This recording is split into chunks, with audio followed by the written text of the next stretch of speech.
whatever. But at this point, we've been doing it for so long, we realize it's just whatever gets the team to win. I think that's what we want to do at the end of the day. I don't know. Yes, as Hera said, I think it's more we just want to push together. I want to see us all doing our roles well, whatever it is, and whatever it takes to win. So yeah, if that happens, I'm happy.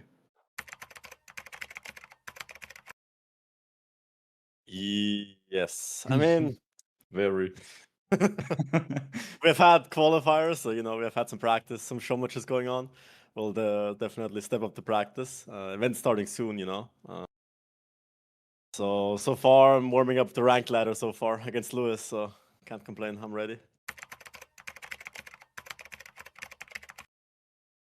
Playstyle as a team is, I would say it's a macro style in the sense of like we always like to take the initiative and then make the plays on the map, and we always like to have a win condition to play towards. So like, a lot of teams are reactionary or like they're trying to do something to hope to get an advantage. I think we're playing towards what will guarantee get us an advantage, and then we try to minimize losses elsewhere. I think we do a really good job of like knowing what to do at all points of the game. So I would say play style is probably just take the initiative and then make good calls throughout the game. So just basically playing well. I think we also kind of adapt to who we play against, right? Because if we play against people or like teams that we think are a bit slower or they don't like being attacked as much, I think we always adapt to that, just put pressure right away. So we just always change up a little bit. We don't just, try the same thing against everybody. We always make small changes in how we're going to play just to make sure we are like exploiting the weaknesses of whoever we play against.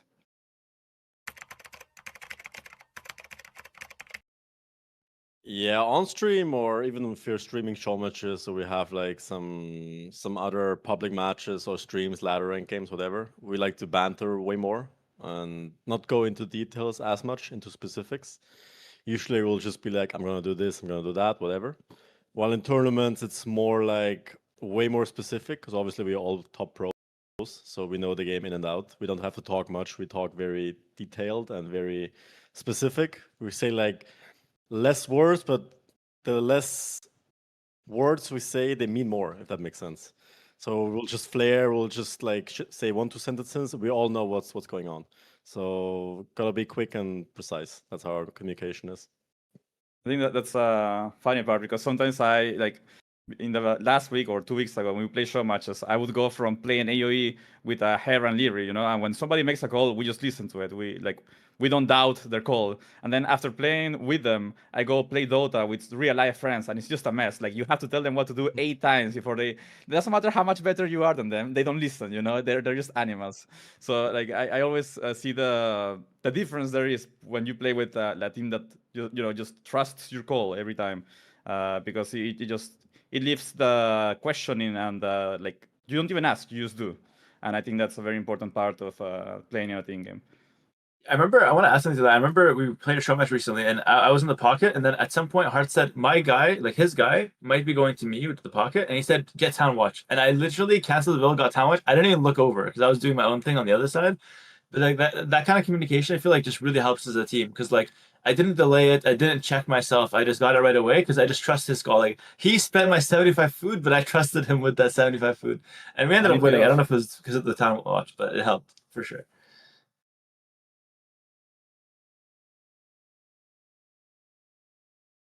Hey guys. Okay, my mic is working. Hey guys, how's it going? Hope you're doing well. Hope you're ready for a fantastic day of the league.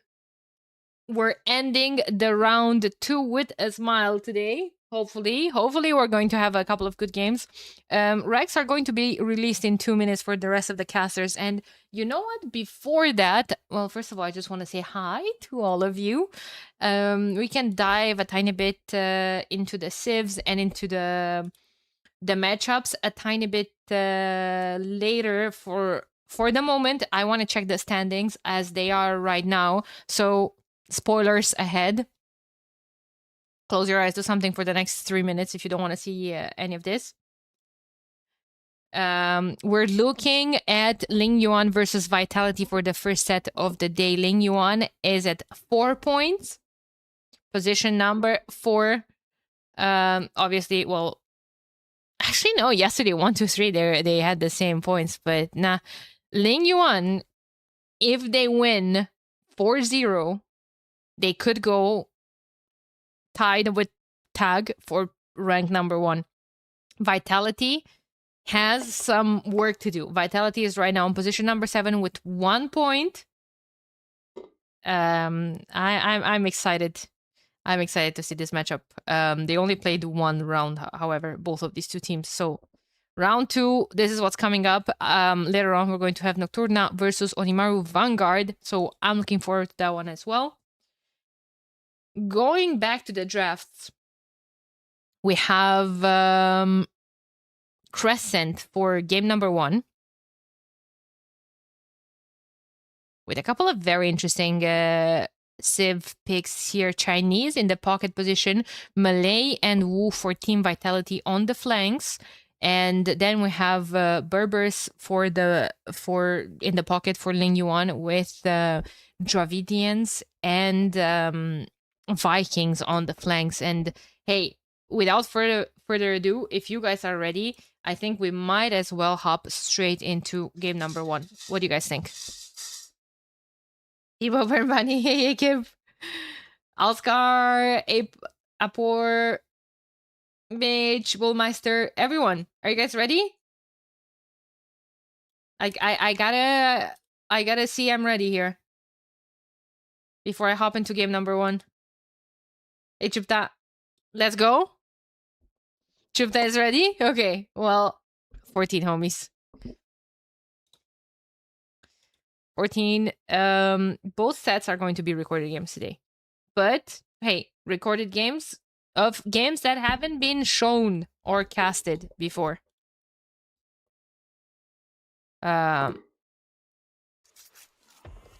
Great screen, very clear details. Thank you so much. I appreciate that. That's exactly what I was shooting for, while also keeping it, classy and not too cluttered if possible. Guys, welcome. Game number 1 for today. We have Heart as a flank playing as the Malay. Their pocket is Hera playing as Chinese. And all the way on the other flank is Lirim playing as the Malay. I'm so sorry. Heart is playing as the Wu. I think I said Malay first. I think I'm always looking here at the emblems. And the score is changing a lot in the first couple of minutes. And yeah, it's my bad. Still need to get into the vibe here. Was talking about Leary playing as Malay. That's going to be important for him because I see Malay. I'm thinking that's a timing civ. They go up faster, way faster than other civs. So that's going to be important, especially because he's on the side where there's a land passage between him and his opponent flank, which is Vivi playing as Dravidians this time. Their pocket for Ling Yuan is Mr. Yo playing as the Berbers, and all the way the other flank on the water side is Lix playing as Vikings. So I kind of talked about this map a whole lot before, and I was talking about that passage. That passage is random, and so are the position of the flanks. So someone like Vikings are fine. Have a good eco. Have fantastic, range units. They can just open double range archers. They're fine with opening on that side. Now they don't shine on that. Maybe. Could even open a couple of militias. Their men-at-arms have extra HP. Decent enough. Now, however, they do shine on water.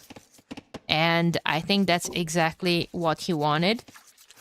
So for Ling Yuan to have Vikings here and Dravidians here, Dravidians with discounts on their technologies at the barracks, and later on extra wood that they're getting for free when they're getting to the next stage to put down either more production buildings like ranges, or even add in a couple of navy here and there. They just get wood for days basically. It's helping their eco quite a lot. And not only that, but they do have a fantastic eco when it comes to the fishermen and the fishing ships. They carry extra res, so they're more efficient. All in all, great for starting on this passage. Wait, should Hera have 2 extra vills? He did get Loom probably, right? Yeah, first things first. But I mean, after the others will get Loom, he's going to be 2 vills ahead. Hera's playing as Chinese, and Chinese have a start with 3 extra villagers. So I don't really understand the question. Maybe you didn't know about the bonus, but are you saying that he should have more vills, or he has... I know, he's fine. It's the classic Chinese start. Okay, he's fine. Leary's just walling here. Putting down a barracks. Late. So it's going to be range opening for him.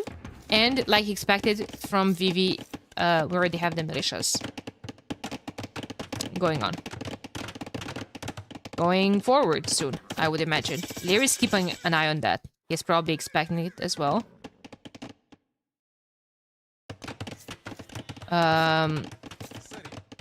But yeah, apparently they had a pause. Something came up. Hera is playing as Chinese in the pocket, like we addressed this. Docks in the back.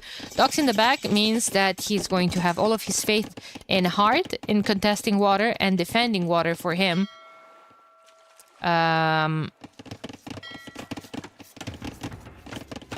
So he goes to Fast Castle into Cavalry, most likely. A couple of knights here and there would be nice. Vivi is coming forward with all of his militias, but range is going up for Leary already. Probably happy. Could even put down a gate here. Not sure if it's needed, but maybe he just wants to bait those men-at-arms into engaging. Hey, Asmil.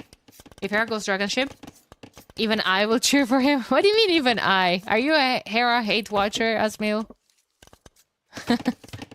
Yo, supplies! Hey, thank you so much for the 5 gifted. I appreciate it. I hope you guys are going to enjoy today. I think today is going to be a very good day. So, let's take a look at this, because I find this quite interesting, as the men-at-arms are actually approaching Hera's base. He needs to pay attention there. It's going to be fine. He's going to have the buildings coming up soon to just block maybe here and here. But this is something quite funny to see. Hera, docked in the back, has all his fish in the back. Look where Hart made his docks. Here. He, of course, wants to stop the navy from his opponent to go through here to his allies' fish. Whereas, where did Yo dock? Here, in the middle. So Lix's navy is kind of oriented more to, of course, defend this side. You could expect some shenanigans from Chinese, some random fire ships here and there. Crescent is one of the only map where luck can play a bit of a role, since you never know which side. Yeah, exactly. I don't know. Maybe you just joined now, but I was saying that Ling Yuan spawned exactly as they wanted. Like, okay, Vikings can be good on that side as well. Dravidian, again, can be good on water. You know, they got 2 civs, basically, that they could do either role. But I feel like Vikings are just a tiny bit happier spawning on the side with full water. Just a tiny bit happier. I think it's better for them. Now, you were saying, do we think they would have wanted melee on water instead of Wu? Again, it kind of feels the same, right? It kind of feels the same. Neos, we have that command, but it's drafts. Exclamation mark drafts. And I was able to incorporate that. So now it's automatic. I was able.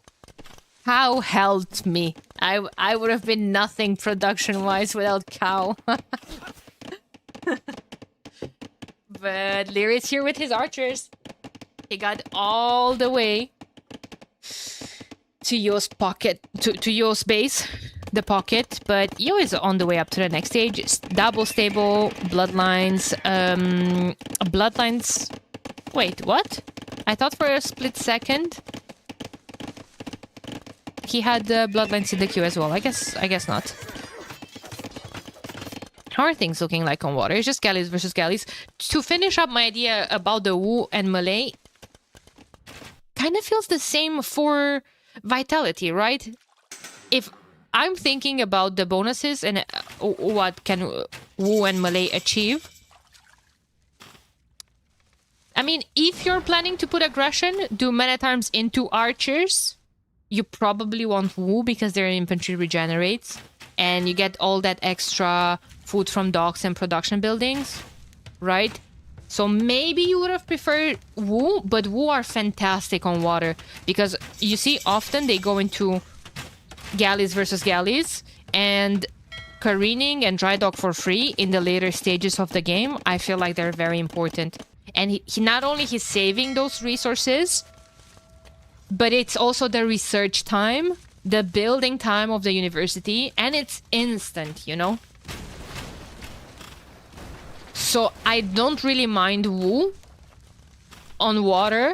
I don't really mind Malay to defend with their timings on land as well. And, you know, they could go for the kill. They could add some water as well and contest that as well. Yo has a lot of fish, 16 fishing ships, 17 for Hera. They're very equal here. Hart, however, is going up later than his flank. He's ahead in eco. Usually the map, the draft is made so both flanks can play on water. Yeah, right. I mean, it can't... You can't just risk it all like that. You can't just have Dravidians on one side and... I wanted to say something like Maya or Inca or the other one, but we did have Inca on this map playing water. And we saw yesterday we saw Maya going full water on Tres Leches. So, yo, Viper, thank you so much for the raid. I appreciate you. I appreciate you and everyone joining in. Welcome. This is game number 1 of today. Vitality versus Ling Yuan. This is going to be a banger of a series. Viper is just chilling, probably watching some Rage Forest today. His team, Onimaru Capybaras, has a bye in this round. But he's probably going to tune in later on, cheering for his other teammates, Onimaru Vanguard, who are going to face Nocturna, if I'm not mistaken, in the set after this one. So, welcome everyone. This is game number 1. It's Crescent. People are just starting to get to the next stage. We have Liru with medium warship coming in. There was some bickering here with some archers, some men-at-arms, but never too much investment, because now they're switching on to water onto this side as well. Again, can't say this enough times. Very important to keep the pockets fish alive on both sides. And pocket, actually in this case, Yo is coming forward with a siege workshop. I don't think I've seen the pocket coming forward with a siege workshop. Pockets are just gonna go raid each other. Like usually. You have cavalry, you have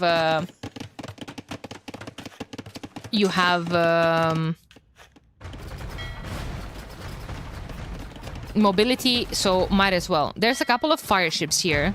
And in the meantime, I'm just noticing that Yo docked in the back as well. There's a couple of fires that if... What does he know? Let's see about that. They don't...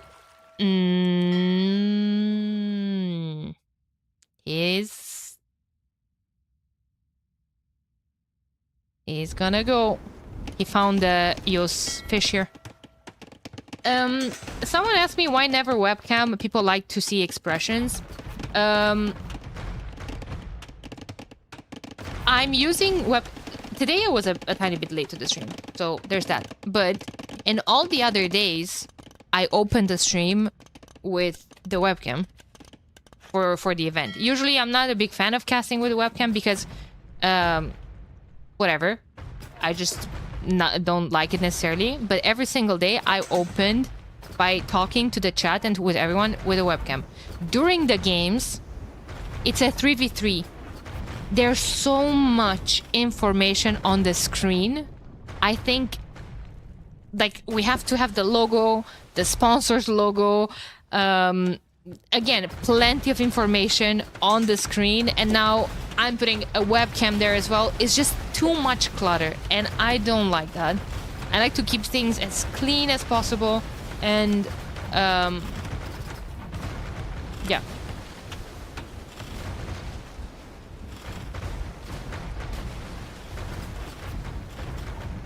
Ball Daniela would be content. No, not too good of a content. I started to lose hair because of stress lately, so I don't know about that content. But you know what's good content? You know what's good content? This is good content. You're coming forward with some sort of an all-in approach, if I dare say. Look how many knights he has. He has 21 knights with +2. Iron casting coming in, so he's gonna have +2 attack as well. Leary, not too much in defense. A couple of monks, 4 crossbowmen because he is focusing on, well, he was focusing on water. He has 10 fire ships. If I only see he has 10 fire ships, I'm thinking, isn't it so easy for Vivi to just switch into Warhawk? And that's exactly what he's doing. Big fight into Hera's base. Big engagement that I think is going to go just better for Yo, and I think Yo is going to be able to put some good pressure, give some good damage to Hera here. On top of all of that, he still has reinforcements coming forward, and again, how many stables? Yes, there's like 6 stables here, and he has 2 more at home. But there goes his Fischerooski, though.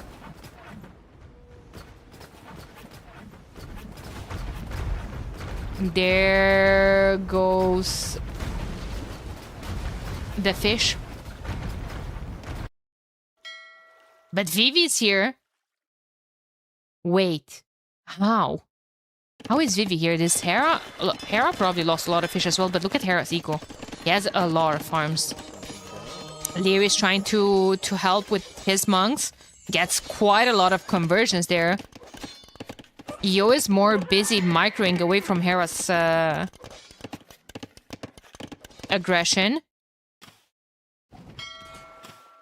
And you know what? Lear is trying to go for another raid on Yo's fish. Oh my god, both of the flanks from Ling Yuan are going up to the next stage, and both of them are heavily invested on water. That could clean up the water, but does that matter? What does that mean for Team Vitality? Because Team Vitality is very much boomed on land. Now, that can matter when it comes to cannon galleons. Here.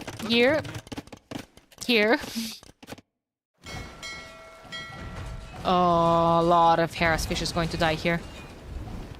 So Hera lost 32 eco units. A couple of those were villagers as well, but most of it fishing ships. He only has 10 left. And he is still ahead by far in eco. Followed closely, however, by Yo. Yo only lost 10. Killed more, especially from Leary and Hera. Yo is getting devotion, but I think the important fact here is that Hera is going up to him faster. Because he didn't invest that much into military as Yo did. Also, the navy here from Heart is super good to deny potential, you know, production buildings and whatnot. There's a mangonel shot there from Yo, but Leary was fine. I don't know how he... I guess he had the hill advantage. Because he didn't have Sanctity. But yeah, Hera wouldn't want to take this fight. He has less numbers and he has 1 minute left until the next stage. His reinforcements. Yeah, this is spicy, guys, because Hera's production buildings are all the way in the back in his base, right? Oh my god, look at the castle from Vivi. And Yo's reinforcements are all coming from this forward production. They're right here. Hera didn't manage to get more Knight's number until now. In the meantime, Hera is trying to come back on water as well. Dragon ship might be making an appearance. There's a forward castle there, but Leary is up to the next stage and he has chemistry and bracer on the way. A couple of bomber cannons could deal with that castle. However, tough to keep them alive because of Yo's absolute spam of military here. Cavalry can just dive and snipe bomber cannons like it's nothing. Cavalier coming in for Hera. Yo is still not imp. Only 50 seconds away, however. That ram is really annoying. Dealt a lot of damage. And it's jumping on Lyris production buildings. You will have to put more in the back end. Yeah, you usually don't want that because, well... Archers are slow. Archers are slow. Heart doesn't want to let Ling Yuan get away with the water control. He's putting down more docks of his own. Even Hera, like I said earlier, is thinking about investing into water. Resources looking still good for him. That's heavy warship in the queue as well, which will give him access to dragon ship, which basically have quite a high attack. They could deal with all of those elite longbowmen. Longboats, sorry.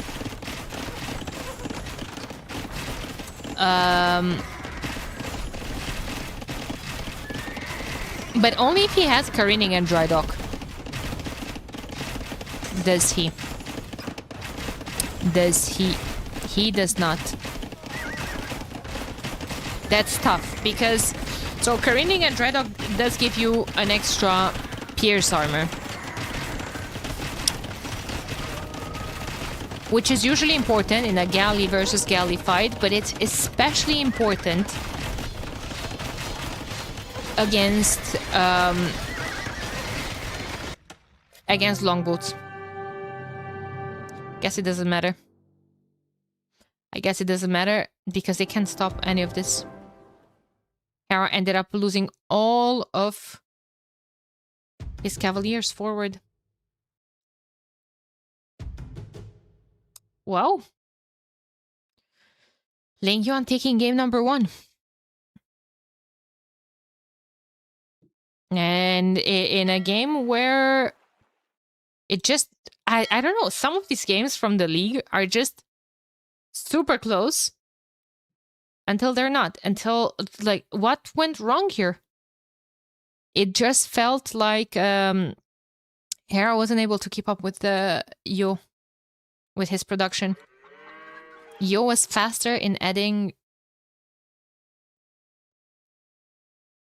Putting a lot of pressure, raiding, while adding eco as well. I mean, yeah, his fish did a lot and it was uncontested for the longest.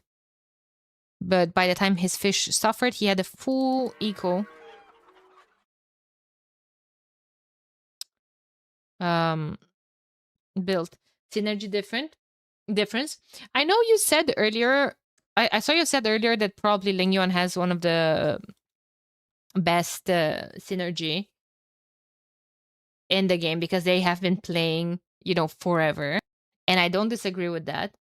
But dare I say that that's the same for Vitality, though? It's Hera, Heart, and Leary.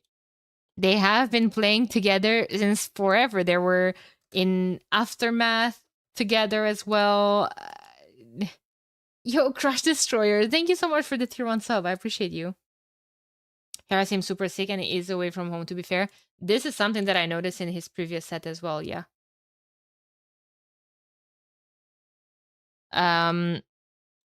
Whenever Hera streamed this week, he sounds awful.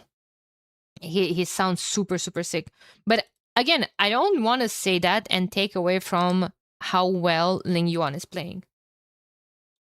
I think they're doing absolutely great. And okay, that aside, there was a show match, Vitality versus Ling Yuan, while qualifiers were happening. I didn't watch the show match because I was casting the qualifiers, but it was 4-3 for Vitality. It was dead even until the last game. Anyway, upcoming map sorry, is going to be Tres Leches. We're going to have Mongols, Magyars, and Malians for Team Vitality, Japanese, Georgians, and Huns for Lingyuan. And yeah, I'm just gonna set things up here. Probably jump into the next game really quick because I don't want to upset other casters with my timing, but I also don't want to be too early for the other casters that are. I hate casting recorded games. I hate casting recorded games, and I just want to say from the bottom of my heart that I really appreciate the players that are making an effort to play the live games. I love you guys, and you're the best. Because casting recorded games, logistic-wise, is an absolute mess. Someone said on YouTube, camera during game is terrible for casting. It's okay hanging out streaming, but casting a tournament, no way. I agree with you. I agree with you. Apparently, some people prefer camera. I absolutely agree with you. Love how Hera waited for Yo's upgrades to finish before fighting. Lol, but it was GG either way. Yeah. Found the stream. Nice. I was watching on Twitch and the game ended during an ad. Oh no! Well, if you don't have, you know, Turbo, or if you can't afford to subscribe, I'm also... If YouTube is better, I'm also streaming there. If you guys can keep both open, thank you very much.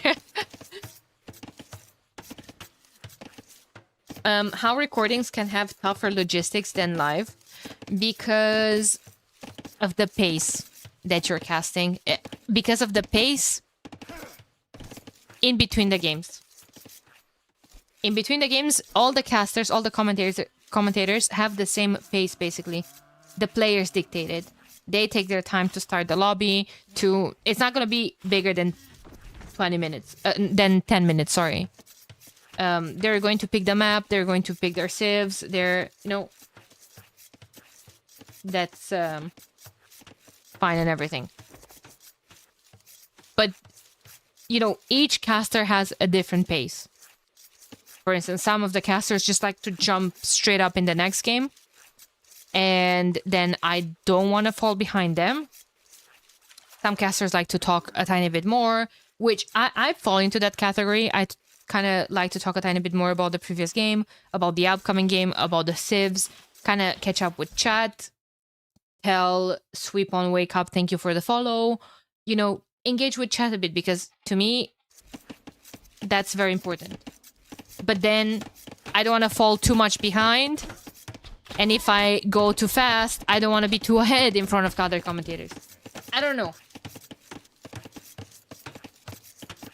Technically, Linaril, other casters should think with me because I'm the host. But then again, I don't want to be too tough on that because I know it's annoying. I know when I'm casting other tournaments, it's annoying to always horrible English. Thank you.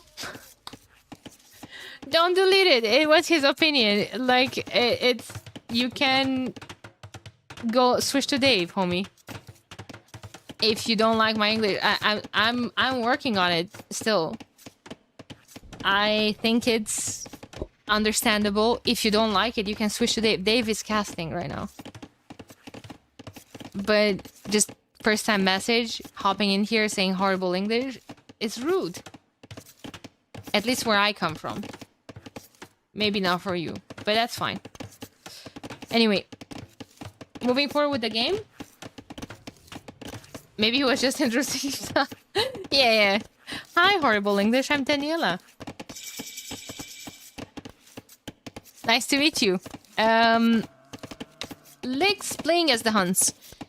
Front line here. His flank is Japanese.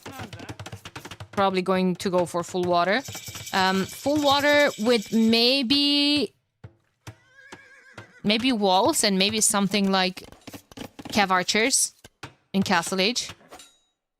That's a bit cheeky from Leary trying to deny the dock. Vivi's paying attention. He has his scout there as well. And on the other side, we have Yo playing as Georgians, probably stable. There we go.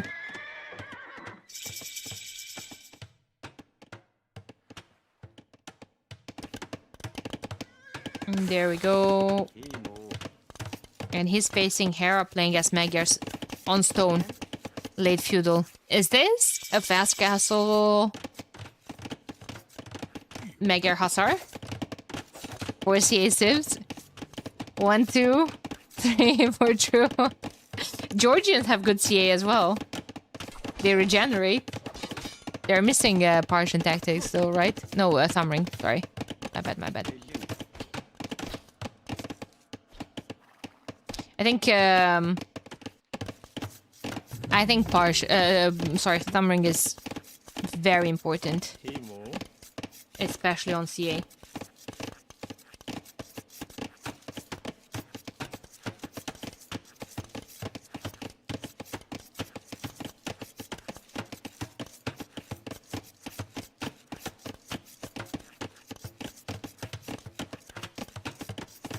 Okay. Oops. Nice snipe there from Mr. Yo. Hard did add some fish, but his main focus is going to be just shift his eco on land and defend at home with a couple of spears. Go heavy into archers. Archers not forward. Kind of makes me wonder if he's just going to play this super defensive. Issue is that if you're the one in Heart's position right now, if you're the one playing defensive, then all of this aggression is going to move to Hera. And you don't want that aggression on Hera because Hera's going FC. Now, can those scouts do damage? This is walled. This can be easily walled, and this is very close to the DC. Probably not. How are Leary and Vivi doing on this side?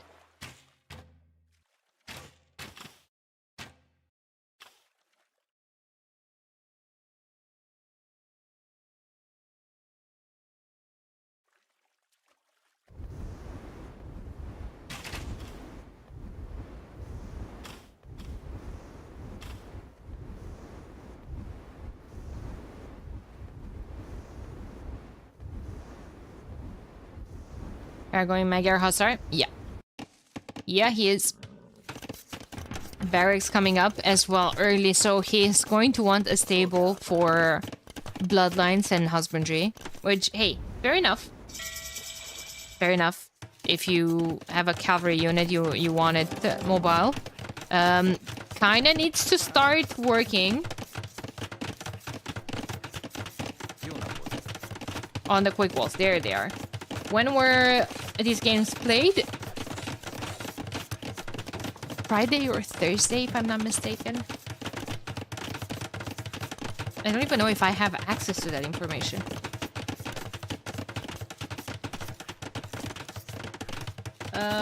No, actually they were... Yeah, Thursday. Thursday.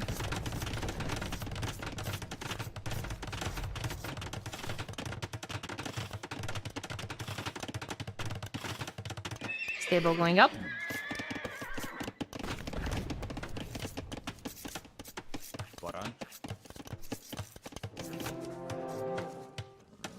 And Magyar Hussar production started. Now, we have the flanks from Ling Yuan going up to the Castle Age. Yo walling his base. Market, second stable coming up.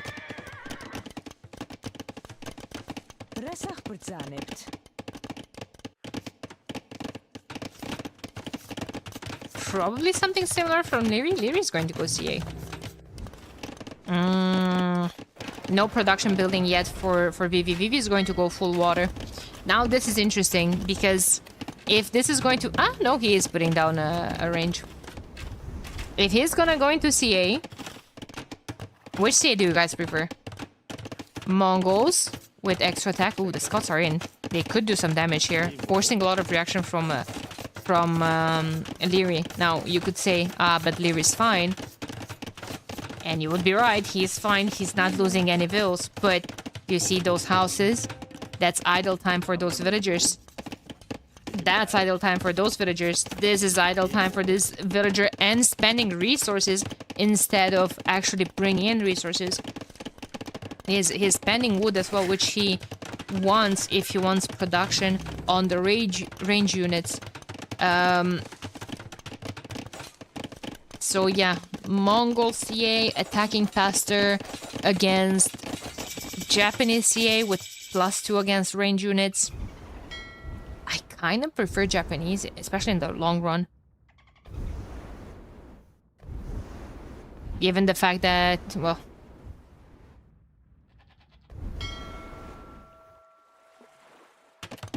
I don't know, actually.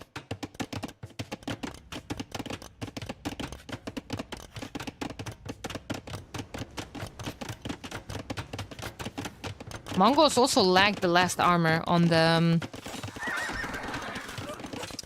on them, I mean.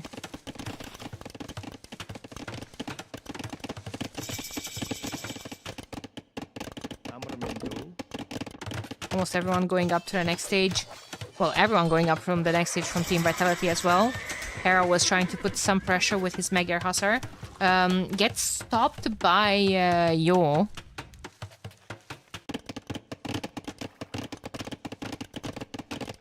With Knights, and Yo is still putting pressure in Illyria's base.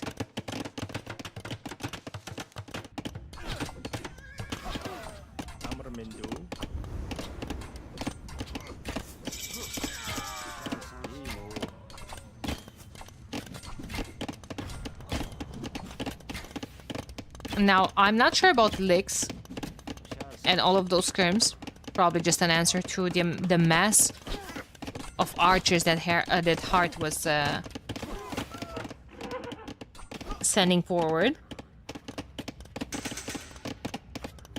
Might need to... Well, they are upgraded, actually. While the scrims while the CA transition is in the making.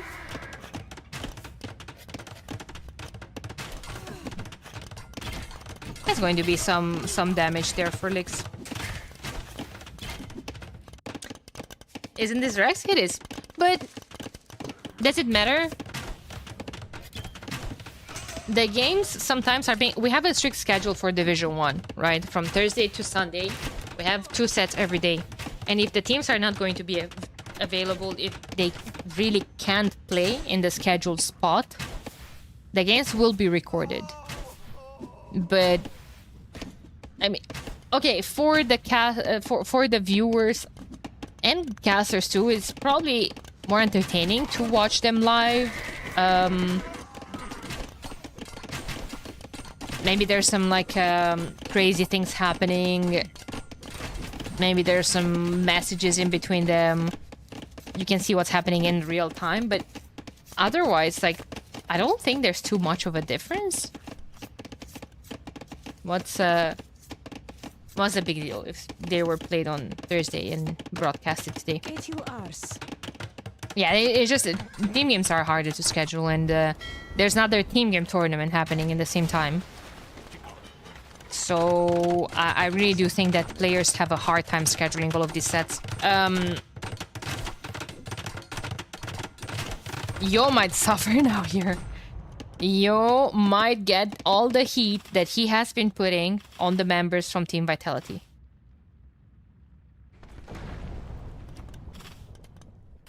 His eco was starting to roll here. He has a lot of farms. That's the first fortified church for the Georgians. That means that in a 9-tile radius, all the villagers will be 10% more effective.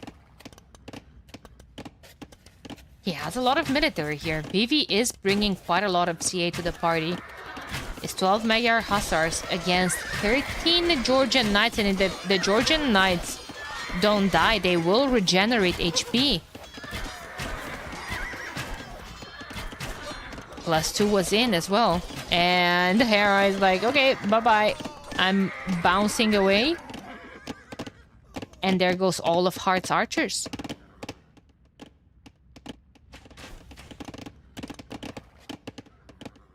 Team Vitality, however, still 65 military. Where's that military? Well, a lot of it from Leary is raiding Vivi. A lot of it is on water. Leary has a lot of navy. Yo still has some fishing ships. Yeah, it feels like Leary might have to go clean that up.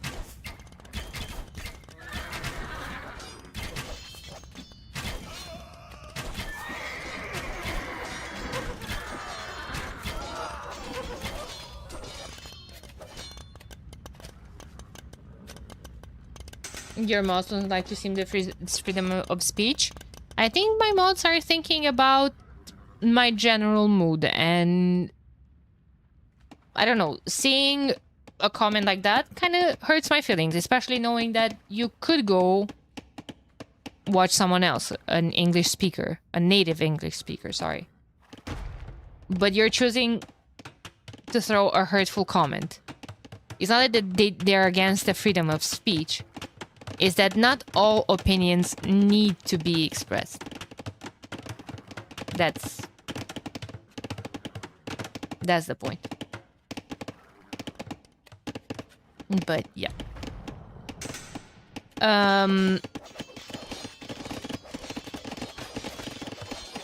Heart is fine. I mean, Heart has 2 PCs, a good eco. Crossbowman in defense, however, tough for those crossbowmen to keep up with all of that. Hera patrolling straight into a fight here. Yo kind of running away. It's crazy, right? This is a unit that has a high attack. Less melee armor though. Then Yo's Knights regenerate. And I would still think that, I don't know, Yo's Knight, he has 11 Knights against 12 Mega Hussars and a cow. I would think that he's fine with taking that fight, but he was running away. He was running away for the longest. Now he's taking that fight because, like, might as well. Leary's there with his own cavalry archers. Yo, Marvin, the 8th. Thank you so much for the Prime. I appreciate you.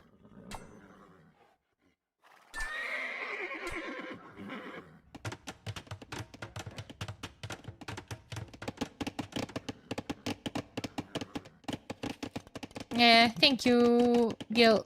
Appreciate you. Thank you. That's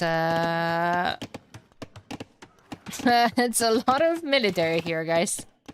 Remember a couple of minutes ago, we were talking how Team Vitality had almost doubled the military. Still quite a big advantage. Still quite a big advantage in terms of eco, though. However, Team Lingyuan is catching up.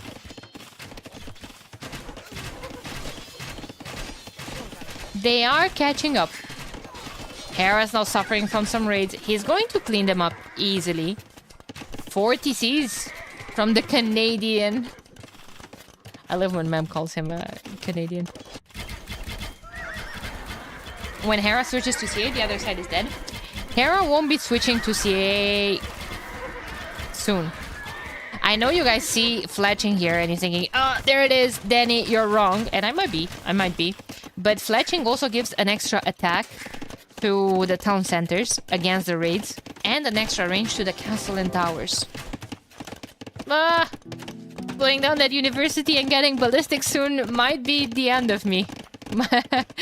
But that ballistics also might be against the raids.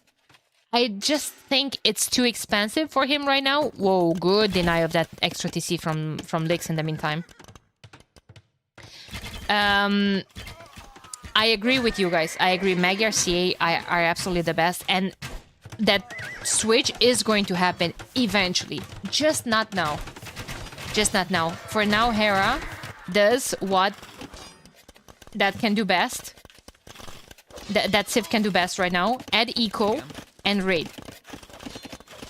He has the Magyar Hussars. They're strong. High attack. Can just raid and then get a whole lot more eco going. Click up to Imp. And eventually, I think that's the unit that you want to be on. Recurve Bow CA with extra range. But that kind of makes me wonder, what does the Mongol player do then? Is he gonna stay on CA as well? Double CA?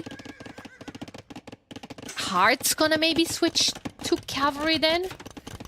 No, Heart is just putting down another range. What if... Because... then they can all just be countered by scrims. So...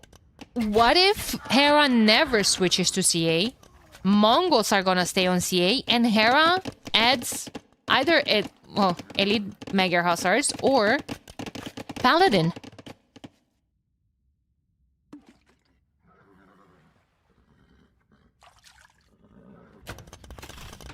Uh-oh.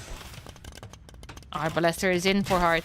His Malians, his university is working 80% faster. Well, his and all of his allies as well. The team bonus, heavy CA coming in for Leary.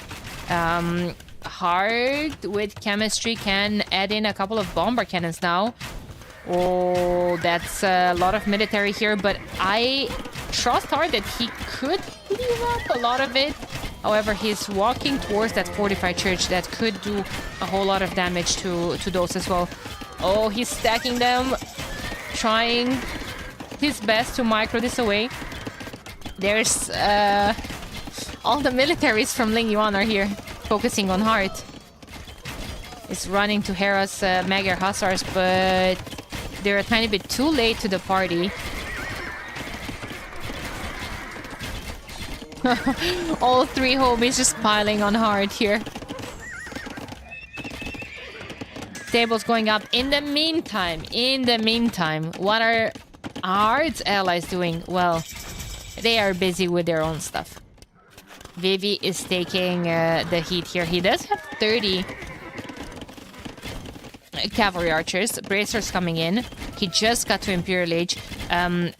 All those farms idle means there's no heavy cavalry archer in sight for him anytime soon here. And in the meantime, now Leary is raiding Licks as well. I don't think we're going to see a cavalry archer switch. I think he's going Paladin, yeah. Because you can't all be on 3 range units. You can't. Enemies can all go full scrims then. Right? Even though I 100% agree with you, Magyar CA are the best in the game in the late game because of the extra range. Extra range is huge on them. But right now, Lear is doing the job. He has 60 heavy cavalry archer on the field. 60 of them. Can Vitality recover? I think Vitality is leading this game. This is Vitality's game to lose right now. Leary is coming forward with a castle on this hill. They have access to the middle. They have control over the middle. What does the middle have? All the stone. They don't have fantastic towers, but they could just put down more castles. Leary is just killing...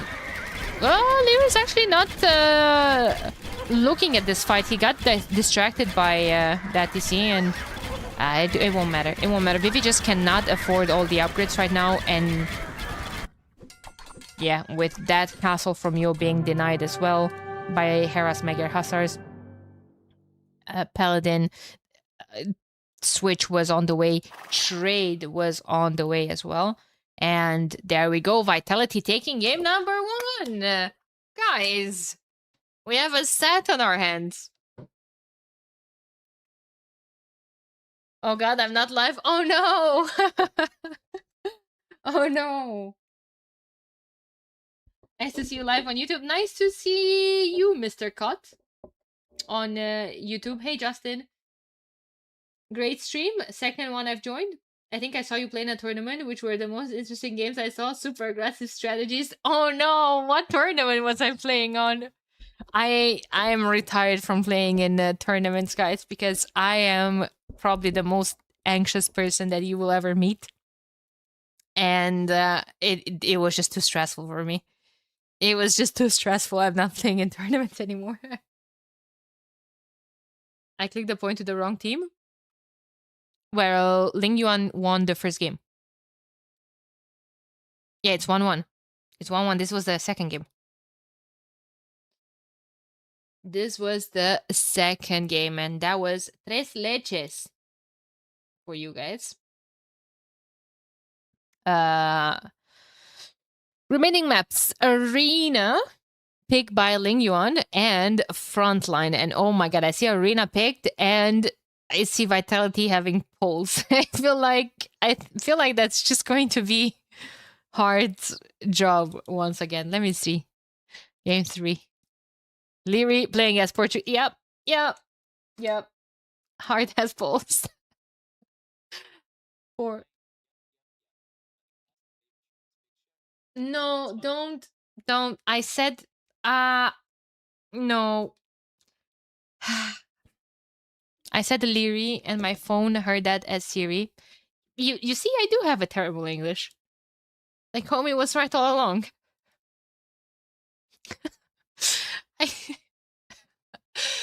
And then I said, yup. And homie was about to play Baby Shark here. That's all on Siri. Is it? Yeah, exactly. Don't even... Yeah. This series is recorded games, yes. And are all the league stage games recorded games? Namco, we have 2 sets per day, running from Thursday to Sunday. Thursday, Friday are a round. Saturday, Sunday are a different round. Every single day, there's 2 slots for the teams to play. The entire calendar has been released already. Has been made. The teams are assigned a certain slot. And if they cannot play it live, they have to play recorded games before that time. And that's still going to be casted, at that certain time. So it's not that all the games are going to be recorded games, but a lot of the teams have issues scheduling. It's tough. I would prefer live games as well. I know a lot of the viewers would, but unfortunately, it just has to be this way. Like, once again, shout out to all the players that are making, an extra effort to play the games live. I really, really, really appreciate that. There's another team game tournament happening in the same time, so not only they have to play with other people from other countries or all over the world, but it's even more difficult to schedule. And yeah, thank you, Namco. Thank you. I appreciate it a lot. I appreciate it. So we have Arena. What's happening on Arena? We have Lix playing as Tutens. Ooh, are you thinking what I'm thinking? Lix playing as Tutens. Who is he facing? Hard playing as Poles. Ooh. Crash Destroyer asked me, can you please keep player colors the same through the set? Unfortunately, it's not up to me. It's up to the players and the position that are picking. In this game, if you pick color 2 or player 2, you're going to have color red, and you're going to be a flank. Now, if Lix, next game, decides to play as pocket, he needs to pick 4, and he's going to have yellow. If he's playing in a pocket position, I can't switch him back to red.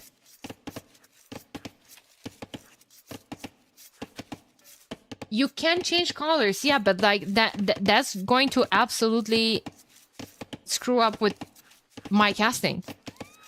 Because I know that yellow is a pocket, so if I put yellow on the flank, would throw me off completely.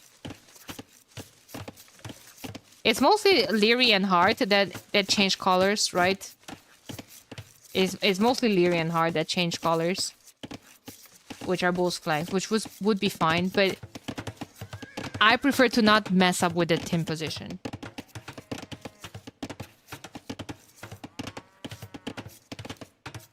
Yeah, pros and cons to both systems. Exactly.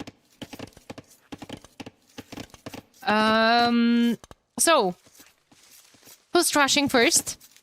Vivi's playing as Italians. He's going up rather fast. Everyone from Team Vitality is going up to the next stage.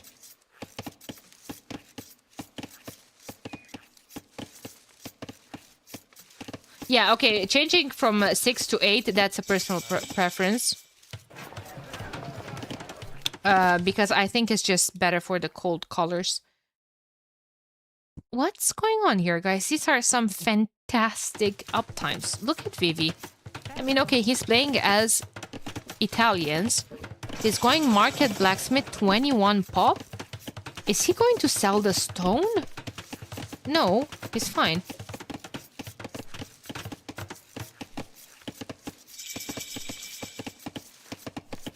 He's fine.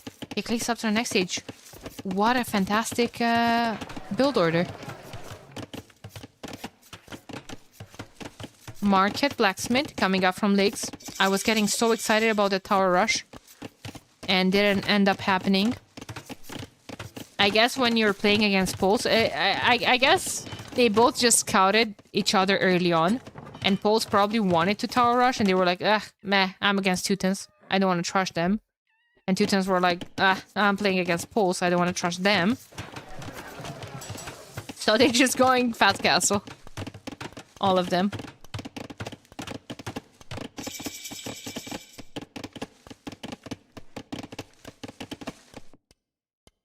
All of them. Hera is playing as Bohemians. In the pocket position, he's going to face Hindustanis. Yeah, I mean, Halb Uvnica could be countered by Shatagni hand cannon. Yo, Dizzle! Thank you so much for being here. I appreciate you a lot. Hey, hey. Thank you for the 5 gifted. Appreciate it.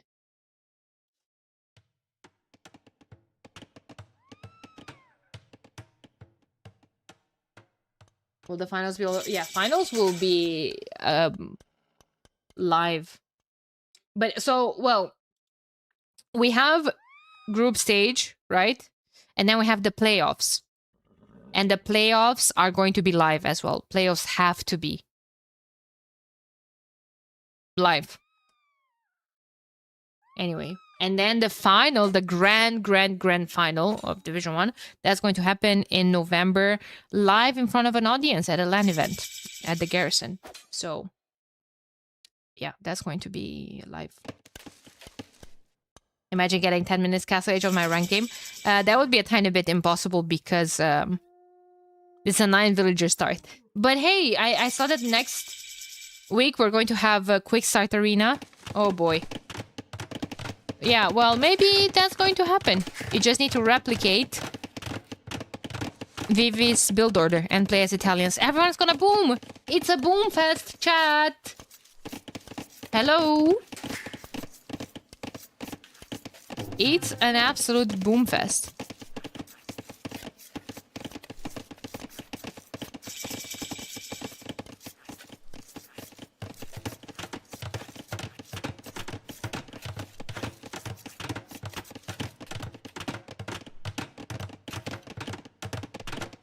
Someone kill something? Which clan will get the relic first? So, this is the thing with Arena. I think they will still invest in a couple of monks here and there. Now, is it as important? Not really. In my opinion, because you can trade later in the game. If you secure the map, you can just full wall the middle of the map and trade in team games. I feel like relics are not as important, except if you're Lithuanians, because then they directly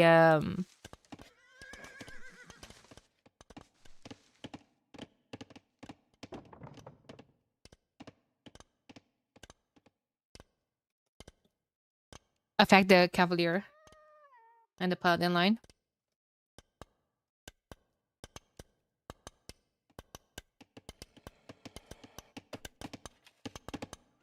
So yeah, even Burgundians would be worth relic grabs. True. True. Burgundians would 40C coming up from VV. Oh my god, guys, this is an Omega boom. Has most resources collected. Let's take a look at that really quick. Hardwood poles. Well, color me impressed. Who would have thought dropping 10% of food instantly when you put down a farm helps so much? He needs to get rid of all of these. He could put more folwarks in here. Hey, Denshan. I like Vitality Sieves better, though. Now, my question is, what's going to be the unit choice, though? Especially from poles against Teutons. I feel like Teutons are better. Wing Hussar? Maybe? Against what? Hand cannon? Bombard cannon from Teutons? Just halbs, maybe?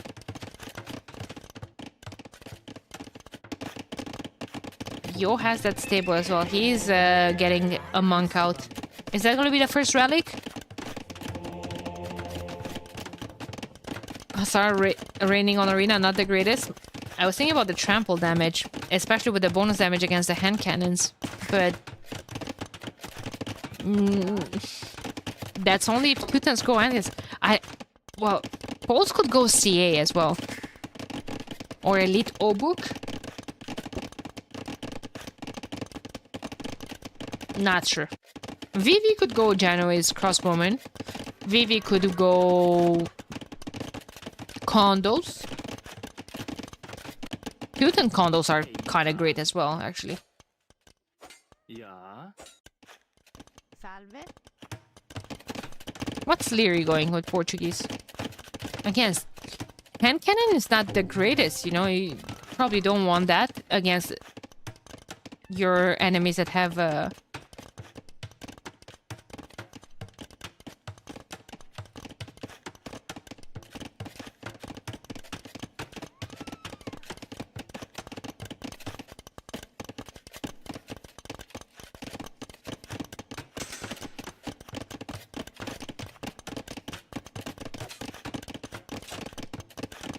One second.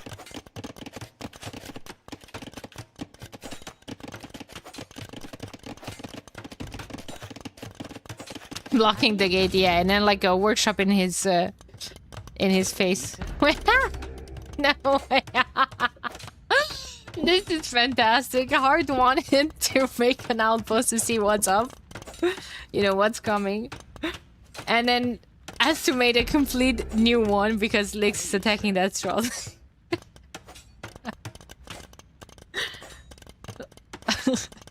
That's really funny. And Yo is getting away with the relic.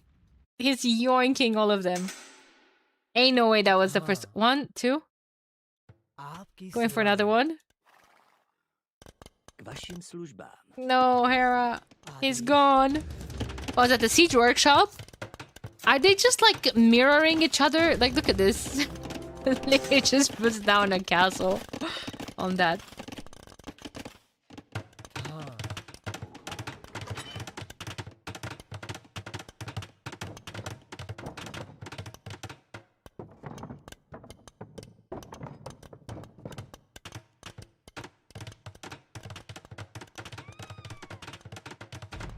Like such a nosy neighbor. I just want to see what's up. Bug abuser, true. I don't know what he's going CA. Hey, no, he's going Arbalesters. Oh my god, I was so happy that I called it. But I would like him to go CA because Poles have decent CA-ish. They're lacking Partian tactics and the last armor. So, you know, not the best ones in the game. But Teutons struggle against CA in general, and I've seen Poles going CA on Black Forest, and it was fine. You can snipe bombard cannons, you have mobility.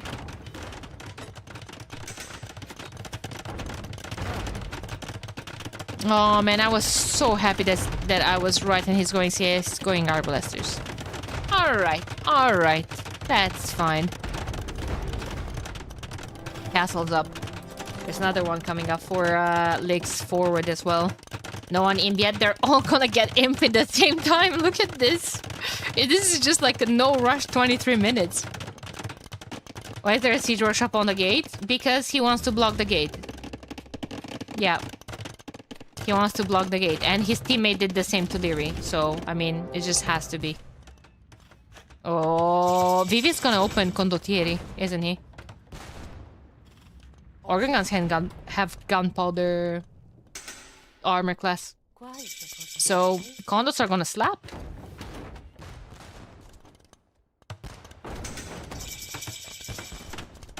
He got 3 relics. Yeah, I got 1 as well, after all.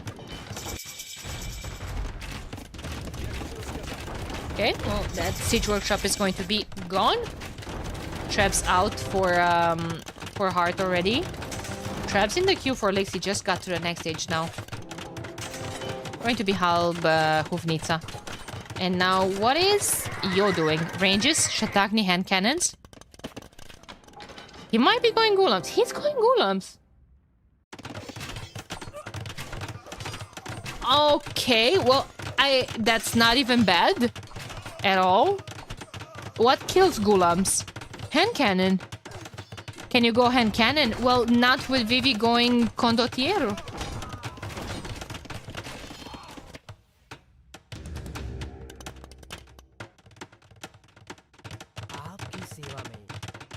Cavaliers? Yeah, he's gonna go 210 Paladins.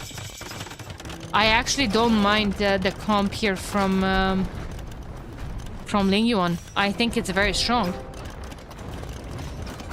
Poles have Bomber Cannon as well, but Annihilation should cancel that.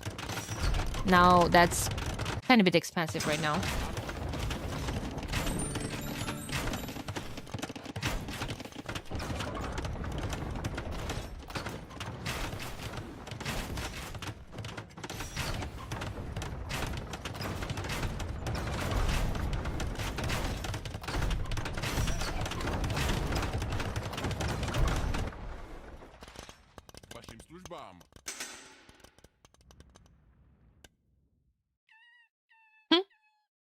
Era's Bomber Cannon just chilling in the middle of the map. Oh boy, oh boy. There's the Bomber Cannons from Licks as well. Did he manage to get Crenellations? No. Also, that's his only castle, and he's using all of his stone to repair that. There's just a whole lot more Trebs and Siege there for Heart. He manages to snipe both of Licks' Trebs, and Licks has to fall back a tiny bit. Ghulam's coming in here. Wait a minute now. Wait a minute. Are they elite? They are elite. Do they have +4? Hindustani don't have +4. I knew that at some point in my life. Organ guns kind of fit in the same niche as Mangoes. They're gunpowder units. They are considered siege units because the monks need redemption to convert them. Shoot multiple projectiles. Maybe from that perspective, but they're actually countered by Mangoes.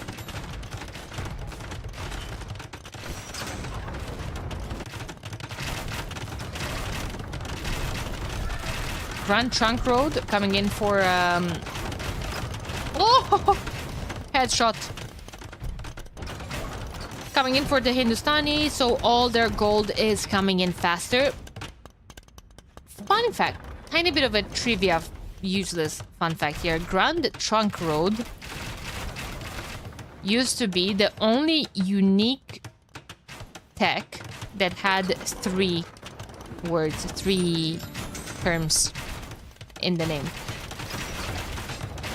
Now, after the latest DLCs, that's not the case anymore. You guys know which is another one that has 3 names? Oh, here come the condos trying to... How do you know such trivia? From Mashmora's quizzes, actually.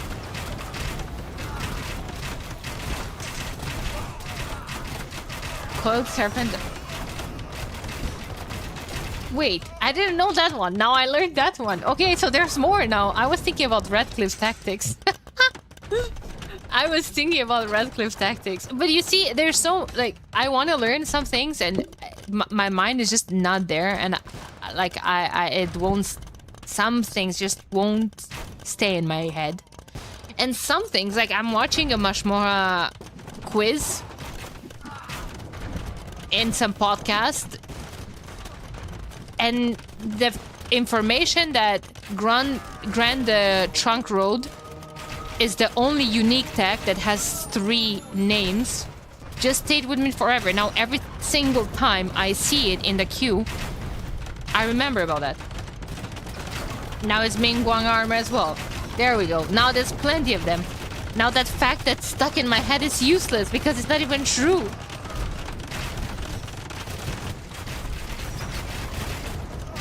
The 3 in 3 kingdoms stands for 3-word unique text. Yeah. Oh, Lyri's pushing. Lyri's pushing, and you know what's he pushing with? Okay, well, arbalesters that are helping a whole lot against Condottiero.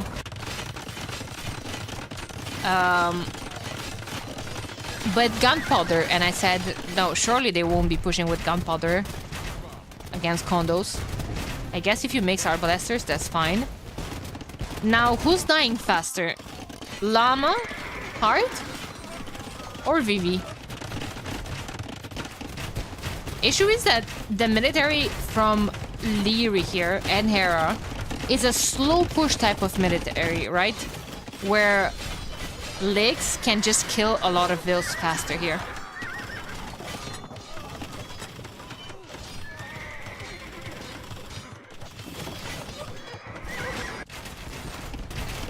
So the paladins are going to be... Hard needs to delete that castle. And I don't know, put it right here. Hera's here with the paladins though. Hera's here with with halberdiers to help against the paladins. Paladins are kind of gone. There's still 26 of them that are going to move up the top. Lear is trying to put down a castle. There's not a whole lot of villagers there building it though. Paladins are slow from Teutons. They lack husbandry. It's tough for Hera because he has to split his focus on 2 sides, and oh my god, those are going to raid everything. They're going to kill absolutely all the siege there, and potentially all the hand cannoneers as well. Pig, thank you so much for the raid. Oh my god. That's a lot of new viewers, guys. Welcome. We're continuing with more 3v3 league action. This is the end of round 2. We have Team Vitality versus Ling Yuan in an absolutely fantastic set. And guys, they're just playing their heart out. This heart. But no, seriously. Army numbers is getting dead even. Eco advantage for Ling Yuan. They have more pop. That's a big cleanup from the Teuton Paladins. Big cleanup. While on this side, now you see, it feels to me like the push from Ling Yuan is wherever the Paladins from Legs are. Paladins left this side, all of a sudden, this side is pushing. Paladins are at the top. Ling Yuan is pushing on this side. That Heart still has 650 stone in a castle that is not being built here. It's just the foundation. Oh, he deleted it. Stream sniping from a recorded game. Paladins are here. Granulation coming in from the Teutons though. Oh, they're going to clean up the hand cannons. It's not even going to be funny. I see trade cards. How many? 20 for Lyri. Hera's just starting now. Ovnits are expensive. 15 for Heart as well. They're trying to compensate. There you go. How's the trade looking like for Ling Yuan? They're just starting right now as well. Skirms! What? Why is he on Skirms? Because he doesn't have too much gold. He needs more gold. For trade cards, only 8 trade cards, 20 from Lix, and only 8 from Yui. Okay, so they're all starting to trade just now. Big push onto this side. We have Elite Obuk against Elite Gulam. Obuk should be able to wreck that fight. You know what's missing? More halves though from Hera against the Paladin. Because yeah, okay, Heart is going to win that fight. But then the Teutonic Paladins are still an issue. They're going to clear that, you know, the siege. And they can clear up all this military, honestly. There's just not much presence from Hera there. Where are Hera's halberdiers? You know what I think Hera needs? Forward production. This is an issue because these are Hera's production buildings. I think he needs more here. And, you know, on the way there.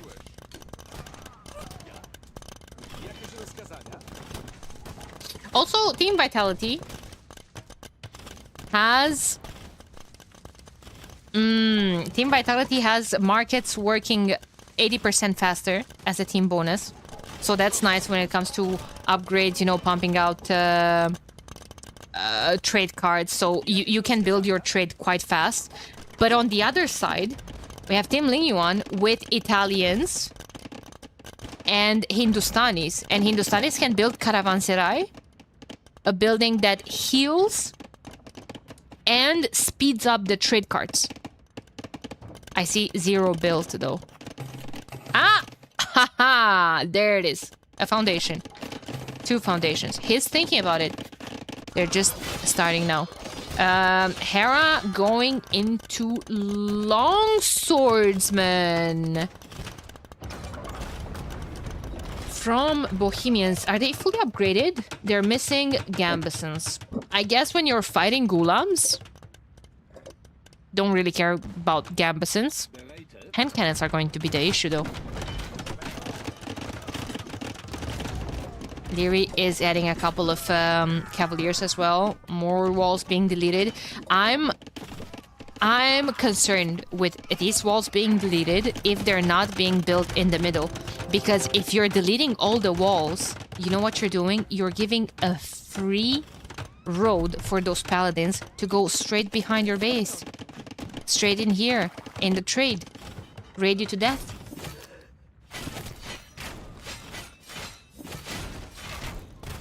That's exactly where he's gonna go. That's absolutely exactly where he's gonna go. And Hera got a tiny bit too ambitious with that castle. He has a lot of hand cannons against all of those Gulams. But again, here come the Paladins and here are they stopped. Amazing, amazing quick walls from Hera. He could try to put a gate even here as well, but nah, it's just too much bother. Military number is there for Team Vitality, but military value is ahead for Team Lingyuan. 20 more eco. Dead even game. Minute 46 into the game. 50-50 in terms of map control. Trade is getting started. Strap in, boys. It's going to be a good game. This is already a good game. Gulam's getting ready to dive in for the Hufnitsa. Clearing up all of those. It's going to be painful for Hera. And now he's left with hand cannons. Where, you know, again, condottiero from anyone. Imagine, I would even like to see Teuton condos here. Silk Road coming in for Vivi. Speaking about nice trade. But now, what did I say earlier? Paladins are not here anymore. So Paladins are pushing. This side is being pushed.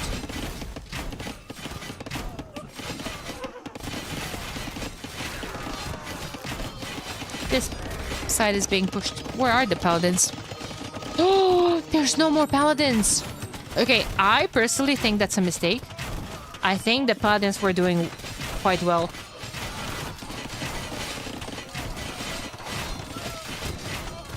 What counter soul boots? Range units, hand cannons, arbalesters, CA, anything ranged basically.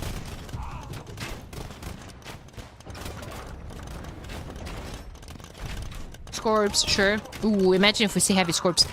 Paladin production, back at it. We don't have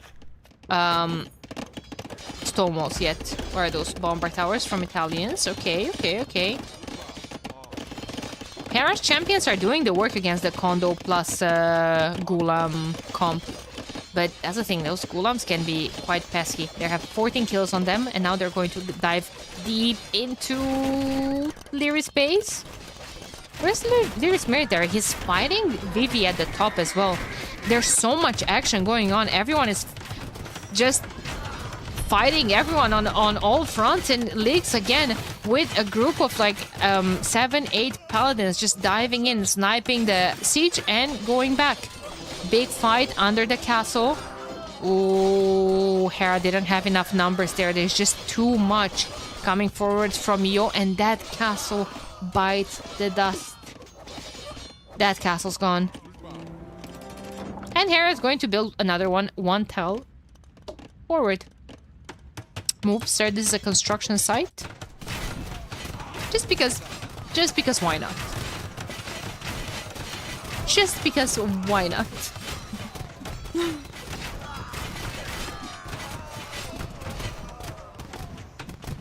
Oh my god. This game is just something else. This is just cinema. Another workshop being prepared. You know what I really like? That Ling Yuan is getting more and more terrain with buildings. Something that I don't really see necessarily. Maybe. But you see, this side, why is this not full of barracks from Hera? Because he doesn't have wood, for starters. Sure. Relic count is 7 for Yo, 1 for Hera. And those? No. What?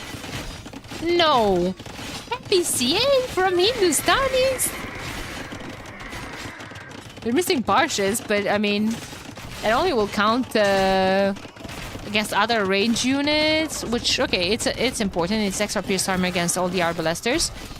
And more attack against halbs. But, hey, all in all, mobility. Yeah, okay, so that's exactly what I was going to say. It's important to have relics in the late game, even though you have trade, okay, fine, but that gold from relics is coming in faster. I mean, 7 relics and has over 6,000 gold from them. 9 range hand cannon batter. They don't have mobility. They don't have mobility, and from the ranges, you know, you can make a group of 20 CA, run them. Where do you run them? Where do you run them, chat? Where do you run them? The right response will get a gifted sub. Trade. Look at that. A tier 2 sub would have gotten a gifted sub. Exactly, you run them into the trade, of course, because they're so good at sniping those eco units. And then you have champions here. Okay, you still have those ranges there to pump out hand cannons. He doesn't have chemistry. Okay, well, he will have them ready to pump out hand cannons if he needs after chemistry.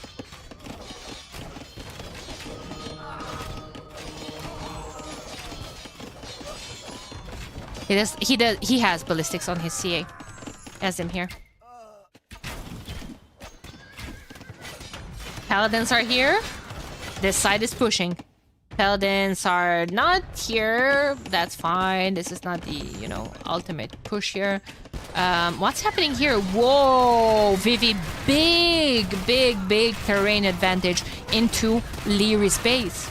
Now, Lyri has made every possible unit with Italians this game. Does he have Pyrotechnia? He does No, wait, that's Italian. Sorry. Because I saw Italians have... this is messed up for Italians. I will have to actually check in game. But he didn't have too many hand cannons. Like, he's fine with Genbos and condos for now. Genoese crossbowmen against all those cavaliers. Shred them alive. And then you have condos against that hand cannons. Technically a fantastic composition. Leary is losing a lot of eco on that side. Let's have more wood. Lumberjacks at the bottom.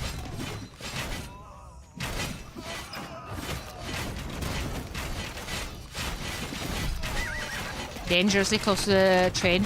Yeah, so that's the point, right? And this here, you have this castle. This castle is huge. But what was I saying about Lingyuan earlier? Well, I was saying that they slowly but surely gain more and more terrain with buildings. Look at that. Barracks. Look, these barracks are built inside Leary's initial walls. If Leary wants to push this back, he has to take care of the building. Like, this is going to be a slow push, especially with those units. I don't see this happening from Vitality.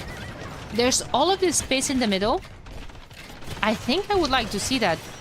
Especially from Hera, who has slow units. He has champions and hulks. Would like to see that from either Vivi or... Well, Vivi's pushing now, so probably him. This is a fantastic game. We're close to the 1 hour mark, and this push is looking more and more scary. Feels like Leary making an effort and pushing all of those buildings in the back just cleared up more space for a better engagement. However, he does have arquebus on his bomber cannons. That means a ballistic effect on all of those. They're more accurate against moving targets. 20k damage of them. 30 kills! You wouldn't want to have stacked Genoese crossbowmen against them. Big fight on the other side, however. Chris Summer, thank you so much for the Prime sub. I appreciate it. Guys, thank you. Prime subscriptions help me a lot. Help me the most when it comes to financial support. What was that? The castle with? What was he researching? I missed it. But to grow my channel, a simple follow or a simple subscription on YouTube, they're free.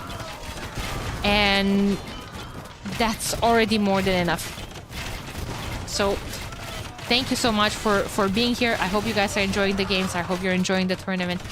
This is an absolutely fantastic game. We're past the 1 hour mark, and there's just so many things to focus on. I don't even know where to look right now.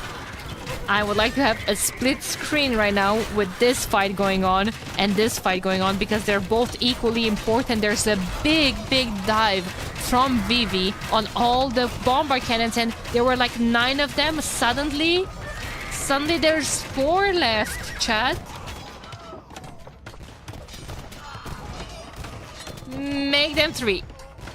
Bomber towers from Leary, however, as well. And in the meantime, what has been happening here, where all the Genoese crossbowmen that were made against the Cavaliers were countered by Leary's own arbalesters and bomber tower and whatnot. Now he's out of arbalesters, but Vivi was like, figures I could switch. I could prepare slowly but surely a switch into my own arbalesters. He's not producing any, but I did see him getting crossbowmen. He has extra pierce armor, so his crossbowmen, his arbs, sorry, later on, would be better. Ironclad coming in for Lakes and his siege. What about... Wait! Completely ignore the elephant in the room. Kara, full switch on elite Hussite wagons. Halbs, Kufnitsa, champions, everything. He's pushing full force. This is what I was about to say. Onager is needed, or siege onager even. He can afford it. He has 4,000 gold, chat. Did Leary build any Feitoria? No. Now, you might ask, why not? Well, the answer is simple. 20 pop space is too important at this stage of the game when trade is started. When trade is started, you would rather have 20 trade cards, and the gold income would be much, much, much better than the trickle from a Feitoria that takes 20 pop space, basically.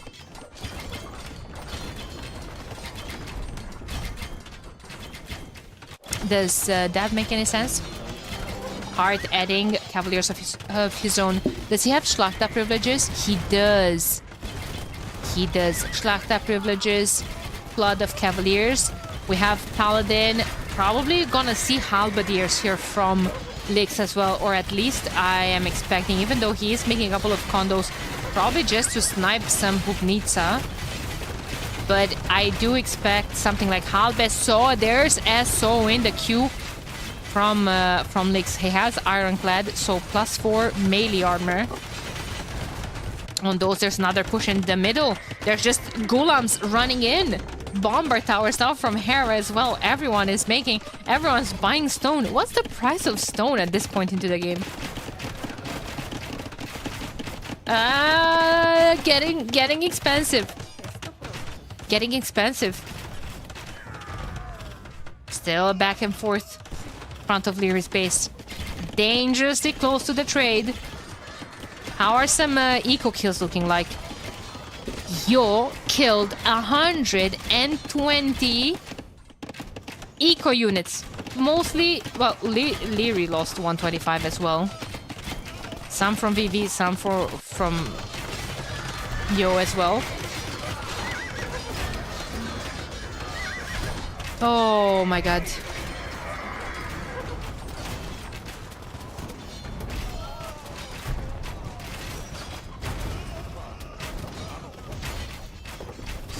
Teuton Castle doesn't outrage Hovnica. No, they're identical. Yeah, but okay, this is a mistake in the lingo of the AoE player. We say that it outranges when it's actually it should be it ranges. It doesn't outrange.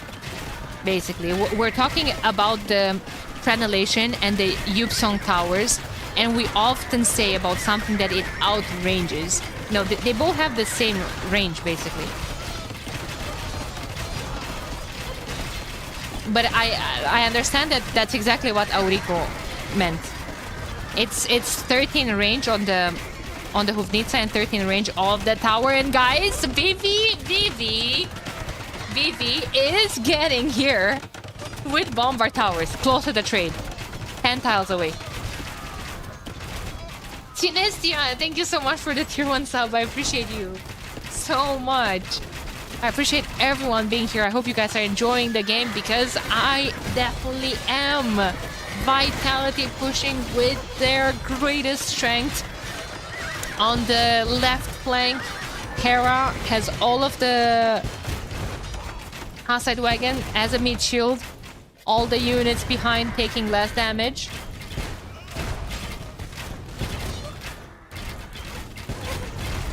But Lake's still holding the ground. Prenelation. Yo has 10,000 gold from Relic so far, by the way. How is Eco looking like? Team China, full Eco. They're not 600 pop. They should be. VV has to be getting there. Production is lacking from Lakes, and I don't really understand why, because he has resources to queue up 20 more Paladins right now. Subscribing before the first message in the chat. Look at Sinestia. So hype for this tourney. So entertaining. Already looking forward to watching the finals in person in November. Watching the finals in person is something that I will be crying inside. Because this tournament is my baby and I'm not going to be able to watch it live. And I think that's going to hurt. I think if you guys can and afford to get a ticket, you should, because this is absolutely amazing. I think the energy is going to be unmatched. 6 people on a stage, 3v3 finals in front of a 1,000 people audience. I think he wants a balance between Pala, Onagers, and Trebs. Fair enough. Fair enough. And he obviously shouldn't have, you know, 60 Paladins on the field and then not afford to produce any Siege Onagers. However, I still think that until you have the wood to produce, you shouldn't keep your production idle if you're not 100 top.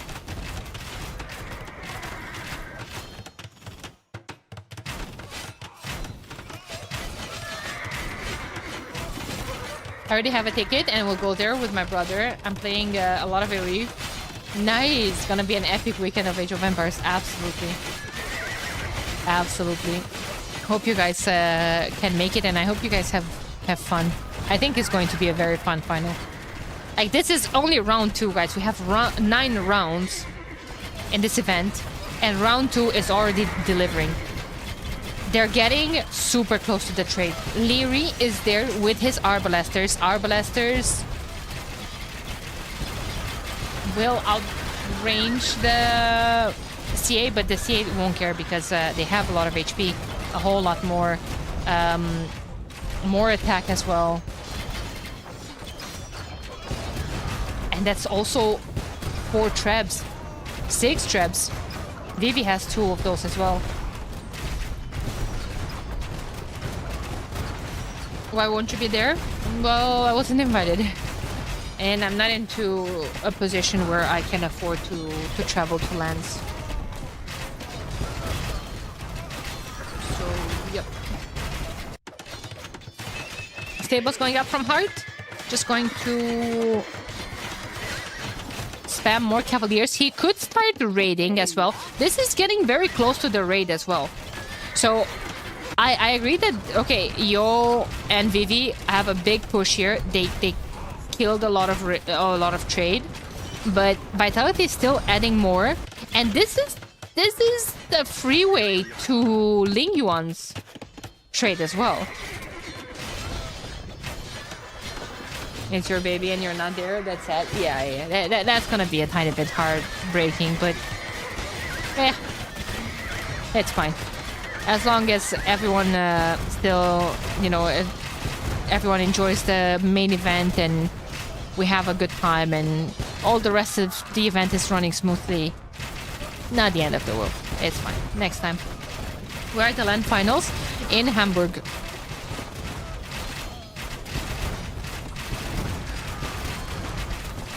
How is that possible? You're running the entire thing? Things that are not related to me or like that, they're not in my control. They're in other people's control. So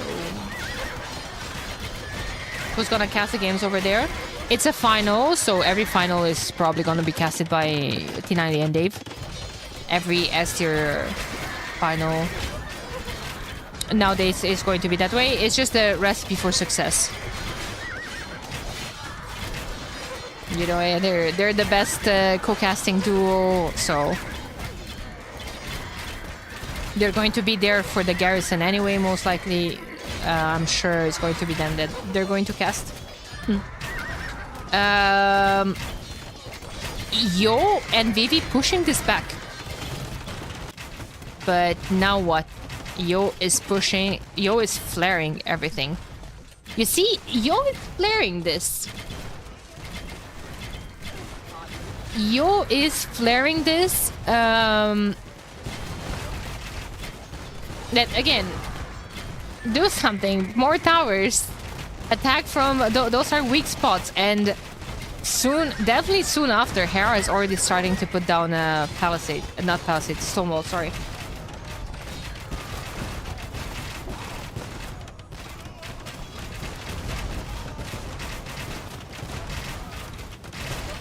That's a mature way of seeing it. Well, it's not like I really have too much to do about it, and I still want everyone to enjoy. That's fine. Like, I already had my LAN event this year, and it was already more than I could ever dreamed of. And I said that the Brazilian Dynasty, it's not sure I'll ever make it to another one.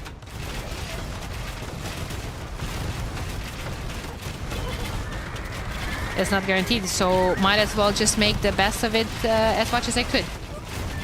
Are anyone winning this game? It looks like it can go forever. And I'm looking. The Pop is that even.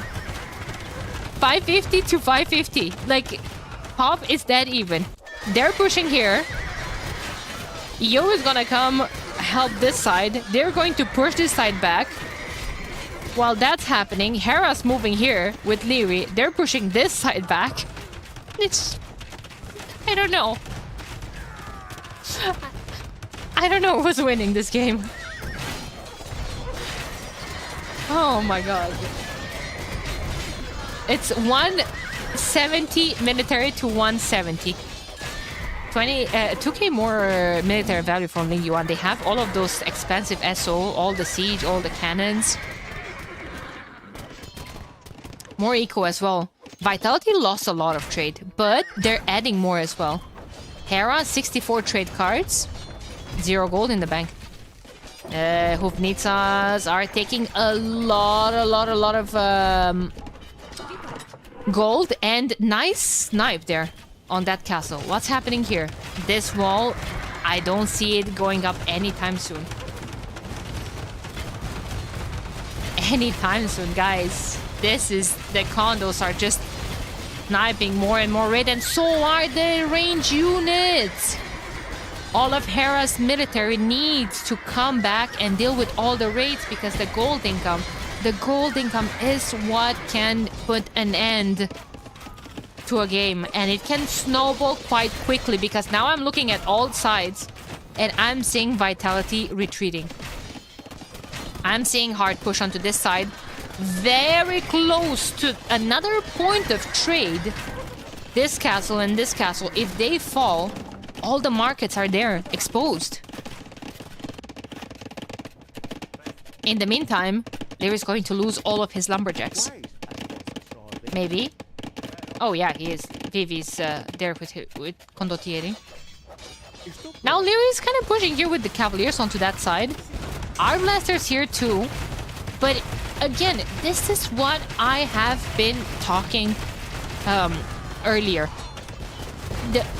How Link Yuan pushed with putting buildings down, you know, as soon as they advance throughout the map, it makes things hard for Leary and Hera to push because now they have to deal with the buildings.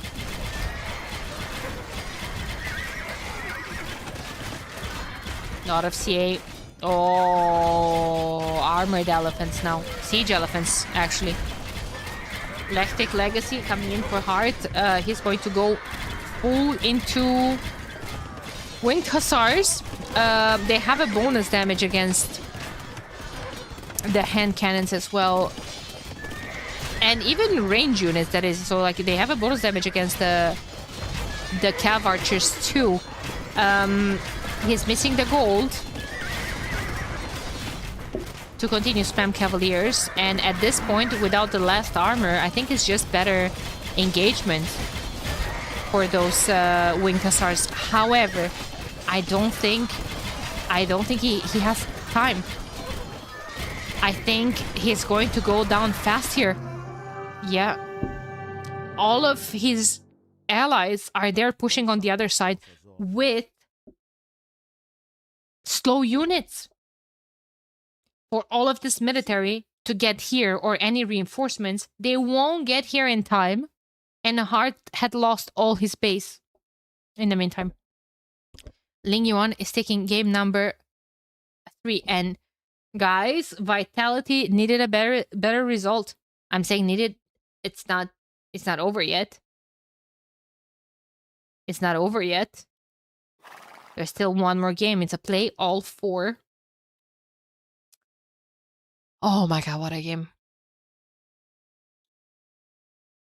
Holy, holy, holy. If you're looking at, I don't know. from the top of my head which civs I prefer more. It does seems like Hindustanis, Teutons, Italians. Nah, there's Bohemians and Portuguese there as well. Maybe Poles not the greatest in the long run, but I remember when Poles were released, everyone was just dominating with elite obuks and siege rams. I remember they were unstoppable. Okay, ever since like their eco got some nerfs, some buffs. Yo, Gabriel, thank you so much for 11 euros. So high for this tournament. Thank you, Daniela. Can't wait to see the finals in person live. Yo, Gabriel, thank you so much for the 11.99 euros. I appreciate you a lot, a lot. And I hope you're gonna have a fantastic time there. Best game of the tournament I have seen so far. Great work, Vitality, Lignon, Daniela, CS, and Arbis. Thank you, RQ. Appreciate it. I love you guys. Thank you so much for watching. I have 100 viewers on YouTube as well, which is huge for me because I have been trying to grow my YouTube community and my YouTube channel for the longest. So just you watching. I just want to ask you really quick because before we hop into the next game, while we're still here, does the algorithm work? Do you guys get my videos recommended on YouTube? Because for the longest that was something that I was struggling with the most. And if you do, then just, I don't know, clicking from time to time on it, leaving it somewhere in the... No? Why not? Are you subscribed? Now, let me ask you, are you subscribed? Just letting it run in the background while you do whatever you want in a different tab, muted, just let it run. Just that would be incredibly helpful. Incredibly helpful. Yes. No, I never knew you existed until I saw you in podcast. Sorry, but now you're here. Now you're here, and now you're watching. Your live casts are always recommended to me. That's nice.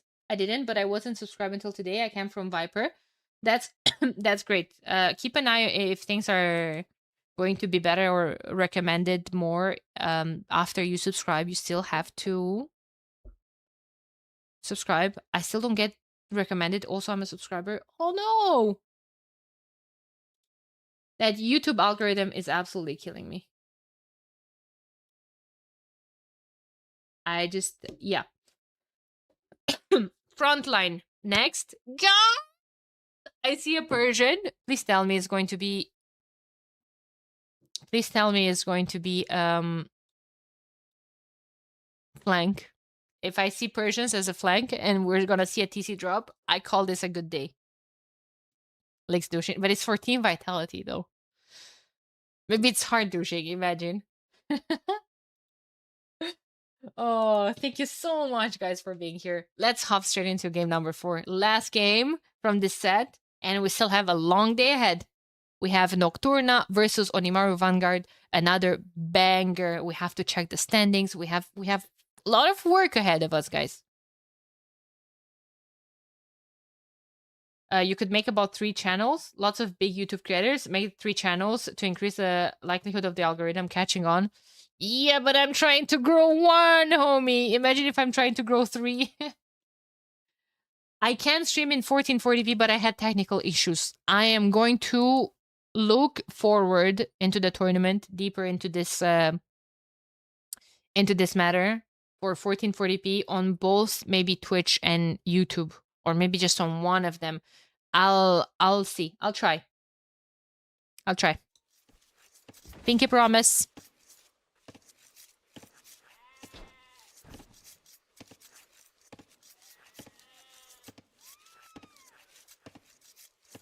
Game number 4. Welcome, ladies and gents. We have Lex playing as Ethiopians on the flank. Ow. Ow. Yeah. I'm hurt as well. Heart is going forward, Burmese. Oh my god. Okay, so I have a lot of things to talk about. Here because I have been watching Vitality playing Frontline. And usually they're very calm. They're very, leave me out of trouble. So what I think the thought process from Ling Yuan was, why put the archer player in the pocket when Vitality is playing so passive? I could just put the archer player on flank. All the games that I've been watching from Vitality, move, dude. This homie's trying to put down a wall. Can you not, like, move? Nah? Okay. Well, guess that's more important. So, they wanted the archer player here, the scout player here from Yo with Slavs, and the fast castle, wall into fast castle from Vivi in the back. But now, all of a sudden, Vitality is saying, ain't no way we're letting you get away with all of that, because that would be dangerous. Archer player on the flank. Archer player is usually in the pocket position. And, the flank is, the suicide guy. Ain't no way we're gonna let you get away with that. Hart just grabbed all of those villagers coming forward. Killed the Vil from Lakes already, and he's going to try to do now damage to the pocket. Low HP Vil, he needs to pay attention. There's a lot of scouts here ready to snipe it. Lakes.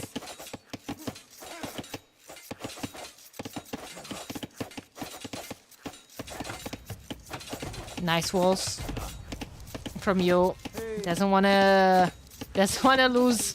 Though, oh my god, she's still alive. Yo, it's gonna be the end of her. Ouch. She's at 2 HP. I can't believe that Vil is still alive. Oh my god. He's not sending her home either because, well, he can't. The random scout is just gonna snipe her. Hera first one to go out to the next stage. He's playing as Persians all the way in the back. He is going to be the scouts player. And Leary is going to play archers with Vietnamese. He's almost up to the next stage. Barracks coming forward. He might be coming forward with the ranges in front of Hart. Licks got up to the next stage as well. He had to make another lumber camp, which is not ideal for someone that wants to go double range. Such a tight build order on the flank. But hey, I gotta say, props to Hart. We're sending those back all alive. And watch me jinx him and lose all of them now to Vistisi. Legs, sorry.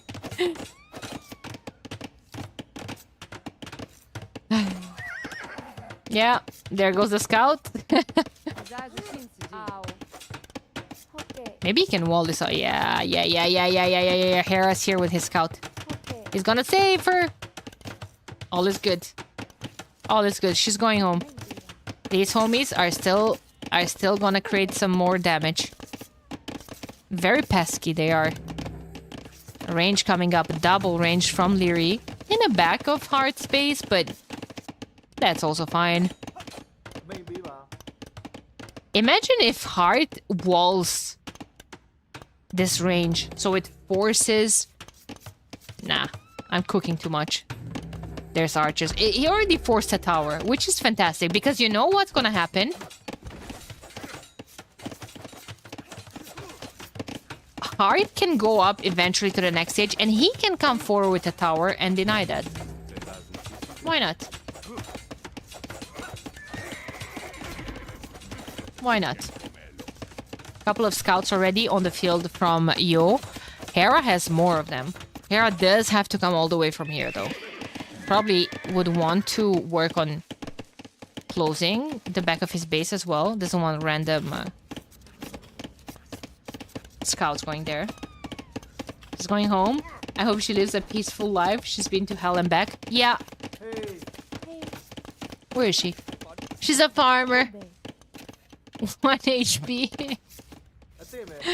Oh god. He's going up to the next stage. Now with Burmese, Hart did his job. He's at 29 villagers, getting all the food. He should be going on gold if he isn't already. Yes, 4 on gold. Okay, sorry, I'm just blind. He's on gold and he's going to go fast castle. And in Castle Age, Burmese have fantastic monks. And siege, why not?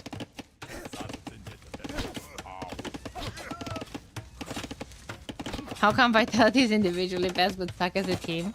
I think it's too early to tell. I wouldn't describe Vitality as suck as a team type of team. I think there were some factors to take into account. Maybe they didn't have enough time to prepare, while Team Lingyuan actively said that they will prepare more and more. And Hera was traveling. He's in Canada now. He's super sick. So, you know, probably not feeling at their best. I think we're going to see a whole lot better performance from them. Honestly, I think the way they're playing this set is already much better than what we've seen against Tag. Though Tag is a very good team as well. Tag played their set amazing. I think Hera's been sick for a couple of weeks now. I don't know, homie, but he was streaming the other day and he was sounding super sick. Now, good engagement there from Yo. He's going to be able to clean up most of those archers. More walls from Heart. I like that. He's on the way up to the next stage. Hera has all his scouts around here, and usually, you know how it goes with Hera. He makes a couple of scouts, gets as much damage from them as possible. They have 4 kills on them, 2 of them eco. Look how many walls are suddenly forcing from Yo. Vivi's walled here, so that's good. Vivi's almost up to the next stage. He's gonna go Shanbei Raiders. Then putting a stable down, which he can get early bloodlines and husbandry, which is great because they're gonna have to walk quite a lot.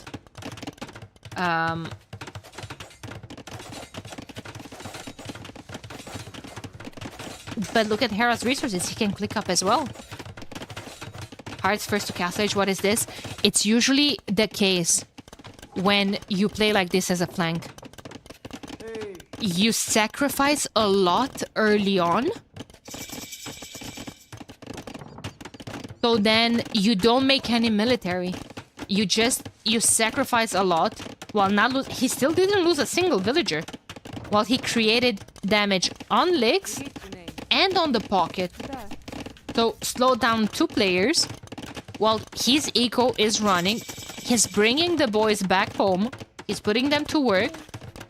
And he's not making any military. He's not investing into anything else other than a job, monastery, and siege workshop.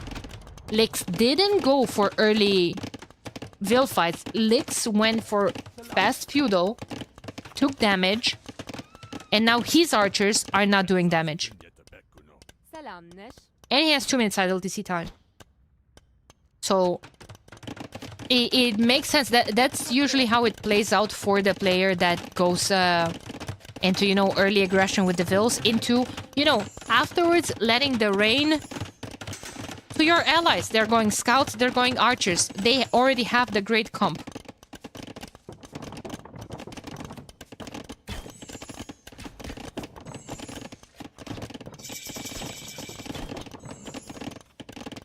Hot take: in team games, there's less respect for Hera and Lyria's aura of dominating players.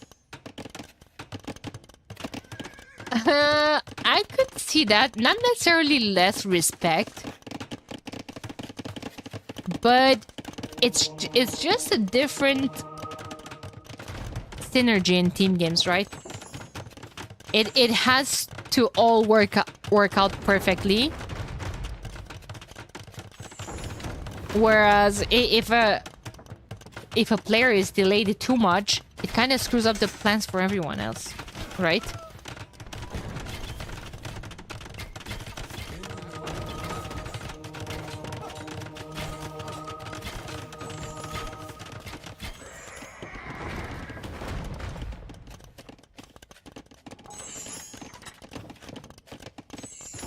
Or I don't know how else to explain it. Siege monks going forward is going to be quite nice against, especially this many units that are ranged. All the production from Lix is going to bite the dust. He's just putting down more towers to protect his gold, but well, he was lucky with this spawn of the stone. Stonewalling the entire map, I like it, but Hera's not gonna allow that to happen. Hera's not gonna allow that to happen. Couple of knights coming in forward as well. Lix is not yet Castle Age. He still has a lot of scouts that soon are going to be light cavalry. Faster.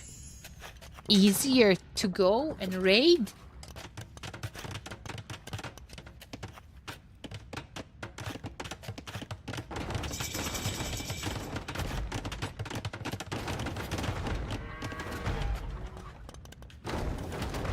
To go, snipe the monks, snipe the mangonels, snipe everything. Hello. Oh, they just wanted to slap him and go back? Ah, okay, yeah. Finish the job, homie.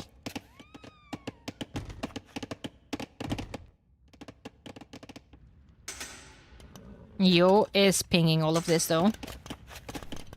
And soon enough, all of those forces are going to say hi to him and his teammate.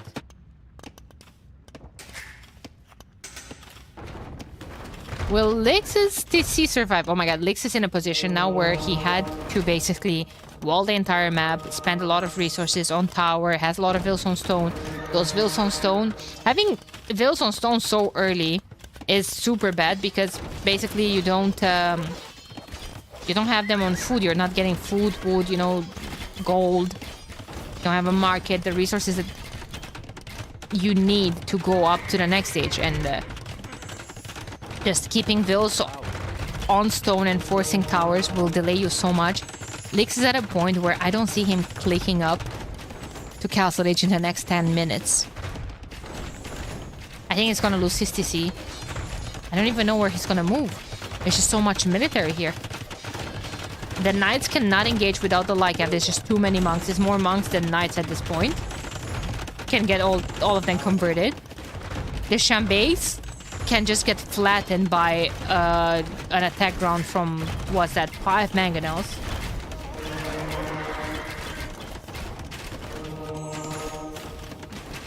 Lycav is here, but I mean, Hera has his own knights in front of all of that. Just so much more military value. There's more military on the field from Vitality, and yes, of course, hard military numbers versus 0, you know, from Lix are contributing a great ton, but thing is, Lix right now can't do anything. Lix can just finish this wall and go, you know, put on the sea, make more farms, try to get up to the next stage, and reboom. Like, Lix did his job. Lix is useless for the next 20 minutes of this game. He just needs to go to Castle Age and put down 4 TCs and just boom. But in the meantime, it's going to be a tough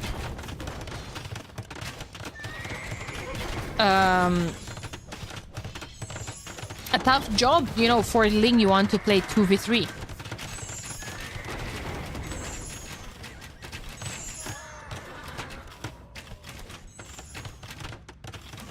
Need redemption monks or something.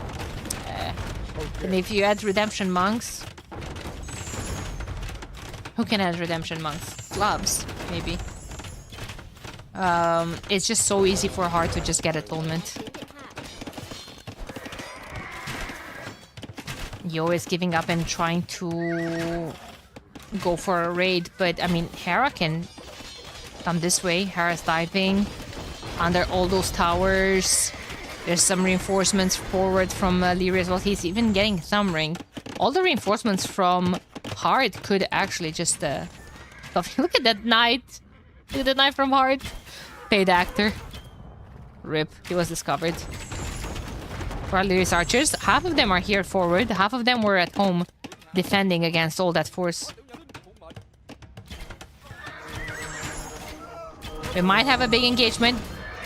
Vivi's just trying to snipe as many monks as possible. Those monks have a conversion 3, 5. Oh my god. Mangonels are down though.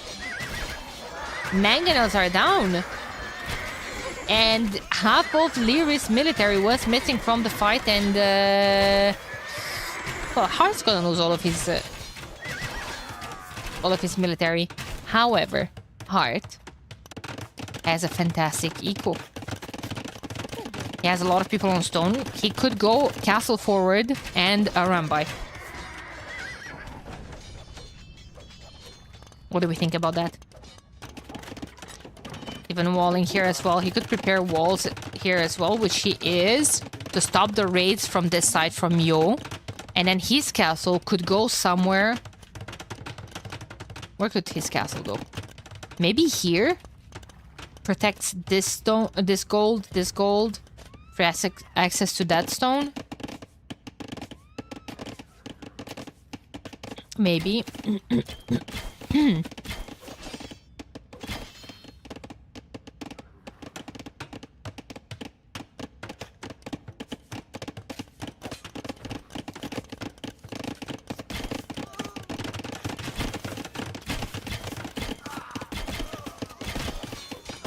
Is Larry waiting to go up? Slowly but surely. He's lacking the gold. Car could go up soon as well. Yeah, just imagine. Castle here? Nah, I don't think he can get that castle up there. Maybe here somewhere. Castle, monks, trebs. Oh, that's a great raid from Ling Yuan, actually.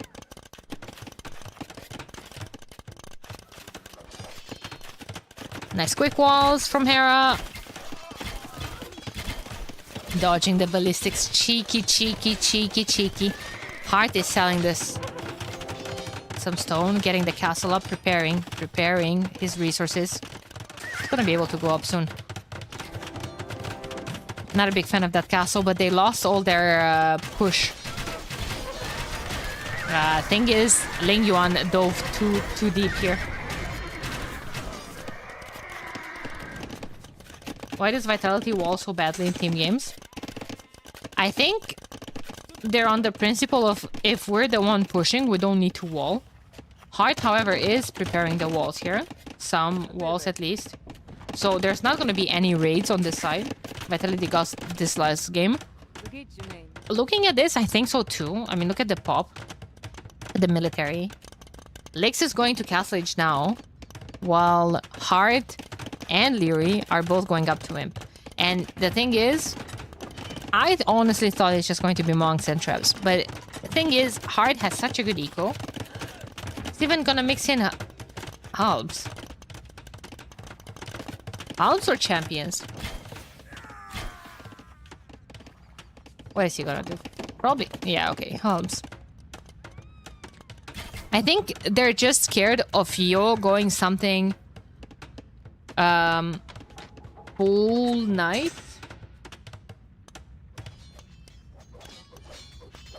Someone from YouTube, like, this is actually something that I thought to myself, but I didn't just call my chat out like that. But yo, Type Racer said on YouTube 2 weeks ago everyone was complaining about them being seed 8. Now people saying they suck. I swear to God, that's so accurate. Viewers comment, by the way, doesn't work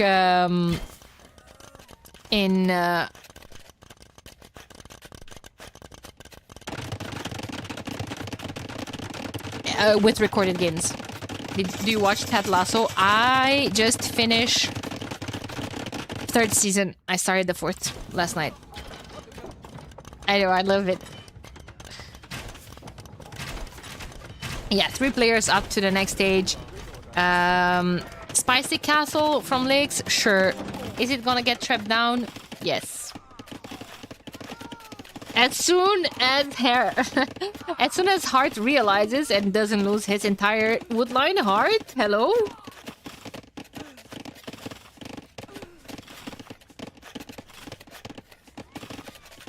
Okay.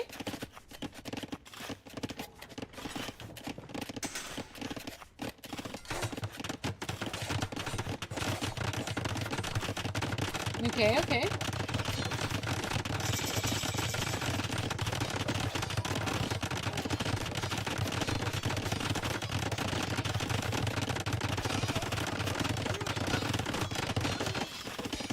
It's fine. Castle went up. He's going to have traps in defense.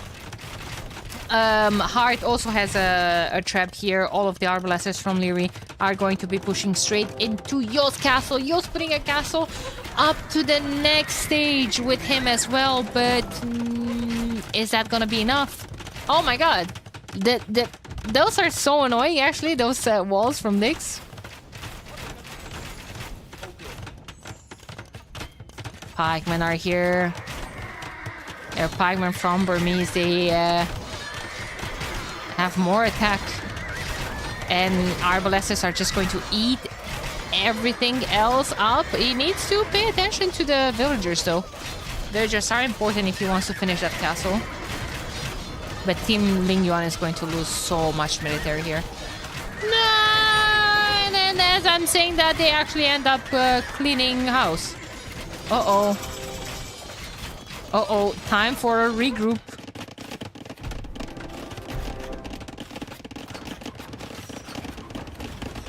Time for a regroup. Halberdier coming in. Heavy market shenanigans in between these two. Sun going up a tiny bit more in the back. Still protects this gold. And at what point are we starting to think about the trade? Buffering? What's buffering? No way.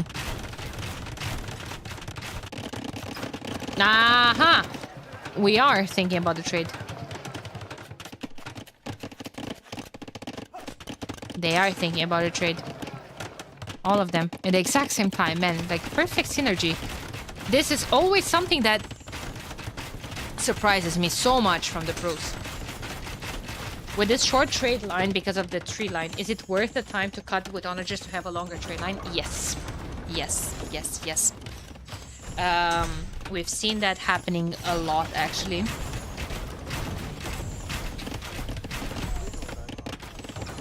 I also want to address the next comment. Red needs sling. So, you can sling once you're in him, yes. But if you are slinging red right now, what are you slinging up for? Red needs right now to boom as fast as possible, as hard as possible. Because red is a dead player in the Ling Yuan lineup right now. And if you sling him, you don't have resources to replace your losses. Like, they just need to hold 2v3 right now until red gets to a pot that he can start actually contributing actively. Because you sling him for what? To go imp? He's gonna go imp. He's still gonna have not gonna have resources to produce anything. And you're taking from your own resources. That was a big cleanup on you. Savarin coming. Only 10 Cavaliers so far. But yeah, I want to see Elite Boyar.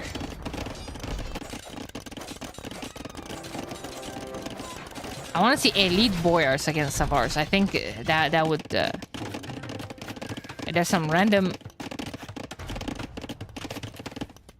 Knights going to... raid. Okay.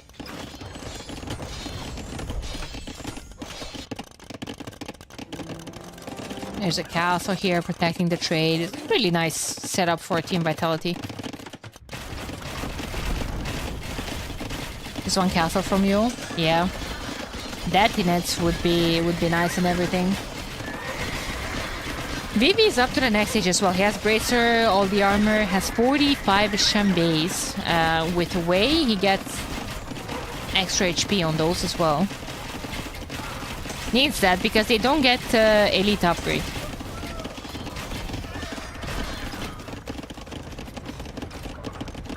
This game finished 10 minutes ago.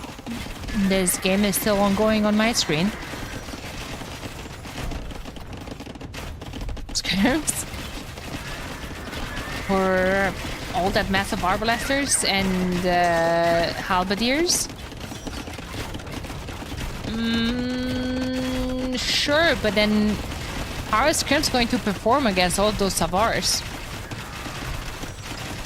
I think Hera is just waiting for a full mass 200 pop and just send them.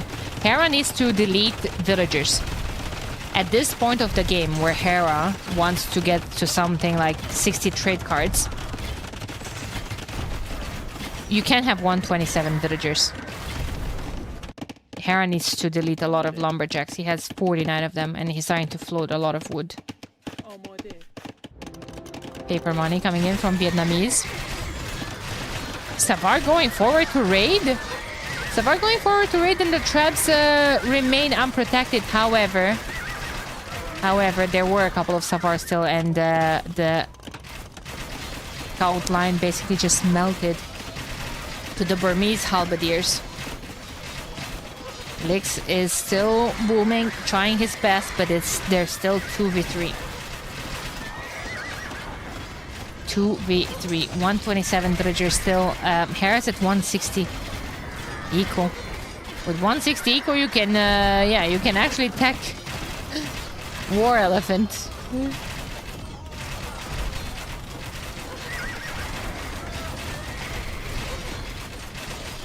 Yeah, he got Gambusons. Maybe he's thinking about the Militia Land makes no sense. Maybe he misclicked it. Maybe he's thinking that it affects halves as well. It doesn't, but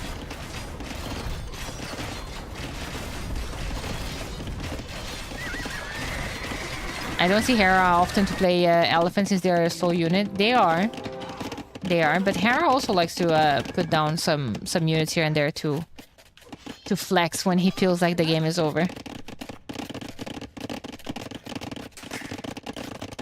Lix is going in. He probably wants to get a couple of halves of his own, but Yo has no military. There's 3 military between Lix and Yo. It's quite bad. And you see, I love how hard it is pushing here. Buildings forward. Halves are slow, so he is replacing his production. He's putting it all forward.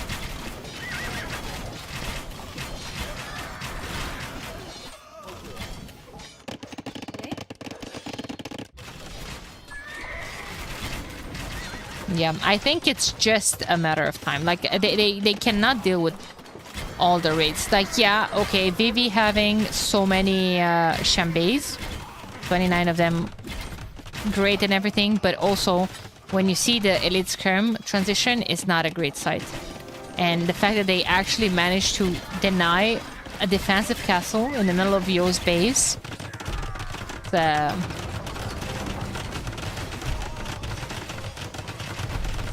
kind of paints the entire picture, right? All those arbalesters from Vietnamese as well, more HP on them. Guys, they have 119 kills on them. Citadels coming in from Hera, so even if there's going to be raid attempts, those castles will just have more attack, take less damage.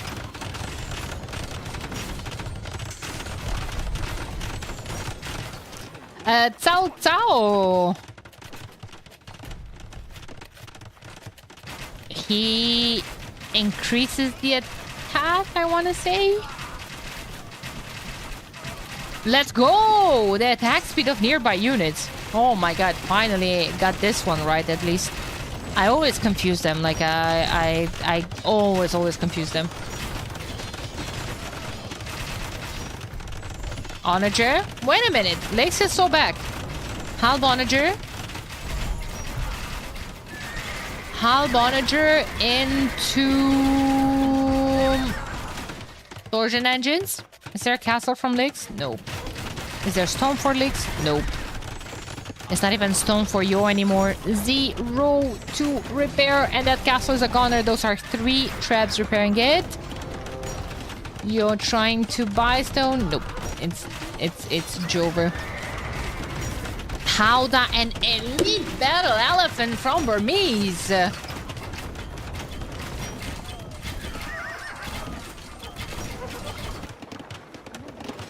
full stone walls to finish it off.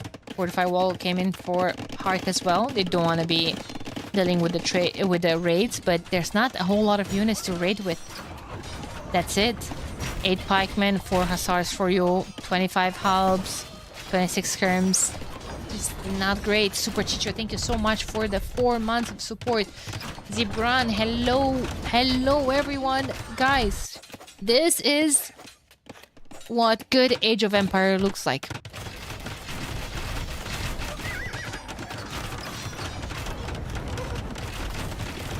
Yeah.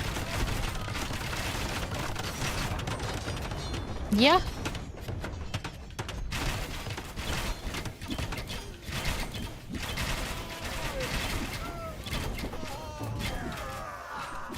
It's a really good result for all the top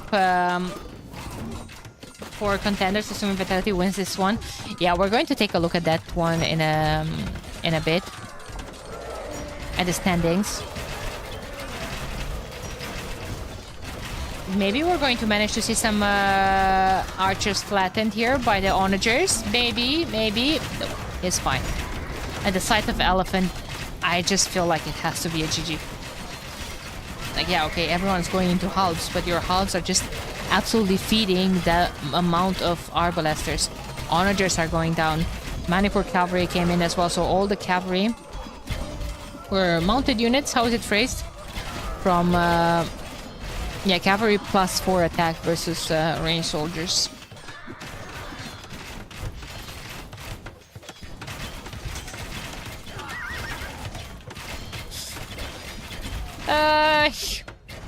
It's tough. Bomber tower from Leary. They're getting to the markets as well.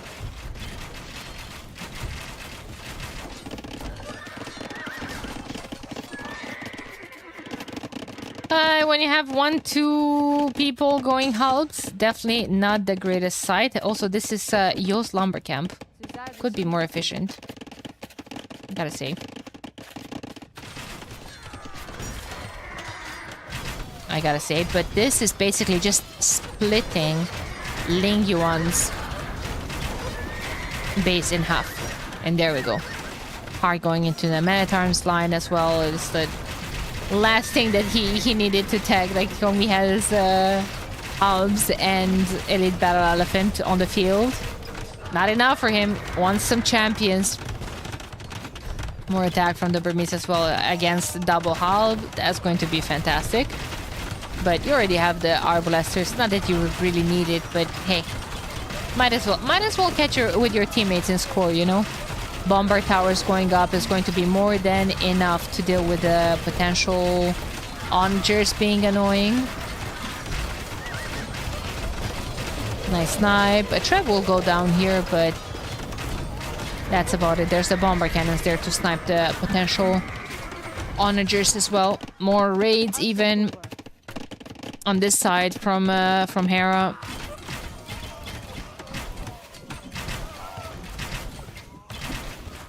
Military value is just looking from simple to double, actually. From simple to double. There's still gold on the field. Not that it would matter. They have so much trade. Heart has 4 relics as well. Look at this homie.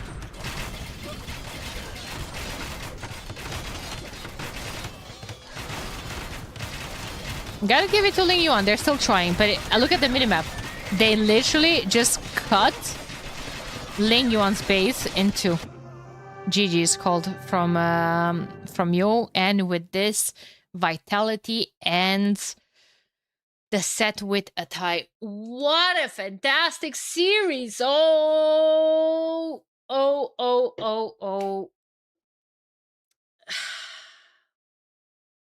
Why not? Hey, hi Daniela.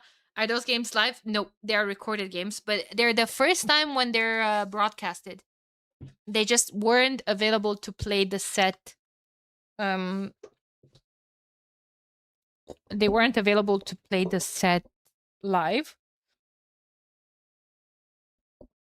Vitality just 1 point. Well, they got 2 more, so they're at 3 right now. We're going to take a look at the standings in a tiny bit as soon as maybe I have the confirmation from the admins that the site has been updated. Wow, great series so far.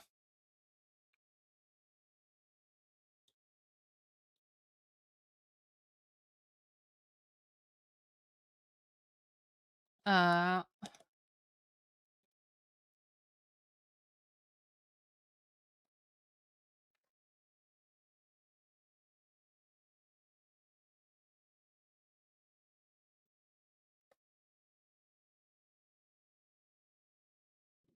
1 sec. Hey Dane. Congrats, and I'm so happy to see 800 plus viewers constantly since start of the tournament. Maybe not constantly, but I'm very happy. I also had a couple of really nice raids. So thanks to Viper, thanks to Pig, of course, for those raids, and thanks to all the viewers staying here. It has been nice seeing my my channel grow in the last couple of weeks, and well, especially in the last month. And thank you to every single one of you for all of that. Your support has been enormous. So I'm happy you guys are here. Let me just check really quick if the site has been updated with the standings. Yes, it has. What did this set mean? Well, this set meant that Ling Yuan goes on the 3rd position with 6 points. For now, Vitality goes from 7th to 5th with 3 points.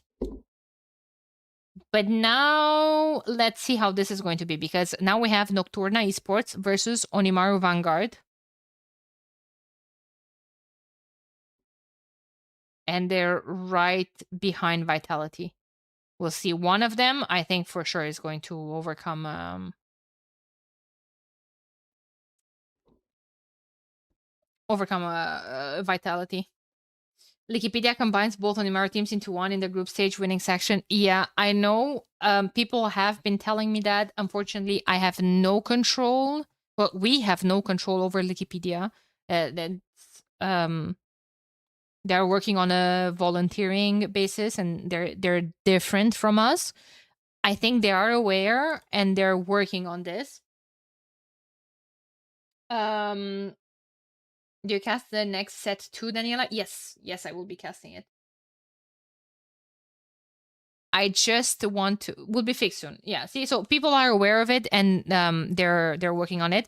In the meantime, you guys feel free to watch the watch this. At the winning section, you guys have here games won. 7, 6, 5, 3, 3, blah blah blah blah blah. Multiply this with 100. This means Tag gets $700 on top of their winnings. Wonders gets $600 on top of their winnings. $100 per game won. So yeah. Appreciate you guys. The next set is going to be recorded games as well. It's going to be Nocturna Esports versus Onimaru Vanguard. And I'm going to hop straight into the interviews while I'm taking a quick break. I just want to run to the bathroom. I don't want to delay the next set too much. Okay.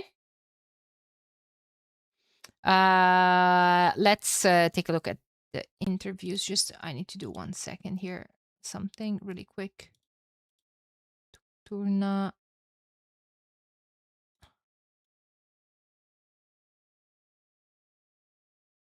versus Oni Vanguard.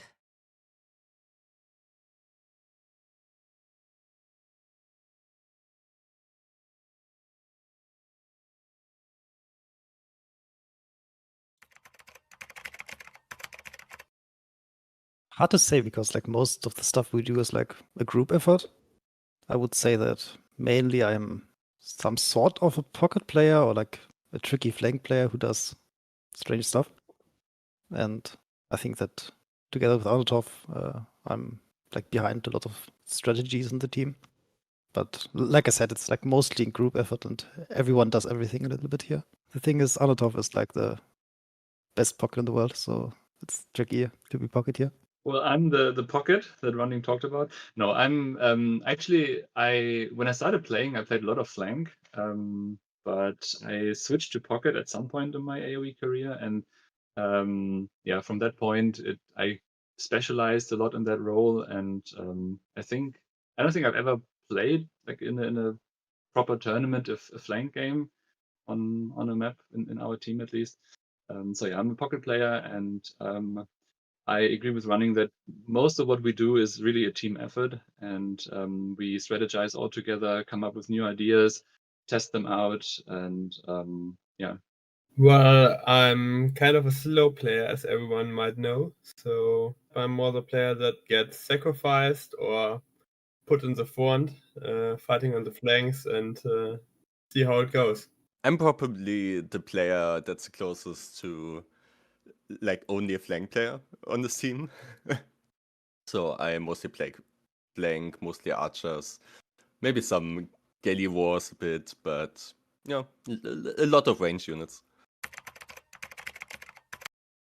That's a tough question because obviously the goal is always to just perform as well as you can, and with us being a German team and the finals being in Germany, obviously that's a really cool goal to achieve, but also extremely hard one for us.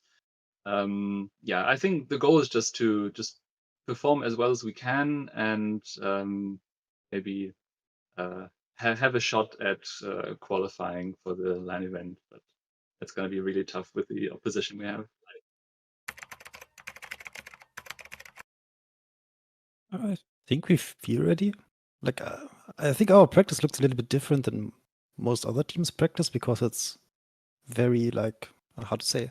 We don't practice that much like in games against other teams, but mostly we think things through and we plan all the steps ahead and try to watch recs and analyze all the steps which we have to take in the game. So it's more like a mental exercise oftentimes than it is about like getting the practice in. But yeah, usually like all the practice sets we played so far, they went really, really well. I think if we can keep on playing like this, or like how we played against Pa4 in the tournament, then I think we should have a pretty good shot against any team. Usually, I think as a team, we like tend to more underestimate ourselves than to be like overly mega confident. And I feel like that's usually not the best trait to have. It's like better to be like a megalomaniac who completely overestimates himself and just plays really well. But I'm not sure. I think we never played such a big team game tournament in this team, so I'm not sure how we will deal with it. I mean, as Running said, we like to think through, like we like to think about things a lot and come up with new strategies. But we also like we can also play meta a lot. So it depends a lot on the map and like the civs that we can get, but we can definitely be on the trickier side strategy-wise. When you think like you're the underdog, then you might use a strategy that is a bit more trickier to win a game, right? Well, I'm not sure if we not play more unconventional if we are safe to win, to say that. I think he means that we have a tendency to troll.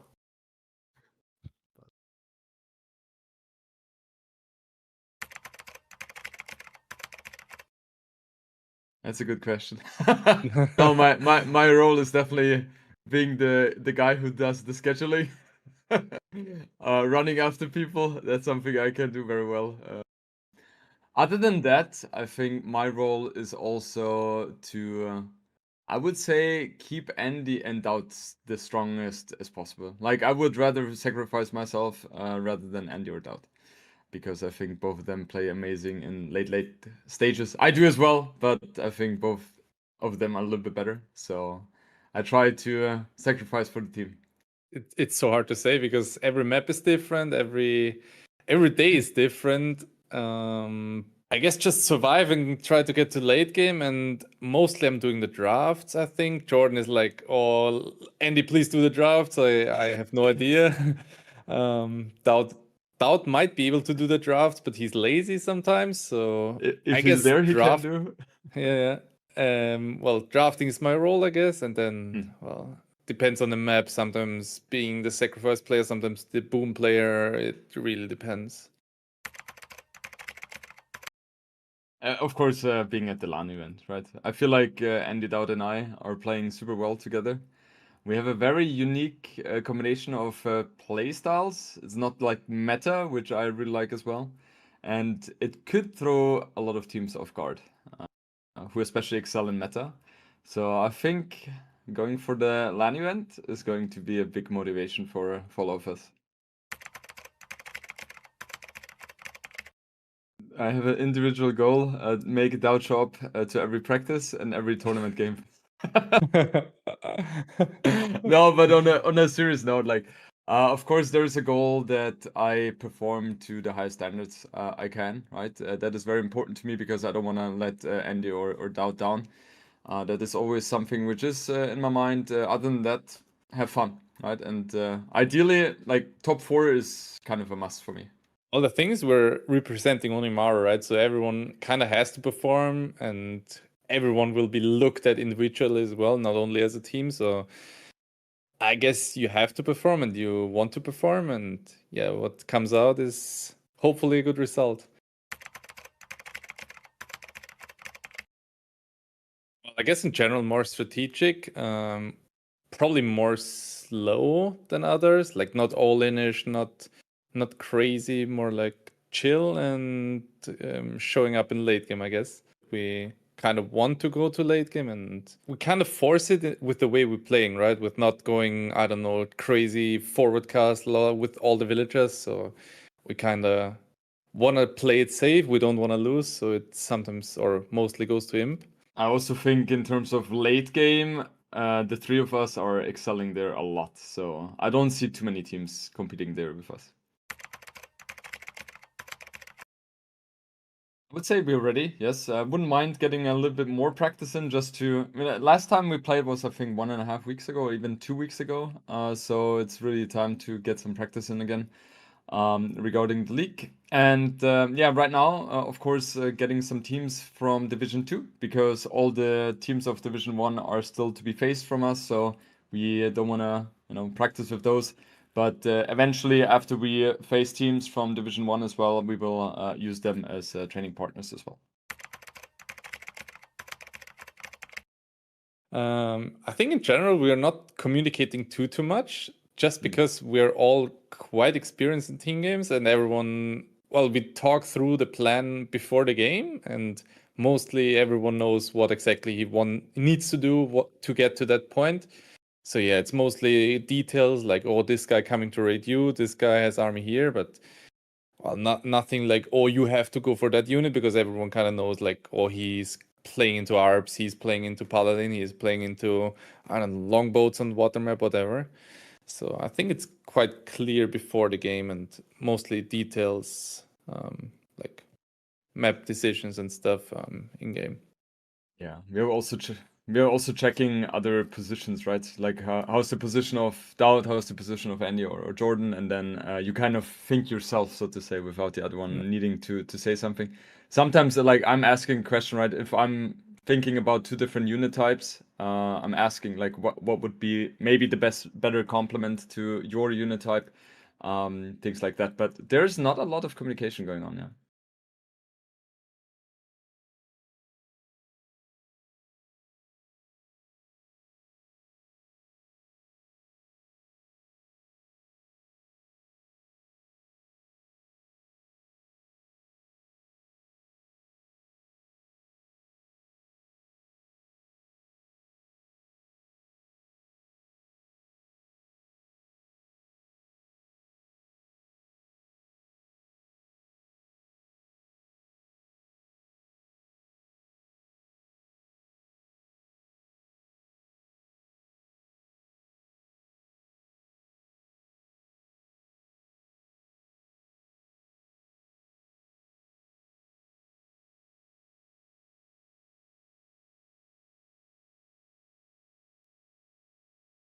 Guys, I just have to do something else really quick. Stare? Why are you staring at me? Mulu! Don't stare at me. Makes me uncomfy. I just have one other thing to do, and then I'll be right back, okay? I need 2 more minutes, sorry.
Okay.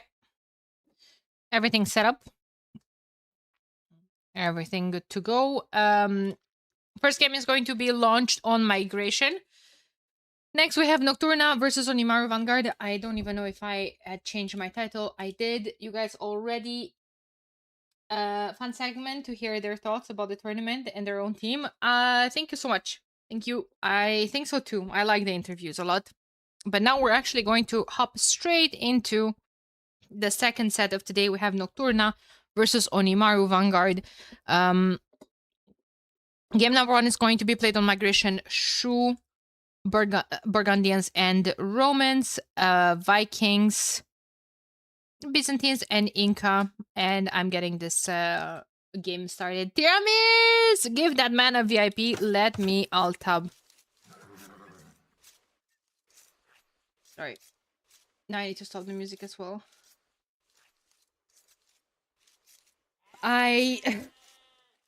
Days like this are so good because the games are so good and everything, but they're so tiring. I barely had the time to drink some water. That game was amazing. Can't wait for this one. Same seas. Thank you so much, Tiramis. Guys, if you don't know who Tiramis is, why don't you? But also, please, please, please make sure you're following their YouTube channel. Is just putting up amazing content for the AoE community. He's the one responsible helping with all the team interviews that we just watched in the break. Oh my god, Singa, I know for sure your first message in this chat was not, ugh, migration sucks. I know for sure. I think you meant to say that in another chat, or maybe it was another chatter saying that. Maybe. I know for sure you know better than to say that here. Blackson! Thank you for the tip! Good luck with the tournament. Thank you so much for the $15. I appreciate you. Thank you. Thank you, thank you. Okay, we're getting terribly distracted. Guys, game number 1, Migration. We have Onimaru Vanguard, represented by freaking Andy on the flank, playing as the Inca.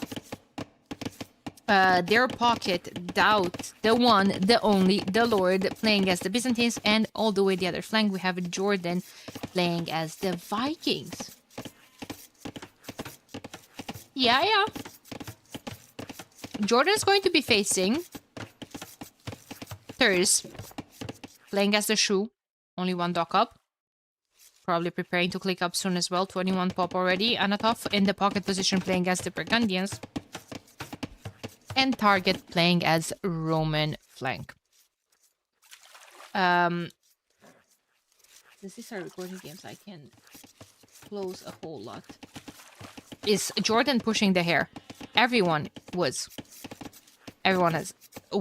not pushing. Like, the hair can't be pushed from here. Imagine if you have like a group of it, because like you push it a couple of tiles and then from here is going to just turn back. But when you have all those rabbits around the TC, you can push them a couple of tiles. And it's not like you can just scout with sheep to begin with. It's not like you can do something else with the scout. Might as well just, you know, try to be a tiny bit more efficient.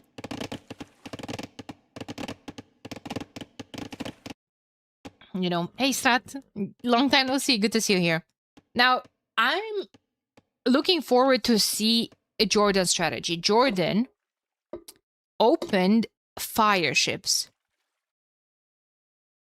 a lot this tournament on Migration. Usually on flank, you just open 3 dock galleys and call it a day. Sorry, I'm a little late, but so happy to be here tonight. I'm happy you're happy, and I'm happy you're here.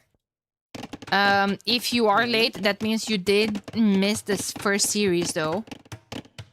And the first series, guys, first series was an absolute certified bangers. You have to.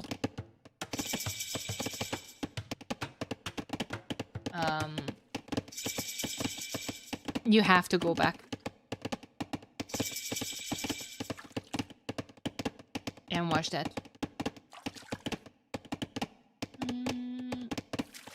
Just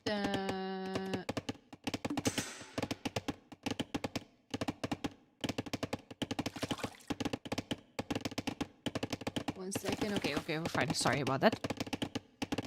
But after the series, now we're locked in. We saw Nocturna playing recently in this tournament. And you know, do you guys remember what I said? I think Nocturna is playing Migration the best in this tournament. And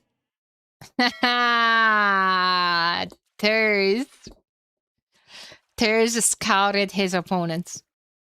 Thurs watched all the games and saw Jordan opening straight up fires. And here comes Thurs opening holds. Probably not a unit that you want to be in the long run on, especially because they're missing. They only have a forging.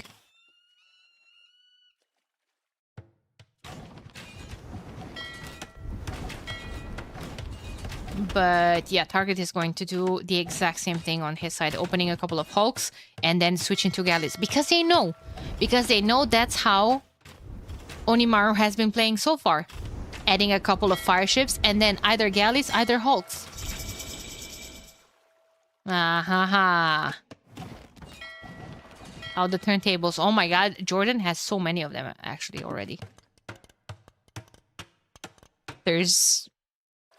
Missed the memo here. That Jordan's gonna go full into fires. And he kind of stopped adding more hulks. Well, he went back on the production. The pockets. We have Byzantines against Burgundians. I think it's pretty straightforward what Anatov is going to do here. He did it every single game and it paid off. It's just going to be a fast imp into early trade. Just to help secure the water and start early trade. Both him and the flanks. And then later on, Have a decent expansion in the middle as well. Doubt so far, I don't think I've seen him go pure fast imp. It was mostly just imp with, well, fast castle with some sort of expansion. Actually, no. No, I'm wrong. Last time he went fast imp, pure imp with Byzantines. He didn't add eco either. We might see a whole lot of water fight here. It's a lot of hulks for Turs. Now, what do we know about the hulks? They get affected by forging, iron casting, blast furnace, by the attack upgrades from the blacksmith. Melee attack upgrades. We could be seeing them, especially when fighting against fire ships. It's an important extra attack. In the Hulk versus Hulk, that extra attack is cancelled by the melee armor that a Hulk has. But when fighting against that many fire ships, it's quite important. Should don't get the second attack. Yeah, I already mentioned that. That Thurs probably doesn't want to be stuck on Hulks. But while he is, with the amount of fire ships that Jordan has, I wouldn't mind him getting forging here. Anatov's already going imp. What's Doubt doing? Doubt has a transport. Okay, is this going to be a fast imp from him as well? Yeah. Yeah, he has it queued up. I like that, Vil. Now, let me see those upgrades. Let me see clinker construction, careening, siphons. In this exact order. There's going up as well. So is target. Everyone going up to the next stage. Flanks, significantly faster though from Onimaru.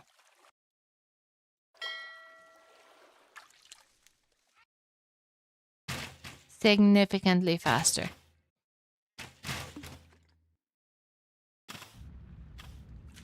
Medium warship coming in. There's siphons. Medium warship coming in from Andy, however. Wait, did Doubt get it?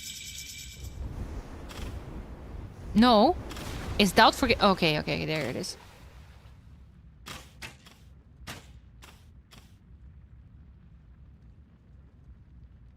I wonder if the +1 melee armor is impactful for the Roman galley. Well, they have +1 melee armor.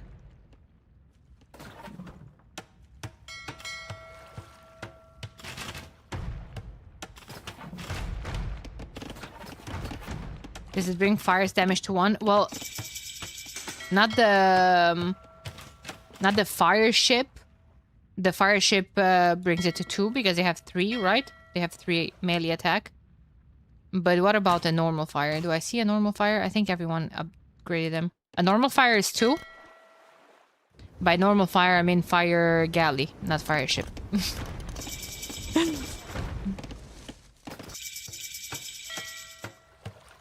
Yes? Okay. Yeah, see now I don't know if you're saying yes or 1.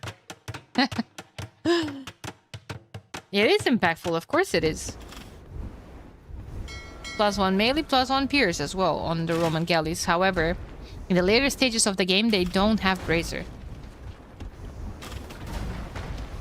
Blinker. No, Carvel Hall even. Byzantine fire ships, they do attack faster as well. Now I don't see... Well, it's tough, right? It's tough to go super early on stone and get a castle in the middle. But I feel like that would give you some sort of map control. And Greek fire would give all your fire ships an extra range. I feel like that's extremely important.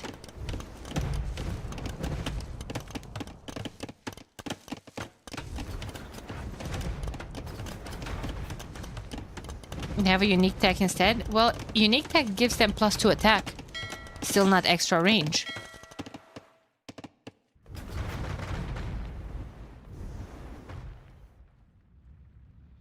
That's the thing. That's a lot of navy here. Anatov has fast fires. Well, so does Doubt. Does that have careening dry dock? No.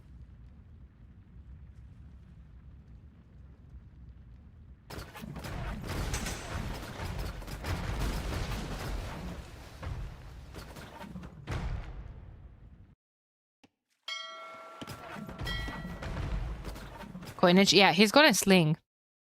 I think I've seen this. I think he's gonna sling Jordan to go to the next stage. To go some sort of fast imp.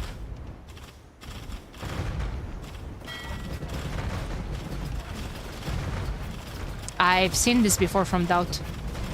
He sold the stone as well, so he's not going to be booming. Oh my god, he has so many fire ships. 22 fire ships, 29 from Anatov. Oh my god, Anatov with the big surround. Especially on this group of units. I think half of them should try to go back. Yeah, he's only... Oh no! Target?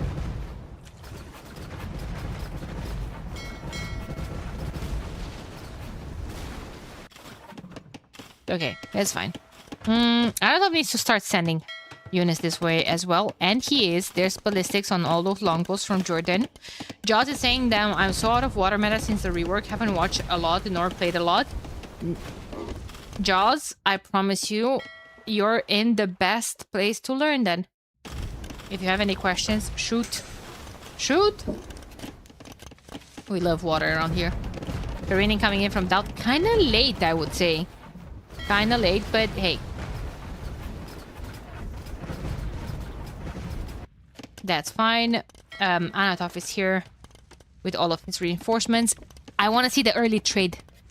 I want to see the early trade from Anatov and Thurs. Demolition ship from Thurs. I think it's risky against so many longboats. A longboat still as strong as before. They're strong. They're strong. Maybe not against the fires, though. Especially fast fires with careening.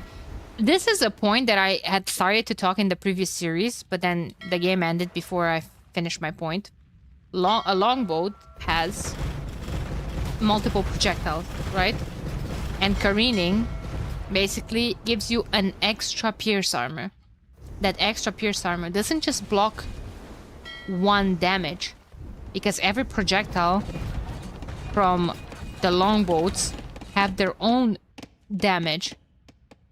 So it kind of blocks a damage from each projectile, if that makes any sense. So careening is probably most important against longboats.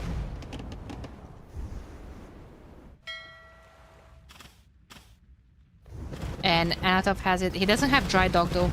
That would be another one. I think he needs that. He's getting coinage as well. Jordan is selling the stone. He's clicking up to the next stage.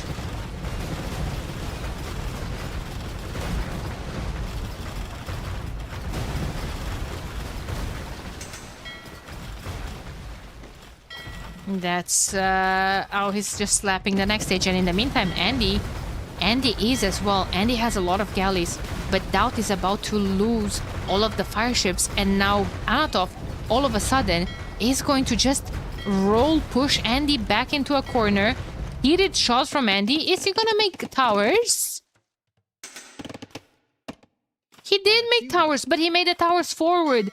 His towers are sniping the reinforcements from the pocket. Oh my god, that's genius. I love that. He actually started from here, but Target has an expansion in the middle, and his castle blocked all of that. And now he's sending a ram, but wait a minute, and is going to put a castle of his own.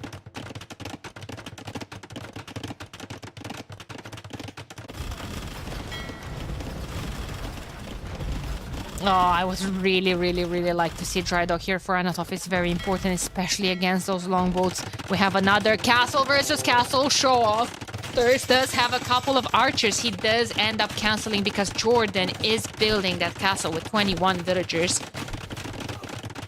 Bracer coming in from Thurs. He's going to kill a couple of villagers there. Ram could still stay there.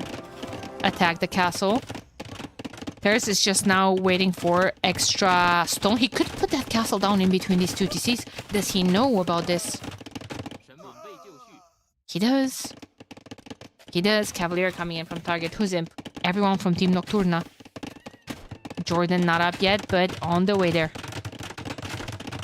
On the way there. Don't you worry about him. I don't know where Anatov is just trying to run with all of those. Was he trying to go for a surround? I think he was. Oh, he was going to try to go for a surround. Guys, the longboats are melting. Before Bracer. He has... Does he have Caravel Hall? Ooh, that's right. He doesn't. Wait, was I losing my mind that Anatov doesn't have dry dock, but Anatov doesn't have access to dry dock? I'm so sorry. I'm so sorry. I confused dry dock with Caravel Hall. That's what he's missing. With Caravel Hall, he could go ahead of those longboats and block them. Now, target, Cavalier raids. This is how you do it. This is how you stop vanguards from expanding their eco in the middle. This is how you do that. Crazy good presence in the middle of the map from Nocturna. Andy, like I have to address Andy's genius with those annoying guard towers here to kind of disrupt Anatov's reinforcements. However, Anatov now focused all of his attention on the other side. Now target is going to start pushing him on land. Those towers are going to melt. Yes, there's still a whole lot of navy here, but maybe Anatov is thinking about remassing units here. Maybe he's going to be able to push this back. Now, the issue is that I did see a couple of hulks mixed in here. No hulks. Anatov just has so much navy. It has 28 fast fire ships. Top score in his team as well. No trade cogs yet. Interesting. I was used with the fast imp into trade kind of trick. Andy is now finally moving into the middle as well. Monastery and a castle. But how are they stopping Thurs here? Thurs has so many arbalesters and he loves playing Shu. He knows that he can get into Bolt magazine and he can transform those into Chukanu-like arbalesters. Now the Cavalier from target are just going to jump on all of that siege as well. Traction traps are helping. And good save there from Jordan. Going to go into crossbowman of his own, but he's also... well, was fighting on water. He lost all his navy. Jordan is at 7 military. I feel like he's going to be pushed off completely here. He cannot deal with Thurs' military right now.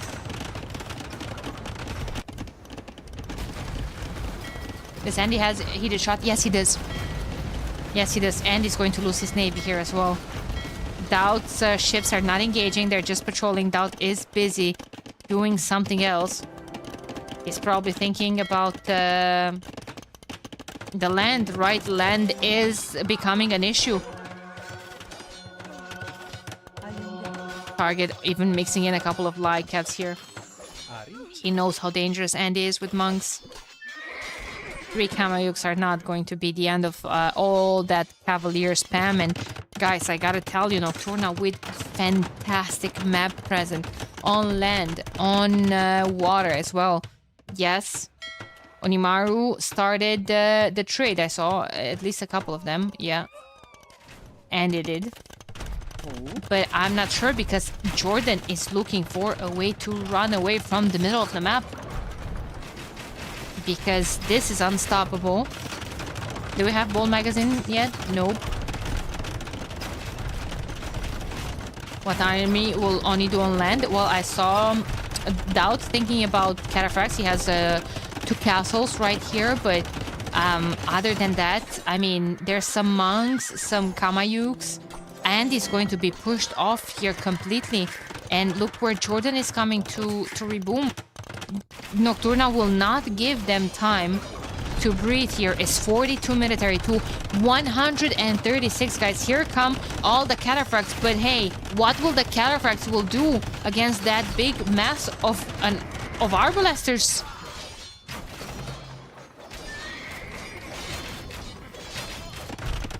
Terrors can 1v3 the comps here right now. I mean, Terrors can always 1v3 because he's Terrors, right? Let the record say that that was a joke towards Terrors and Terrors only, and I'm not in any way biased towards anyone. Okay, okay. Elite longboat, but no longboats. No longboats. Double castle to save Jordy's expansion here, but a trap is already contesting one of them.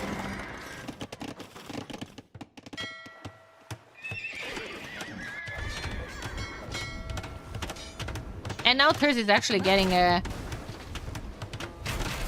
page from Andy's book, and he's going to have pesky towers with heated shot as well. He's like, well, if you did it, why can't I? Heated shot is coming in. Man, the eco kills for target must be out of this world. Cataphracts are trying to get some engagement, but guys, that army is unstoppable. I've never seen traction traps with 50k damage on them. Traction traps don't leave long enough to get 50k worth of damage. And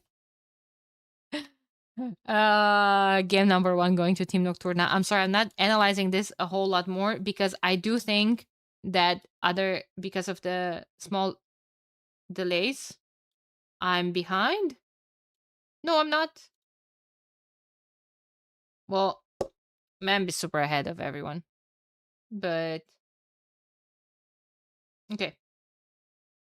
They've just finished the game as well. We're fine. We're fine. I guess they've waited for me to get into the game. Which, shout out to my homie, Dave.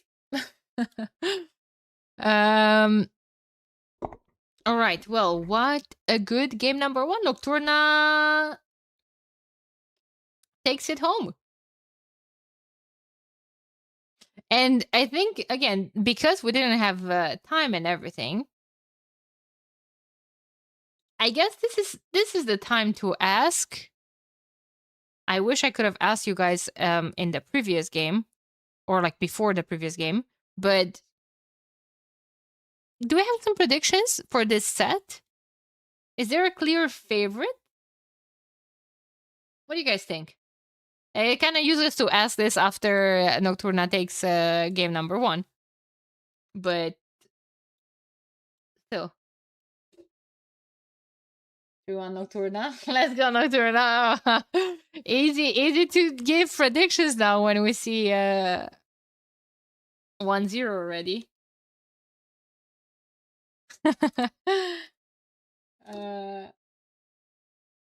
Oh, really good game number 1. The next game is going to be Nomad. And guys, I'm already into the game and I'm looking at the TC position and I think this is going to be crazy. No, wait a minute, let's go. Because, so I would have thought maybe Onimaru Vanguard are the favorites. I'm not sure. And Nocturna is showing a fantastic level. Dodo, good to see you here. I did see, I took 2 minutes to run to the bathroom earlier and I saw when I came back your raid. And then I started to change stuff and I forgot to address it. I'm so sorry. Thank you for being here, by the way. And thank you for the raid. Book with the Prime as well.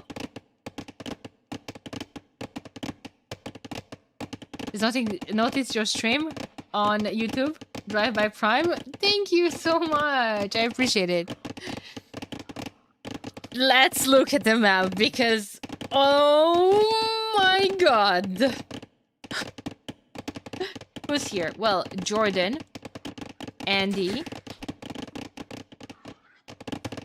and out. 1, 2, 3. This is Onimaru's Vanguard. Let's address this first. Why do I think usually on Nomad this is a problem? Tochen with the 27 months. Thank you guys. Triggering that hype train. Why do I think this is a problem? Because of resources. And when I'm talking resources, I'm talking strictly boars early on. Later on, gold can be an issue. Because right now, you have Andy with 1, 2 stones. Jordan with 0. Okay, have to go here. Maybe that's going to be fine. Doubt has this stone, this gold. Yeah, those should be fine. But like when it comes to boars and hunt, usually you have a boar here, you have a boar here, and you have a boar here. And probably one here. You know, the one here, if you're orange, you're like, okay, I have 1, 2, 3 boars. But now this one, suddenly it's reds. And yeah, hunt is important early on. Might be an issue. In the meantime, I am missing some juicy action. Target lost his will. Great awareness there from Andy. Now, I don't like to see TC stack like this early on, but it can also be good from a defensive point of view. It's easier, you know, to have like all the militaries here close to each other to defend each other.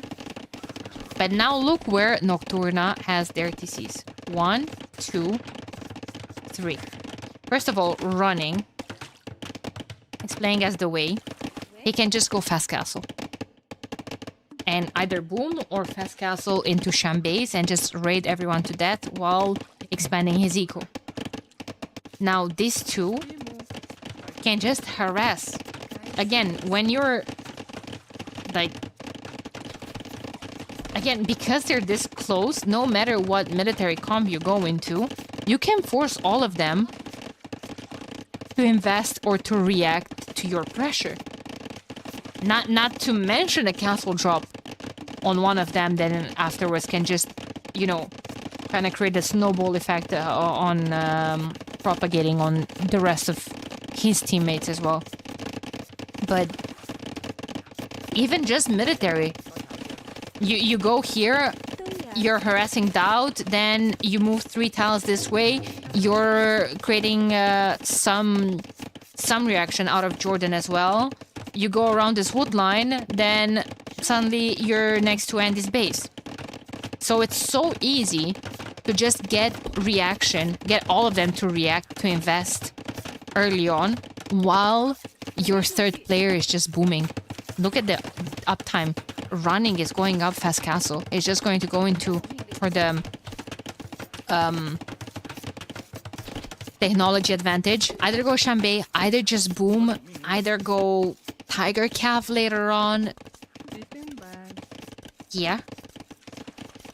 Now, on the other hand, if 3 players from Onimaru are here and only 2, they could just all go full military and just kill 2 players. This could be a 2v3 until maybe Running decides to come help his teammates.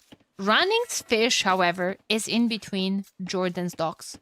Everyone going up to the next stage. Jordan going up a tiny bit later on. He's the one in the middle. He might be thinking about the fast castle himself, but fast castle into what? Into water, maybe? Yeah, range already up. Tower going up from target. Doubt's going to actually start taking some heat here.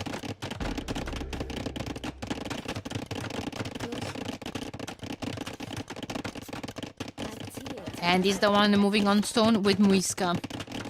He could go Gwecha warriors.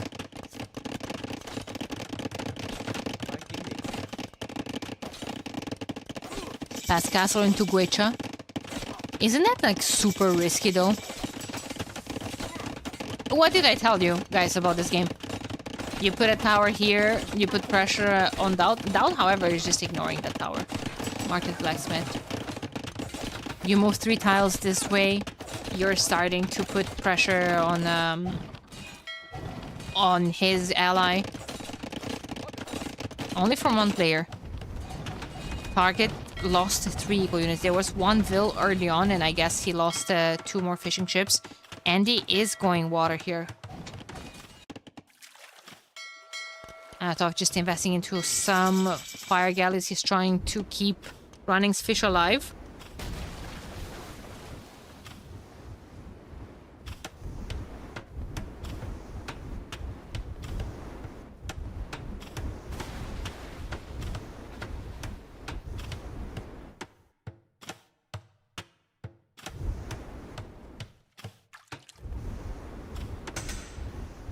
Sorry.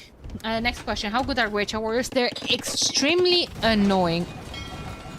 They're very, very annoying. They're a skirm with 6 pierce attack. So, and they're fast. Like, they're very good for raiding. They're very good against range units. Yes, they only have 3 base range. So, you know, their range is not fantastic. But they can be very, very, very good. That's a really good job from Running. Adding a couple of hulks here and there as well. And going up to the next stage. Probably just going to be a boom. Went up with... Ooh, it's going to be Tiger Cav.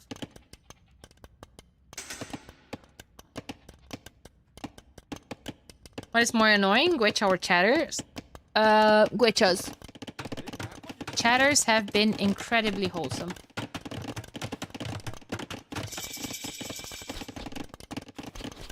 We're going to ignore the dude that said awful English. On average, chatters have been incredibly wholesome. Yeah. Dow's gonna put down a castle. He's playing as Bengalis. Ratas is a fantastic unit.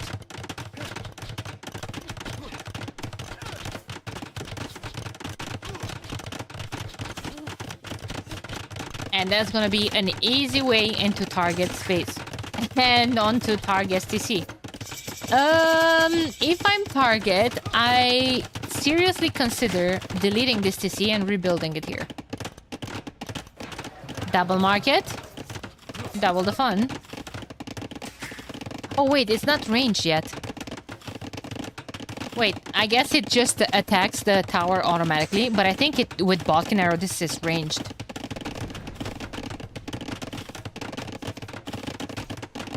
Yeah. No, why? Guys, to go up to the next stage, you need 2 buildings, feudal age buildings. 2 markets don't count. You need a blacksmith. He has it, but he's missing the resources. I don't know if it's up to the next stage as well. He has a siege workshop. Table or no? Andy might be pushed here off of stone. Oh, but Andy. He's going up to the castle age under a castle. Now he's gonna have to deal with great Tiger Cav and Mangonels. Oh my god. Now,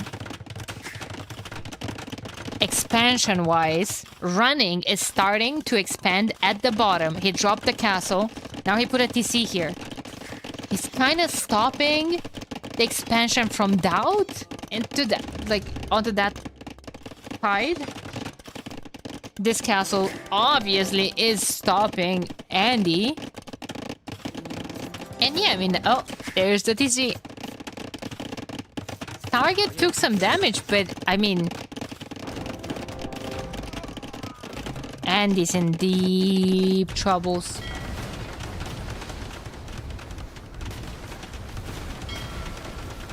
There are hulks mixed in there from Jordan, so Anatov might have to abandon that fight.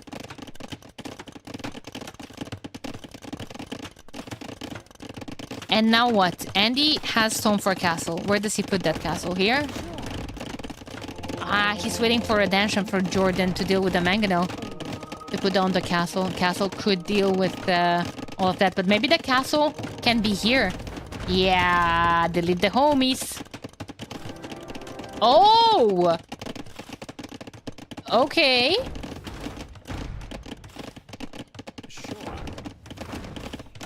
Okay.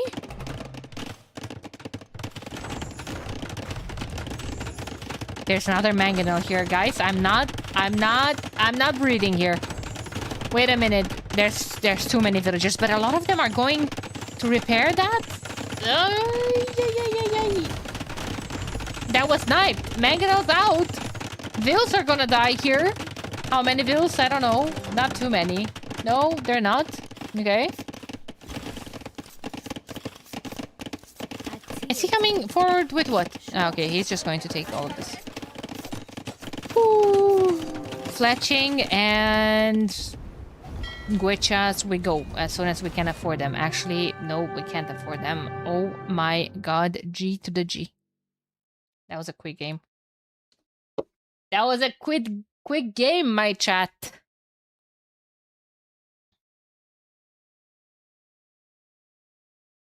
Man, this was fantastic.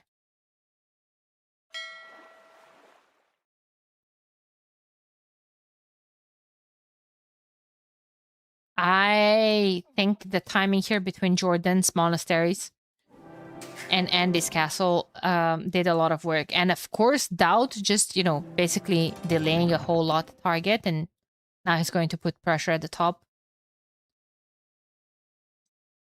Oh, I would have thought Nocturna would have been in a better position given how Onimaru started. But I was wrong. Little did I know, chat. Little did I know. 1-1. We have another close series today. Oh, I'm excited.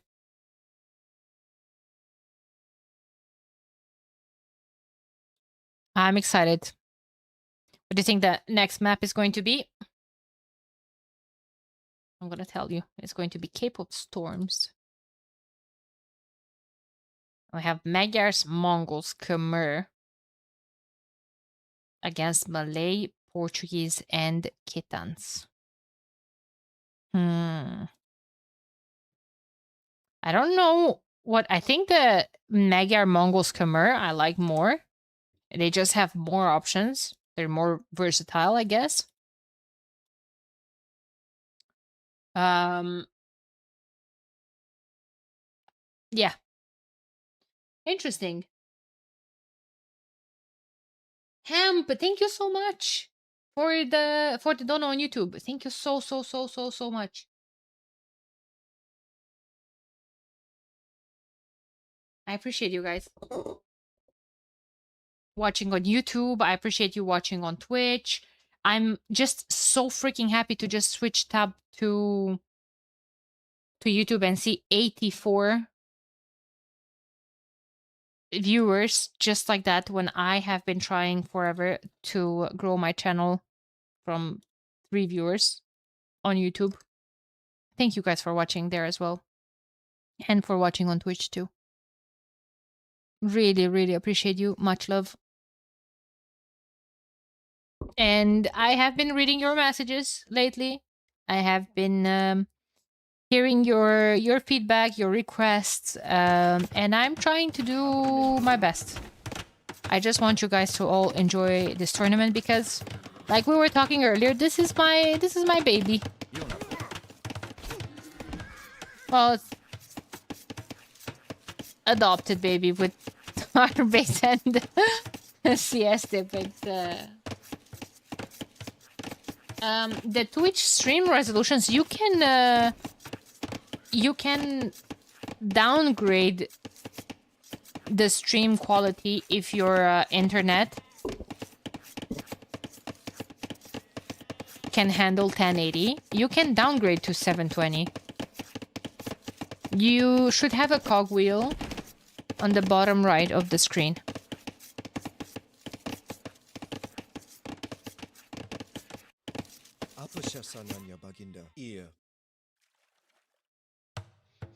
Guys, Kepa Storms.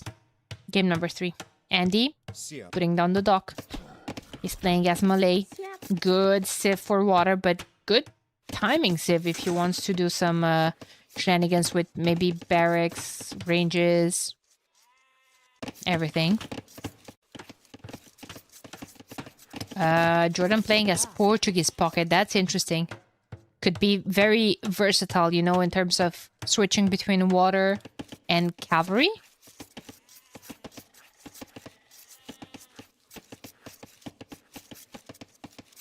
Ah, you can't control the FPS? I'm sorry. I didn't know. And Dal playing at the top with Kitans. What do we feel like? Early barracks. Early barracks, actually, as a second building. Are we gonna see some militias into a range at the top from Kitans? Will Dowd prepare his way? Well, his Kitans. But no, for real. Will he prepare his way to Cav Archers? Castle Age Cav Archers?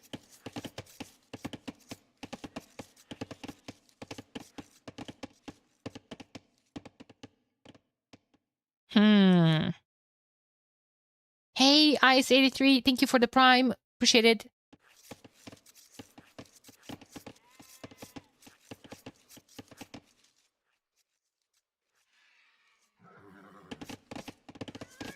Thank you, thank you. Yeah, no, there's nothing really that I can configure. Like, I just turned on Enhanced Broadcasting. And Enhanced Broadcasting gives you all those options. But there's no really a way to configure those specifically. Just dropping in to say I really like this tournament setup. Good job, guys. Thanks. Thank you for shipping boats. I appreciate you a lot. Thank you. It means a lot to me. All those nice words and support. Positive reinforcement. Who would have thought? No mining camp scouts? Could be scouts, yeah. But I was just very surprised of how early was the barracks. As a second building, usually that's a militia or men-at-arm build. Jordan is going to do militias from the pocket. Oh, he's gonna go men-at-arm archers from the pocket. And he's gonna go water. And Doubt's gonna go scouts. And they're going to try to wall. And unite their military. And not do your usual 1v1 at the top. But running is putting down a stable as well. And you know what? So is Anatov. It's not the first time we see Nocturne now with a double... With a double scout. Magyar waters suck. I will stop you right there, my homie there, Greg. And remind you kindly that Hulks now are affected by forging and Magyars get that for free. And if you are attacked by random fires, you can hop some out. Thank you, shipping boats, for the 5 gifted. I appreciate it. Thank you so much. Oh no, Schwindy got dodged. Poor homie. My intel was before Hulks. You're welcome. You learned something today. Turrets has a lot of men-at-arms still. Oh my god. There's no more men-at-arms from Jordan. Has 1 spear, 1 archer. And that's about it. Turrets and Anatov ready to rumble. In the meantime, Doubt is trying to put some pressure with some scouts, but guess what? Running is like, catch me outside, how about that? He has every single small resource walled. He has houses. He can hop in, hop out. If he wants to kill that spearman, hop back in.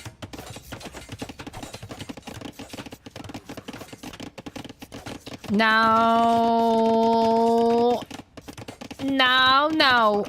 Anatov needs to be paying attention to this because all those scouts, if there would be communication from Andy, Andy would say, yo, Doughty, this is open. This is open, we can do big damage. No, Doubt is very, very focused on really making sure he attacks that. Now, this is going to be an issue, forcing a tower down from Doubt as well. Yeah, nice job from Anatov. Rewalling all of that. Really nice job.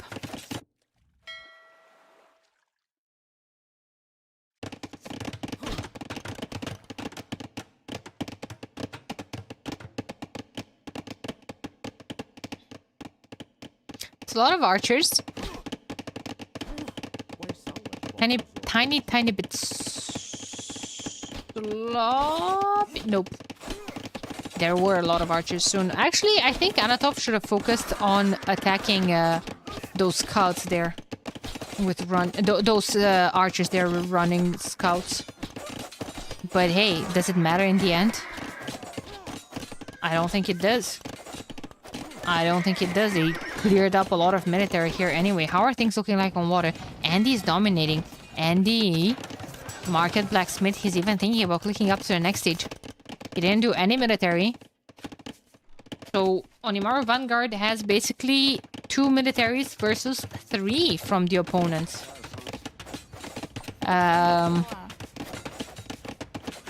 But now they will probably lose water as Andy just clicked up to the next stage and his melee. He's going to be there in no time.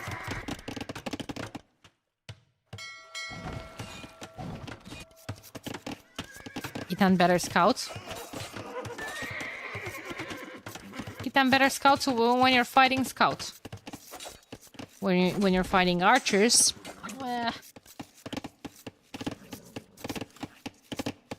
you want armor. This has to be closed somehow, eventually. But Onimaru is pushing this back. And Anatov is just regrouping all of his scouts. He might be just jamming straight into that wood line. Wait a second, there's more scouts coming for running. This is a lot. 9 scouts for Anatov, 7 for running, 3 archers coming forward from Thurs. There's 10 archers from Jordan though. Is that walled? This? No. This? No. Actually, this? I'm not sure. No. Yes? No. There's a hole here. You can go through there, I think. I'm not sure.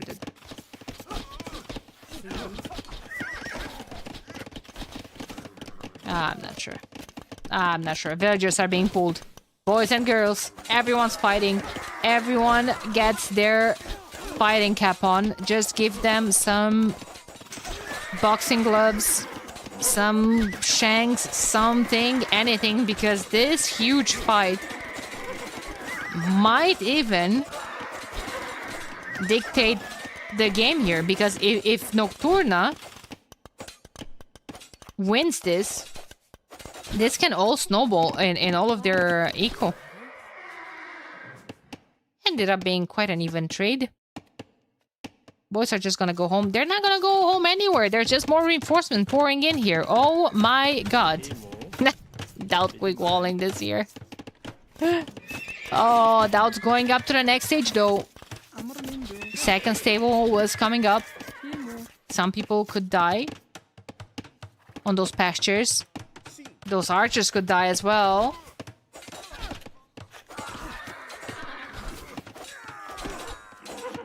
And Andy is going elephants. Oh my god. Where's Andy going elephants? In the middle? Yes. Oh, now imagine. You're just a poor feudal farmer. A miner. You were sent to mine some gold. Yes, that's just your job, you know? to make some walls, some wood. Now, you see a bloody elephant coming forward. What do you do? Nah, it's not going forward. Bloody elephant actually has to chase all of those scouts. Because, like, these raids are just terrible. Everyone's going up to Castle Age now, all of a sudden.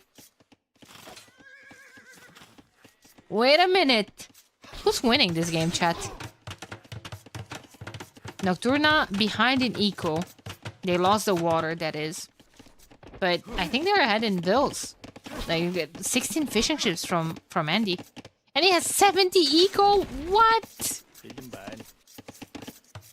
Elephant player is winning, of course. Yeah, but like, how can you... Like, elephant player, by the way. Poor Andy with 10 wood left on that straggler. Oh, he's gonna suffer from some raids here. But now I don't know how Nocturna is going to... Anatov? Yeah? No. Okay. Anatov? I think that might be a conversion. He had Sanctity, that's a conversion! Oh my god. Oh boy, oh boy. Now what? Stab Lancers. Elephants. Ooh, big fight. Thou did have Lycav and a couple of Stab Lancers mixed in as well. Does he have +2? He does! And +2 for... The Kitans is actually +4. Quick maths. I see people getting +2 instantly and getting to Castle Age. Now who's gonna suffer? Thurs. But you know what? Thurs is up to the next stage as well. With the meta, Crossbowman, Balkan Arrow, and Double Bitaxe. Clicked immediately. The fact that Doubt actually has to deal with all of those Lycav and chase all of that instead of sending military forward is legit so annoying. Here come the knights. Would like to see a monastery maybe from Nocturna as well. Scouts are just jumping. They have iron casting. No, it won't kill it! Oh no. Thurs didn't get hit, but I bet Thurs was not happy with how his teammate decided to take that engagement. Oh no, I think Anatov's gonna lose everything here. He's trying to dive in for the monks, but so many of the light covers low HP. You're not updated? The meta is Bitaxe at reaching him? They're not updated then. Okay, armor coming in. Husbandry is in for the elephant player.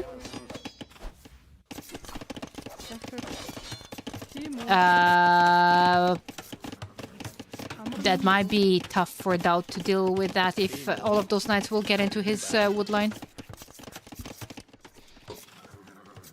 But that's fine. You know what? Andy still adds more docks. Andy has 19 fishing ships, 78 villagers. He's just booming his mines out while adding elephants. Nice knives there for Anatov, and now he's just going to run away.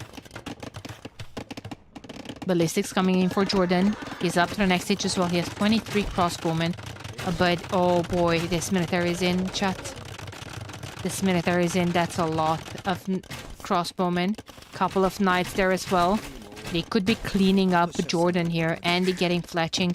So he has extra TCs. Extra attack on his TCs.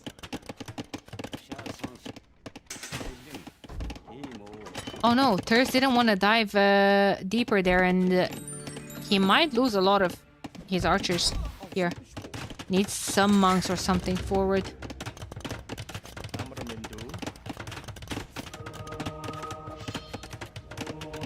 Andy is going to massacre Thurs here, I feel like.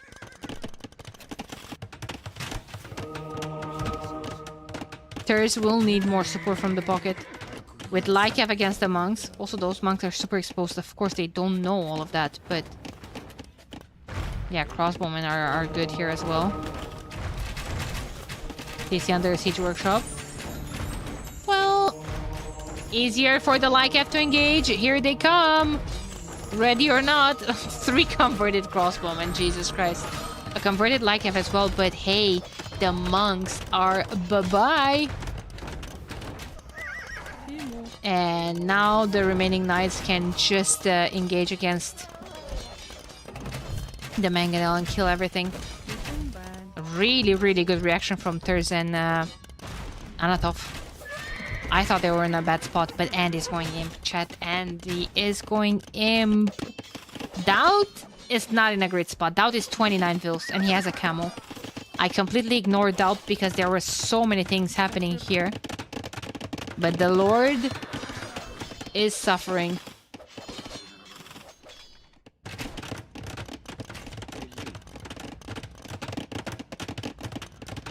Doubt is defeated. Not yet. 27 bills are 27 bills. People can reboom.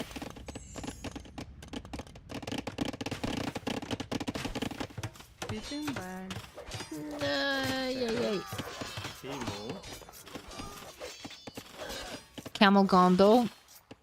Camel is gone. That is true. Doubt putting up a market. He has to balance his ego, poor thing. I think Nocturna's got this.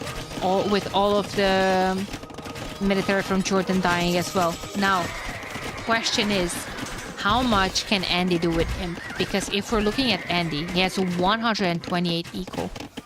18 military. Most of it is Navy, the Hulks. But hey, 5 elephants. I saw him getting crossbowmen. There is it going up as well, though. Can Andy carry? Can Andy compensate for one of his teammates being almost completely dead? Almost completely dead. Doesn't sound great, huh?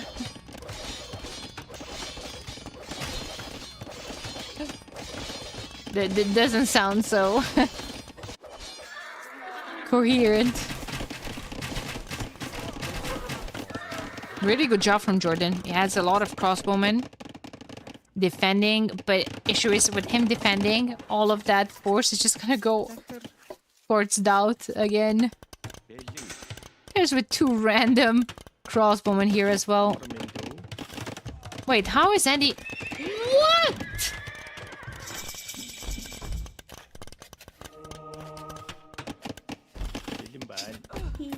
Just classic Andy things. Classic Andy things. Bracer. Chemistry. Can Arbalaster be afforded? No. Thurs has 0 on food. 0. Not 1, not 2, 0. 24 food in the bank as well. 57 bills. 18 for Doubt though. Thurs does not have stone for a castle, and that castle going up means that it's goodbye gold control for him. Would need to move here though.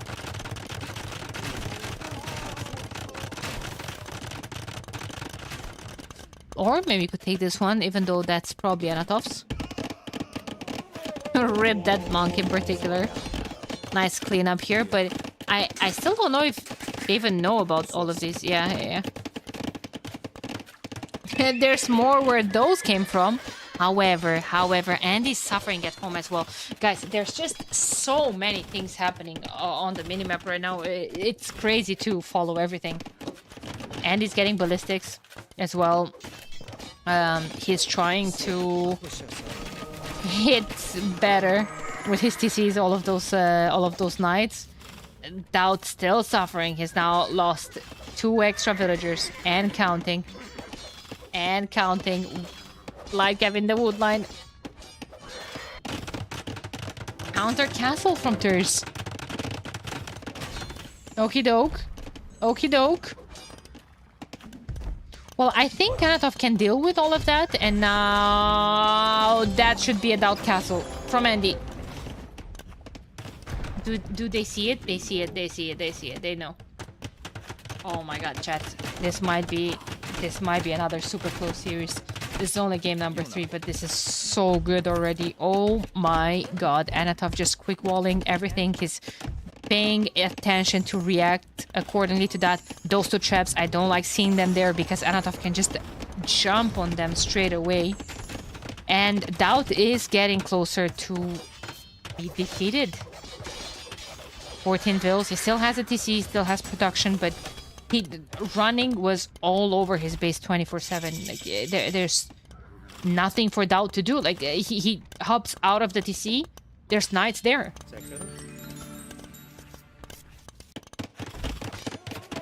At least some conversions from Anatov.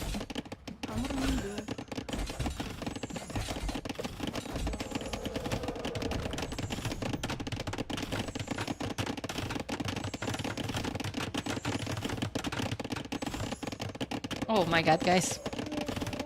Oh my god, guys. This is awesome, though. I love these tables from Andy. I absolutely love all of those tables from Andy. This should be over, right? You know what, Jaws? I know better than to call games that this is over left and right anymore, because boy, how many times was I wrong about some games?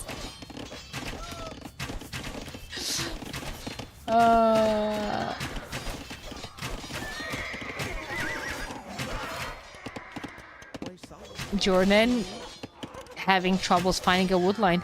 Those are Cavaliers now for running. Jordan's going to lose his entire military, possibly bringing reinforcements, but bringing reinforcements is just making things worse for him because he's just going to distract all of that. Elite Battle Elephant is coming in. That castle is down. Nocturna with 85 military, 50 for Vanguard. Oh, tough loss on that bomber cannon there for Andy. That was an expensive loss that he couldn't afford. And guys, I'm going to zoom out a tiny bit and double click on Running's, all of Running's units. He's everywhere. He's all over Doubt space. He's killing the eco, the military from Jordan. Jordan down to 4 army, 3 from Doubt, 18 villagers. Andy could not do enough. Andy could not do enough. There's just so much military in defense from Nocturna as well. Game number 3 goes to Team Nocturna in a fantastic series already. Oh my god. We still have one more game. But let me tell you, if we're going to end this Sunday with with another 2-2, I mean, can't get better than that. I feel like the games were fantastic. Like the games were fantastic yesterday as well. Even though the score might have been maybe one-sided or a tiny bit more one-sided. I'm not gonna say what it was, so I just won't spoil or anything. But oh my god.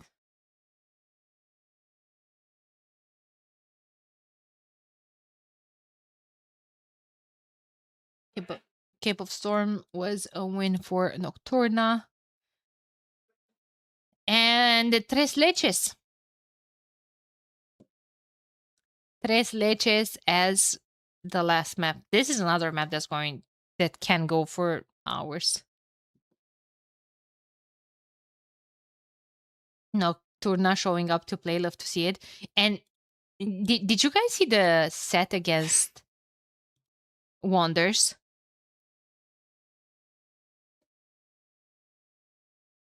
That was a different type of beast as well. Let's take a look at the tips here.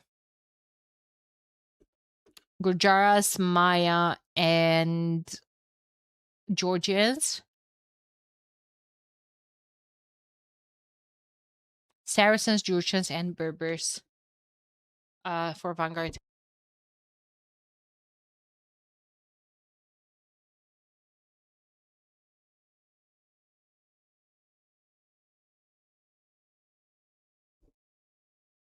So many good sets. Absolutely.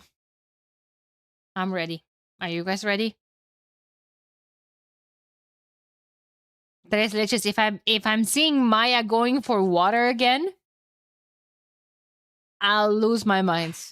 But no, I mean, Maya have to go forward on this map. I feel like it did pay out in the match that I was watching the other day with Maya on the side going water. I was born ready. That's it. That's it. That's all I want to hear. Game number 4.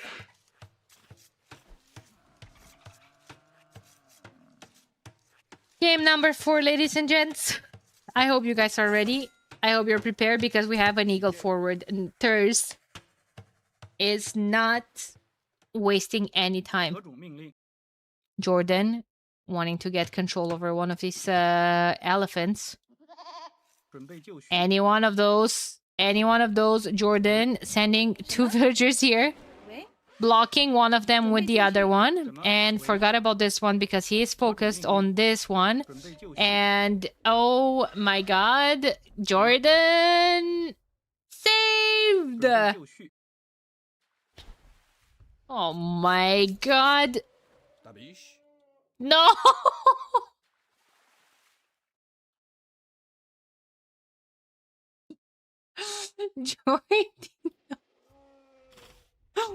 Jordy, no!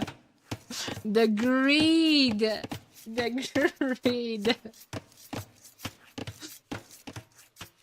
Didn't pay off. It's okay, he's sending... We're so back, he's sending another build. It's fine. He's forward playing as Jurchens, and Jurchens, huntables and herdables don't rot, so of course he wants to maximize all that food income from the elephants in the middle. There's got a rhino of his own. Going for an elephant, and you know what? Could be going for this one eventually as well. Jordan with his scout there. Just roaming around, but the eagle should be able to defend. Okay, so at the front we have Jurchens against Thurs. Thurs, I'm certain he's going to go archers from the front. Jordan putting down an early barracks. I think it's going to be scouts from him. We'll see. Andy playing as the Berbers onto this side might make me think of maybe something like water.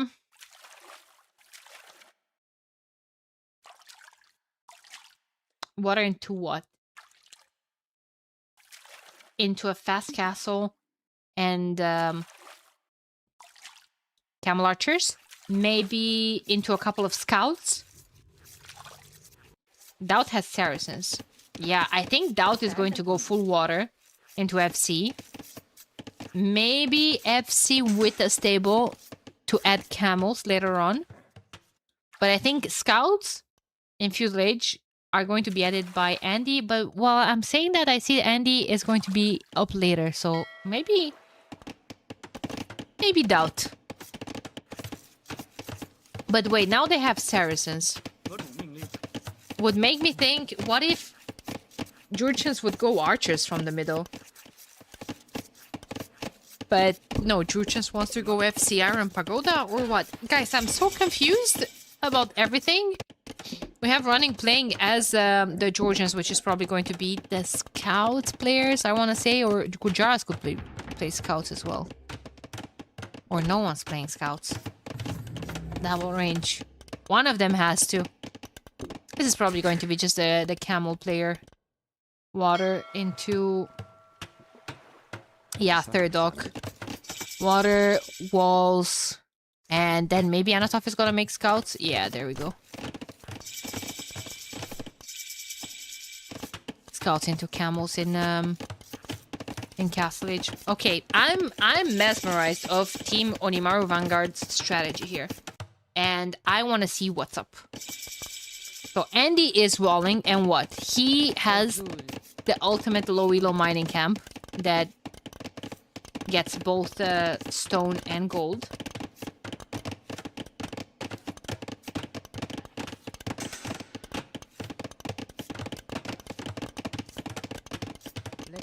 Gonna go water and gonna go camel archer eventually. Makes sense. Stable, tower defense. Jordan's gonna go scouts.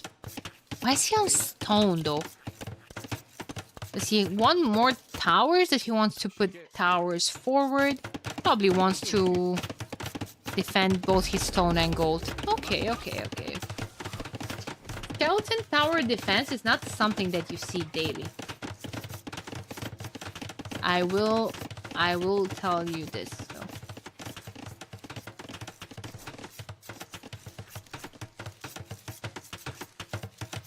It's not something that you see daily.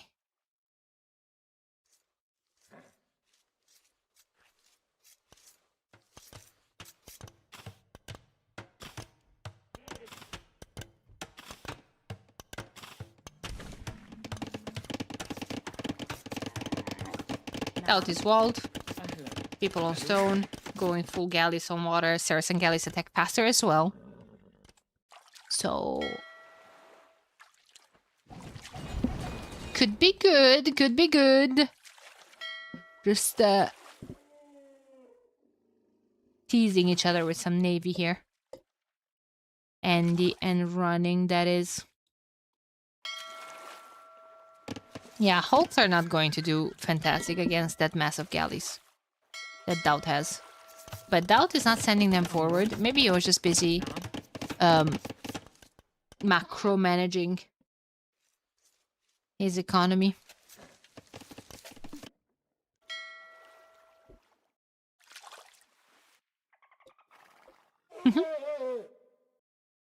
Nice.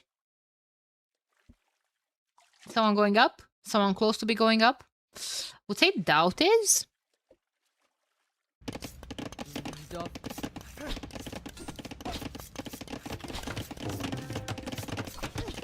It's gonna be tough for Andy to defend with 0 military here. Maybe force down a tower.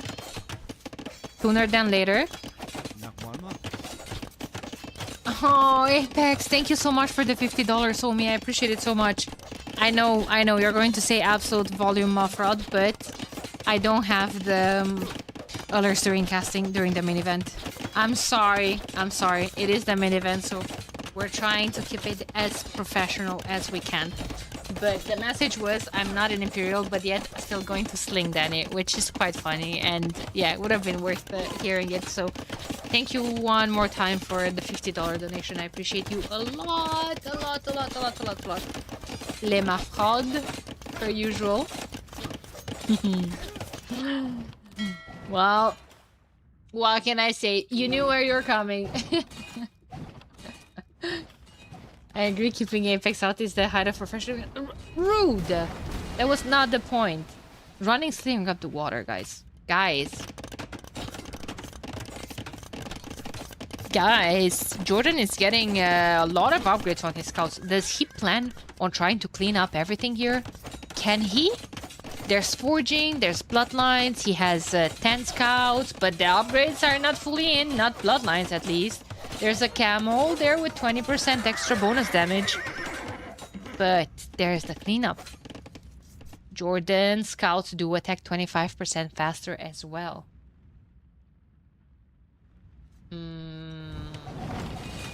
Interesting. First one to click up to the next stage is actually Anatov, that lost water, but has a very nice eco back at home.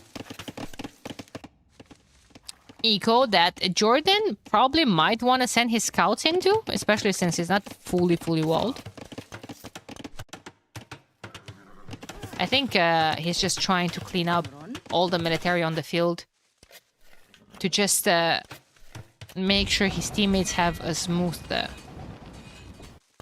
uptime as well.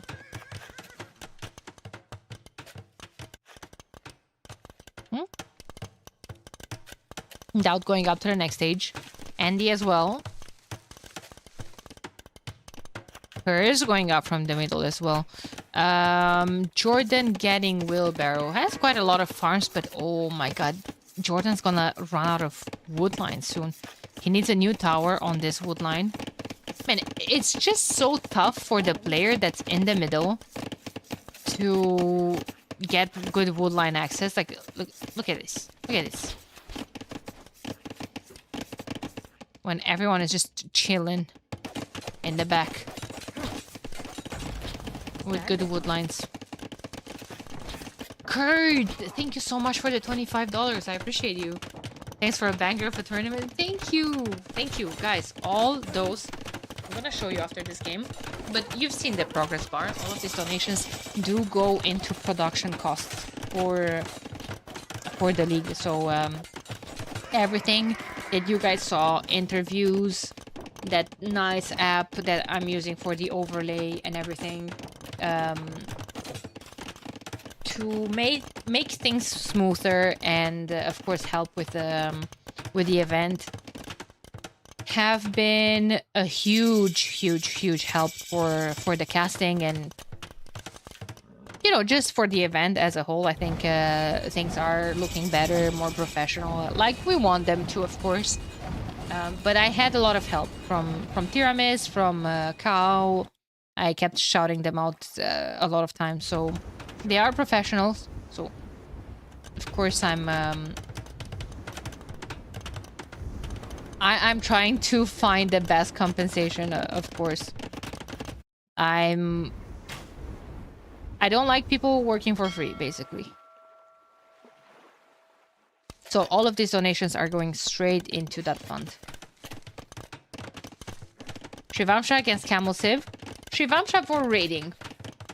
Not for straight up fights against the Camel Civ. Because the Camel Civ is going to deal with the Le Crossbowmen. And then you see, Camel's gonna go back. And homies are just gonna run in. And homies can stay under the TC, under the tower, snipe villagers.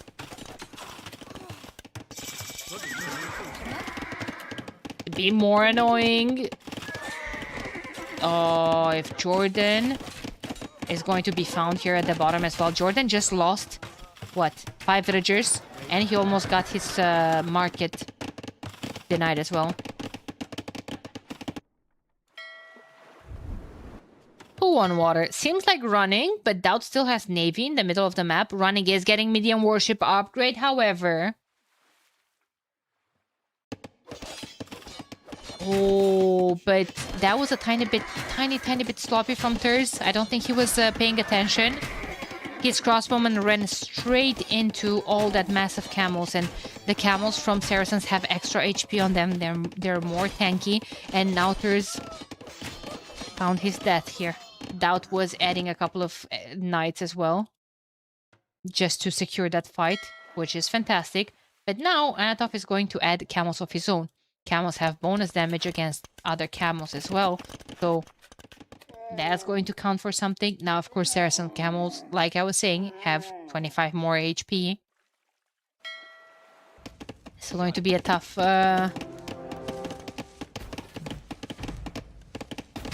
fight. There's running again into a scorpion here. I'm sorry, I'm laughing, but it was just for homie. Every inch where he's trying to move is just either random camels or a scorpion or a castle. He's doing his best. Castle that we didn't address yet. Andy did what we were expecting him to. Went water heavy into into losing it, actually. Well, now that I'm looking here, I see no dogs for him anymore, and also that is an open way for the crossbowman to just come and raid the back of his base. And these ones too. Oh my god, really good pressure here from Thurs on Andy. Into camel archers that have fletching on them. No bloodlines. I don't even think he has a stable, to be quite fair.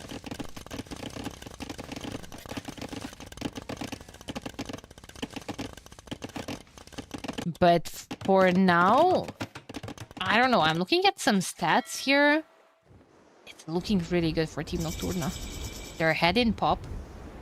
More than double the military. Slightly behind in eco, but hey. If Doubt loses all of those fishing ships, not anymore. Anatov, even bringing a cow on the battlefield? Now what even is this?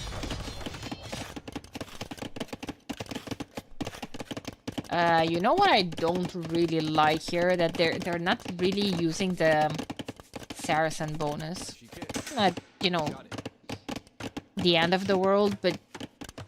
And also, I've seen Jurchens working from this position, scouts into Iron Pagodas. But just right now, I feel like having a heavy archer civ, I don't know, something like Italians, Vietnamese, whatever. Something that just goes archers, like Thurs is right now. With the Saracen bonus, you could actually melt buildings.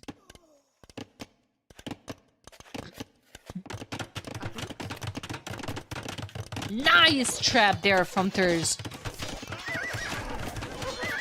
And the light cap is gone. Anatov finishing things off with the camels. +2 coming in on the camels as well. No. What?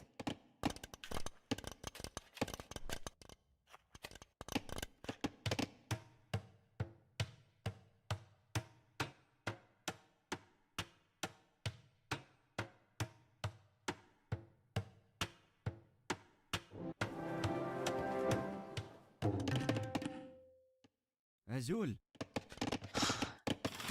Okay. Okay, chat. Shh. Don't breathe, chat. Jordan, however, switching into cavalry archers, their cav archers attack 25% faster as well, so almost, if not as good as the Mongol ones. Now, God forbid if a lone scout gets there. God forbid. Anatov is going to continue sending more units to raid, but guys, not one but two homies from Team Nocturna are going up to the next stage. Oh my lord. Running, even expanding with a TC here. Could have been closer. Could have been here. Could have accidentally denied this. Oh my god. Now, I don't know what you guys think, but Imp with 20 heavy camels, with frontier guards, with, well, 0 on stone. I would have said a castle forward here. They have to kind of start thinking about taking control over the middle. Because, yes, that's fine with the water one and everything. You have some hulks, you have some random military here and there. But you have to actually put buildings. You have to gain that terrain because all the stone is in the middle. It's gonna be important. Especially Jurchen tower line that just regenerates HP per minute. It doesn't, no one sees it. There's nothing in sight here as well to attack it or whatnot. And he's going imp as well. Now that's the thing, because like running has the stone for a castle drop, but like if you're running, where do you put that castle? Here on this hill, right? To protect all your stables. Like, where would you want that castle? Obviously here to trap this down and later on to protect your trade, but you don't know about that existence of that castle. No, he's even putting it in the middle. What I was talking about, you know, getting control over the stone later on. Oh, Georgians don't have... Oh, wait a minute. Running! Dead!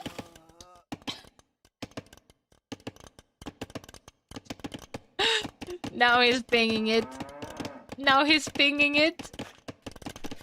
He's like, guys, addressing the elephant in the room. Why would you make an outpost there? Because he was preparing to wall.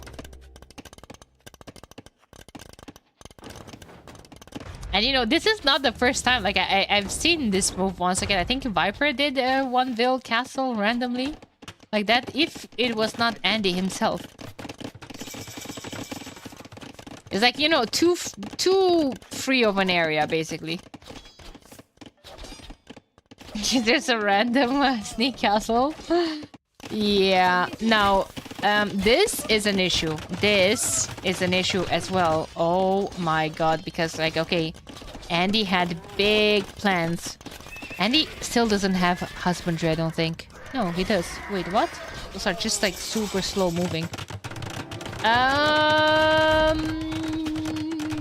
No, I'm not meditating. I'm just very, very suspicious of this castle. However, Cavaliers are going to come snipe that mangonel like it's nobody's business. Outposts were there from earlier on. Mad Physic! Thank you for the follow. I appreciate you very, very much, dear sir. Hope you're enjoying the games. Because this is very entertaining, I gotta say. There's castle in the middle. Atov sniping those scorpions that didn't do too much anyway. Doubt is coming here. Doubt doesn't have yet heavy camo or +4. And he's bringing all those boys to the yard. But for what? For future arbalesters to melt them down. Georgian Castle. It's going to be cheaper for running to repair all of that. Does he have access to stone? Of course he does. He has that castle in the middle. Of course he does. Castle here from Anatov, but I don't think it's gonna go up necessarily. Maybe if he builds that with more than 2 villagers, maybe it has potential. Garrison? No? No, let them die. Probably we're too lazy anyway. Now, Daud has a lot of camels. What can he achieve with 42 heavy camels from Saracens? That castle is dead. Probably soon. Very soon.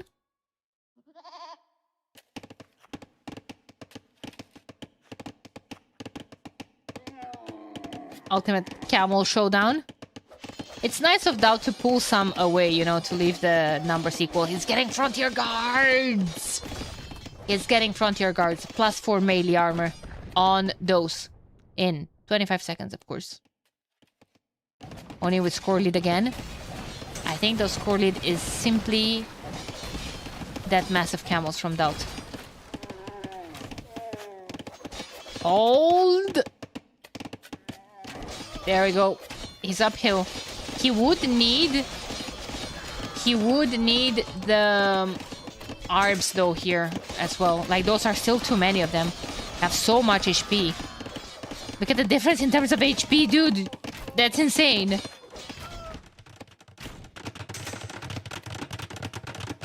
Stack patrol. Yeah, but I was patrolling into a fight, which apparently is allowed.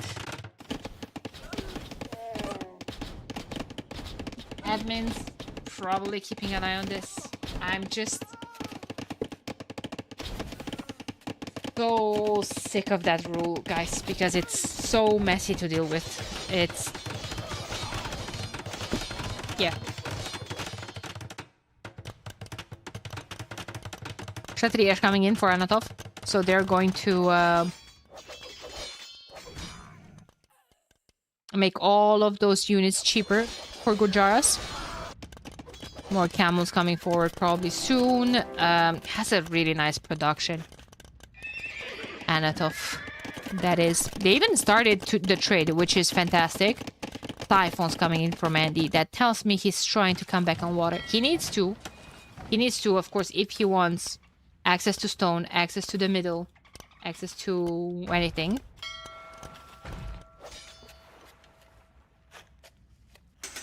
He is a monk.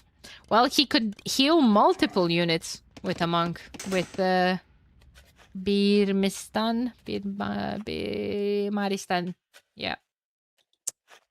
That. You guys knew what I'm talking about. Come on.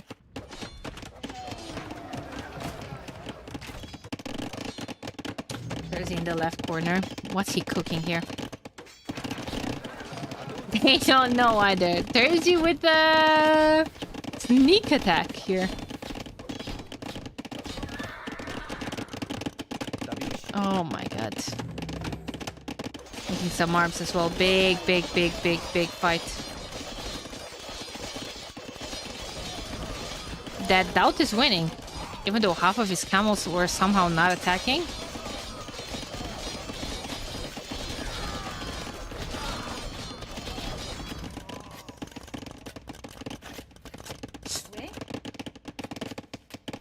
And that was cleared up. And now we're going back.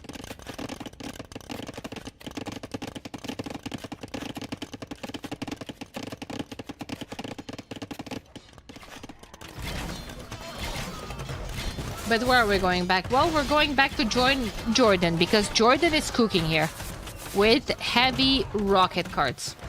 Doing some nice splashes against hers.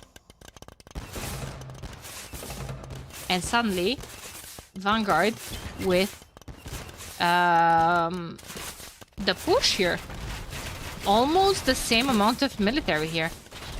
Same amount of eco. This is still being dealt with. Ooh, those towers look like there's Van Towers. Van Towers could be making a wild appearance in the middle of the map. There's only Guard Tower. There's no keep from running. And I don't know if Georgians get hit shot.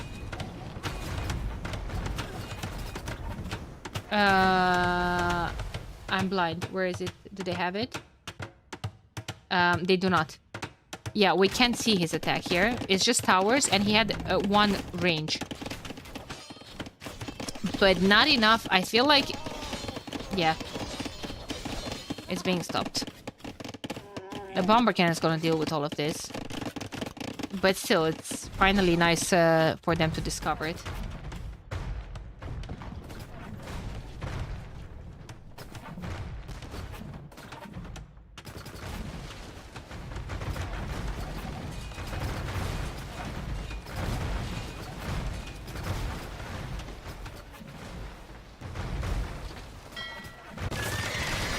Now, the middle, it's still under deep pressure here.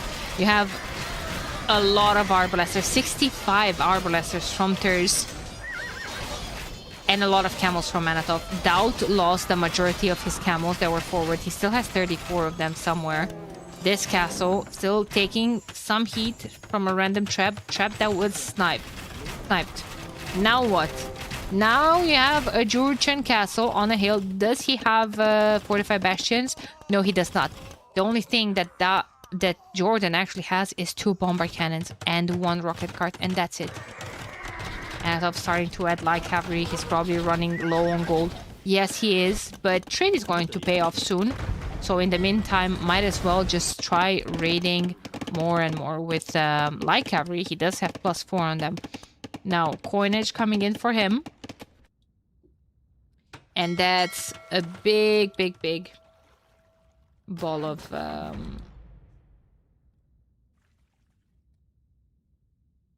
galleys.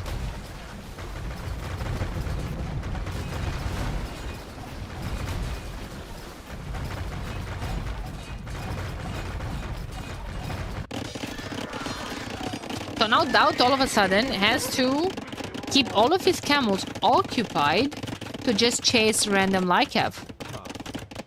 Oh my god, this workshop on the minimap just makes me think that it's a group of camel archers in the trade. Catapult galleons from the Maya contesting that castle. Issue is that now Andy kind of threatened coming back on water. So Running's pop is mostly occupied by random navy. Doesn't have too much of a presence here. However, half of that navy should probably come here as soon as they deal with this castle and with this castle. Oh, beautiful raids there from Anatov.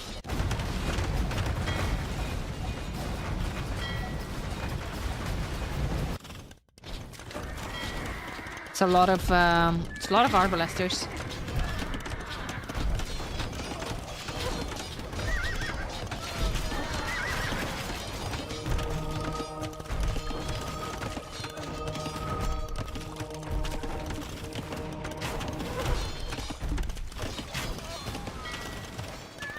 Nice compare there, but Thurs got this on in the bag. Oh, yo, yo.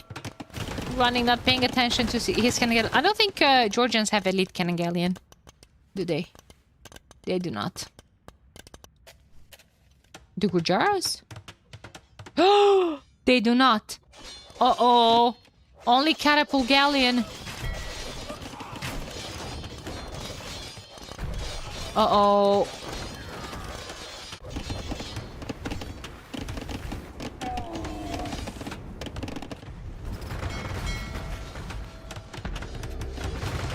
I mean, I appreciate what Andy's trying to do here, and I think he's doing a great job keeping Running occupied.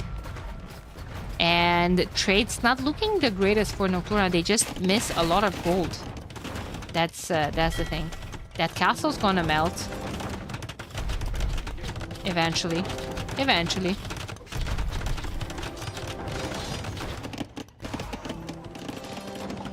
Man, Thurs is playing really well here.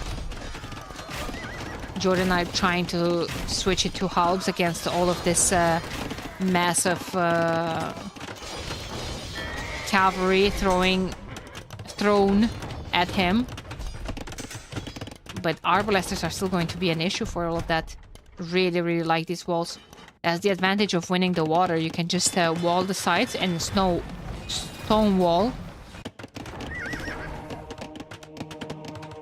And yeah, I mean, this is gonna be an issue. This is gonna be an issue. And he's switching into Lycav of his own. Dry Dog coming in for the fire ships or for the Karak, actually. It's just War Hulk versus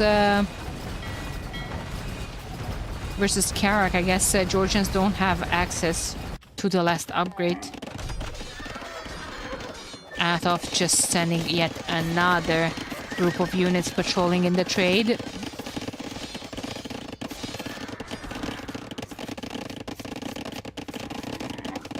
Running away from the camels. It's a really, really good awareness from Anatov. Reinforcements coming forward. Oh my god, that castle killed 32 units. Barely took any damage. It's a castle on the hill that I don't see going down anytime soon. Where are all those crossbowmen? Well, arbalesters going from Thurs. That's what's making me concerned.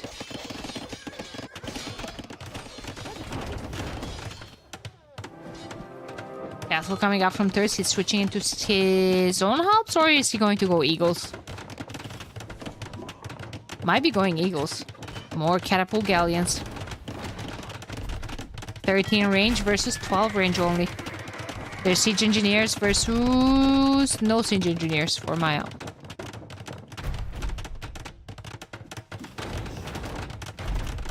Eagles are going to be fantastic here, eh? Eagles, basically. Oh, but he's going halbs. I guess he doesn't have gold. But that just means more trade. Chop, chop.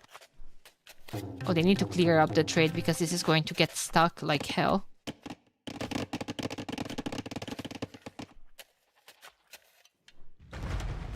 It's going to be awful.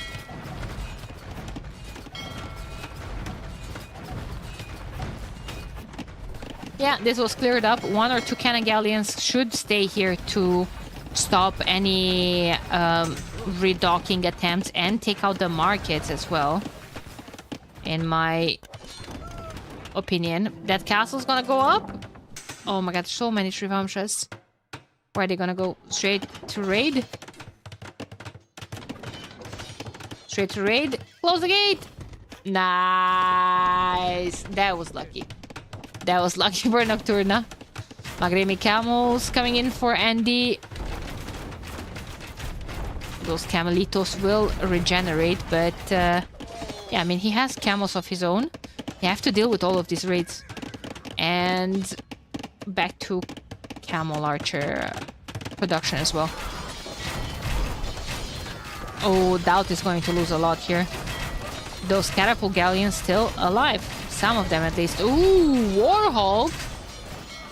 Trying to throw some jabs at the catapult galleons. But now running, finished his business here. Thurs! Yeah, running finished his business onto that side, and now he's moving all of his trade here in the middle. His trade, his trebs, Jordan getting siphons, but what, from these 2 docks? Those do seem like the only docks he has. All the camels though from Anatov running straight into the pikemen. There's no gold. There's no gold from the players. All the trades have been hit considerably. And my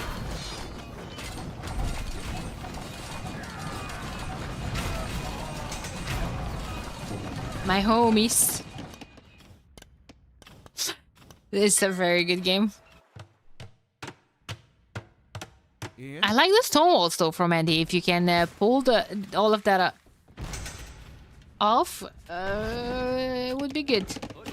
Not sure though.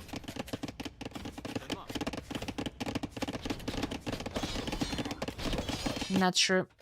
Also, cannon galleons can just snap it down.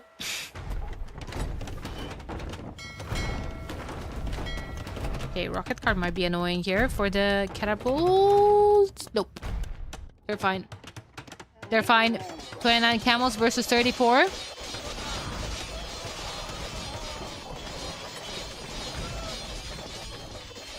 Okay. Frontier guards at work, or it feels like Vanguard should delete some woodvilles. Let's see. Jordan has like 66 of them, but it's not like he's floating too much wood. Thunderclamp bombs are nice and everything, especially against all the well, affecting the rocket carts. Actually, wait a minute, Lochuans! Juchan Lochuans! They are affected by the Thunderclap bombs as well, aren't they? Yes! They detonate when defeated. Projectiles produce additional explosives. Wait a minute. Chat, how many kills does he have on Svan Towers? 21 only. But almost 8,000 damage. Almost 8,000 damage. Thurs is still pushing in the middle. Man, Thurs has been playing Champions League here. Actually, no, not Champions League, just the league. That's just better. Castle went down from Jordan, and I'm actually kind of sad that I missed that, because I was curious on how much damage did it take. Before that, guys, Nocturna is on the other side of the river. With what? With 100 more military. 100 less eco, though. Pop dead even. Siege rams went. What about some armored some siege elephants from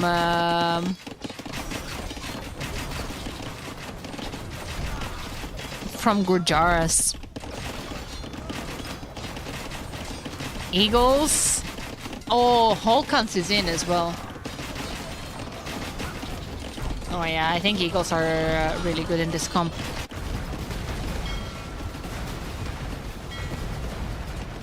All the low chance that I was praising going down.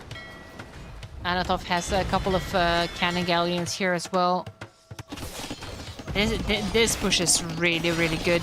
Doesn't seem like it can be stopped anytime soon. There's like more trebs as well. Maya coming forward with siege workshops. He could be going some siege rams, to be quite fair.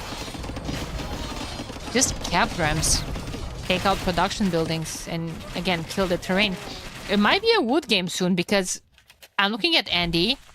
Andy's struggling for wood control, and you guys were talking about deleting Woodvilles. Guys! This is Onimaru's wood line. What's left of it? These ones they can't take because they're pushed. What delete woodline vills? Water trade for wood? Well, they don't have water trade now, do they? Vanguards, that is. It looks to me that... Well, actually, Jordan has 11 loach ones. Wait a minute. Great game. Guys, I feel like we've been saying great game from the first game of the first series today. The games today were insane, and I couldn't be more happy to see that.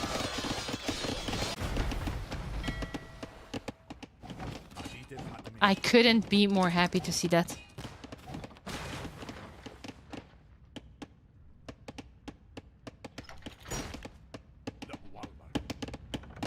Some cap rams from Andy, trying to push things forward. Can clean up the towers. Definitely. In the meantime, big fight in the middle of the map.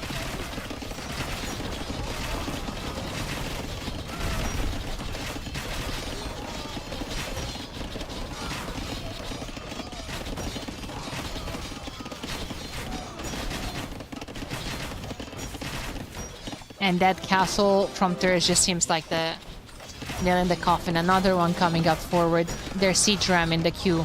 Just a trail of eagles, camels, arbalesters, siege rams, everything coming forward. 200 military to 140 military value ahead for Nocturna as well, but not by much. Not by much. I think... Okay. How many camels do you guys think Onimaru Vanguard created? I think it's something like 620.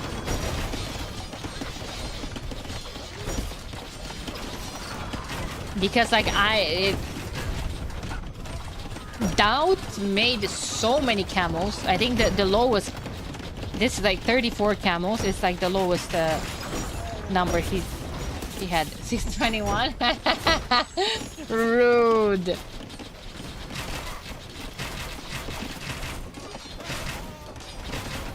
Rude. I don't think they can stop this, guys. How do you even stop this? There's so many trebs. With what? With Lycav? With camel archers? Won't work against rams. That's the weakness of Berbers, I feel like. When you go something like so heavy into range units, kind of like with Britons. Just infantry and siege rams, the death of them.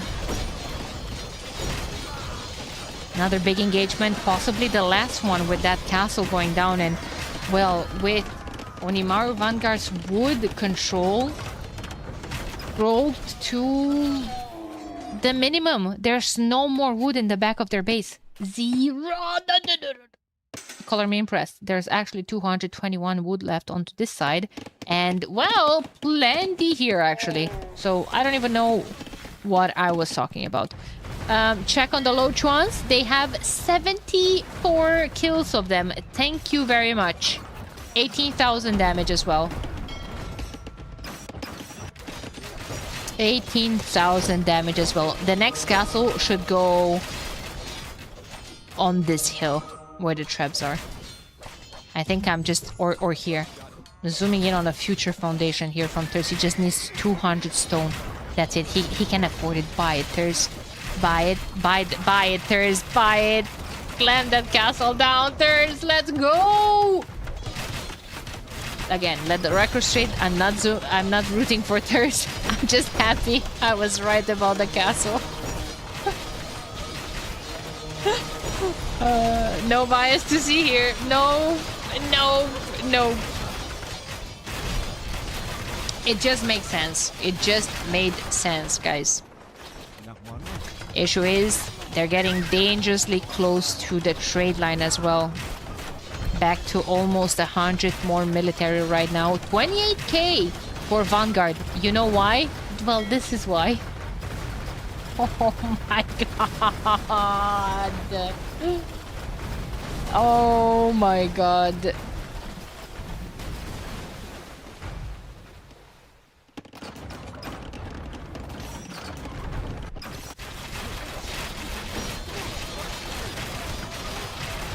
Yeah, a couple of low chuans died, but there's 27 of them with 108 kills. They need fast fires, I guess. There's like 30 fast fires. Yeah, running's queuing them up. Does he have the upgrades on them? He doesn't have dry dock with Georgians. Man, Georgians are so bad on water.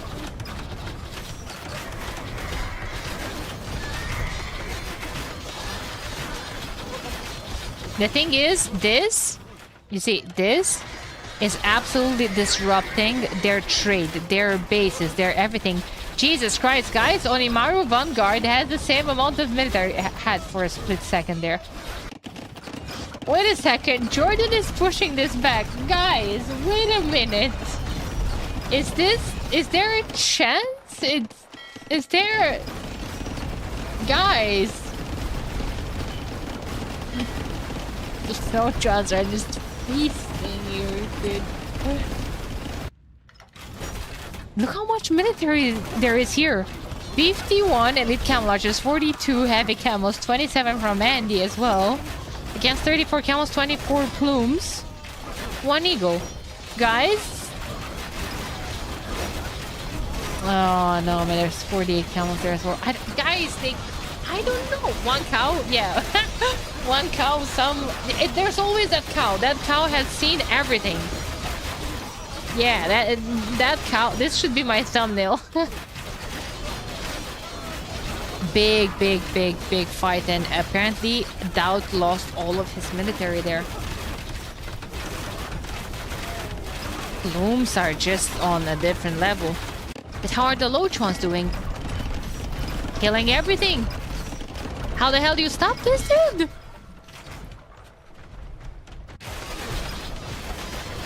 Maybe he can't push fast enough. I feel like the camels have to come from behind when the fire ships are engaging forward. I think that's the only way you stop this.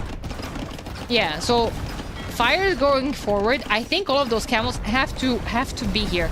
Like, okay, you're gonna lose them, but it doesn't matter because like this cannot be stopped. Big fight here, and holy moly. Chat, game number 4 from this set ended with an absolute complete I don't even know how to describe it. Sorry guys, my English is too bad for that, but you knew that already. Oh my god. 616. Get that, Axel. 621. Don't you feel ridiculous now? Don't you feel absolutely ridiculous for not saying 619? Oh my god. 700 for Nocturna, though. It didn't seem that way, really, because maybe because Anatov was kind of like alternating between, you know, all the stable units that you can throw from a stable, whereas Doubt had 60 camels, takes a fight with 40 of them, loses all 40 of them, and then I'm like, let me look at his camel count. How many does he have? And now he's at 70. There's more camels. Where those came from? Oh my god, what a fantastic fantastic game. Honestly, technically Nocturna was lower seeded in the qualifiers than both Vanguard and Wonders. And tie against Wonders, and now quotation marks upset against Vanguard, even though there's no more seeding, no more anything in the main event. Oh my god.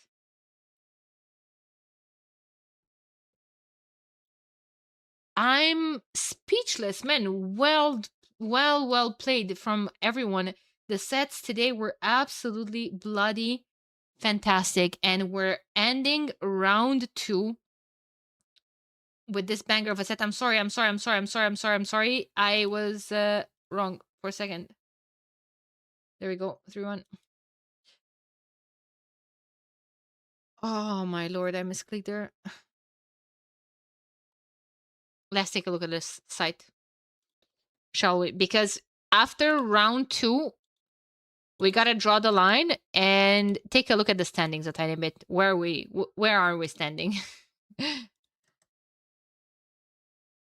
How are things looking like? Let's see.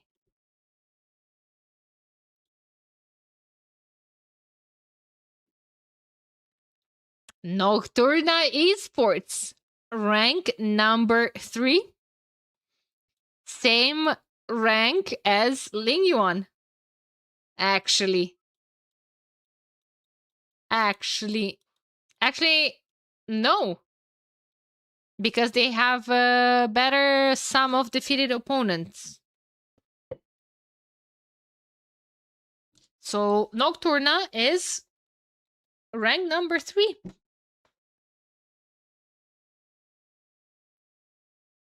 Only taken by Tag and Wonders, Lingyuan, Onimaru Capybaras, and Vitality following closely. To be fair, Onimaru Capybaras didn't play a second round, basically. So they're only at 1 set played. Onimaru Capybaras had a bye in round 2. They didn't play. Every single team has a bye 1 round. Round 1 was Sal's. Now it was Onimaru Capybaras. I think round 3 is Vitality, if I'm not mistaken. Yeah, I'm not seeing them here. And etc. My god, the games today were incredible. This is fantastic. Now, reminder that they also get $100 extra for every game won.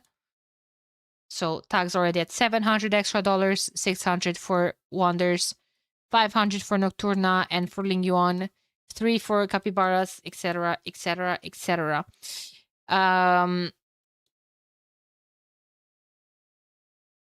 wanted to say more things. I'm speechless, chat. We're coming back with Division 1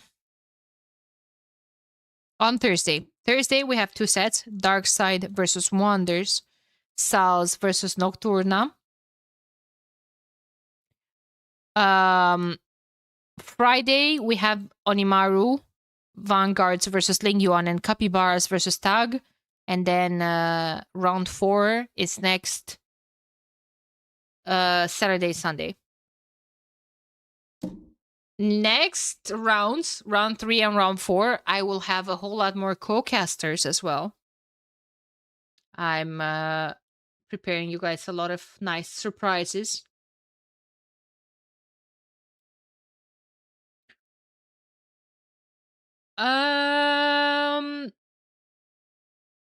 And yeah, I think that was it for today. Now, what I'm gonna do now is we're going to have sets going live on YouTube for the next couple of days. All the sets from today, yesterday, the ones that are not up yet, every single every single set is going to be uploaded. Set that you missed is going to be uploaded to YouTube as well. Dave, thank you so much for the raid, and thank you for covering the event.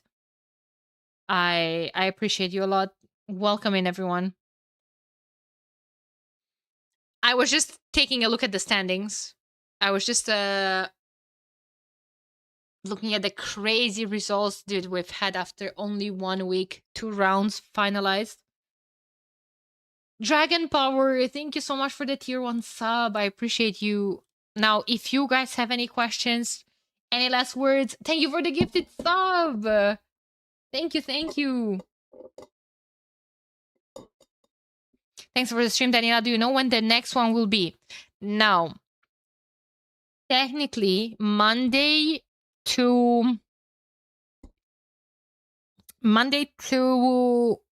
Wednesday, I will be keeping a close eye on what's happening in Division 2. There's Division 2 with their matches that are probably just as good, just as crazy as well. They do deserve some love. I'm not 100% sure if there's any tomorrow or if I'm casting. Tuesday, I will try, but Tuesday is a tough day for me. Like Tuesday, I need to go to the dentist for a pretty tough procedure. And I'm actually scared, and I'll probably be hurting, and I'll probably be numb. So I don't think I'm casting on Tuesday. Most likely, I'm coming back on Wednesday. With maybe some Division 2 action. Every single set from Division 1 runs from Thursday to Sunday. There's 2 sets per day, 4 sets in a round. So Thursday, Friday, we have 1 round. Saturday, Sunday, we have another round.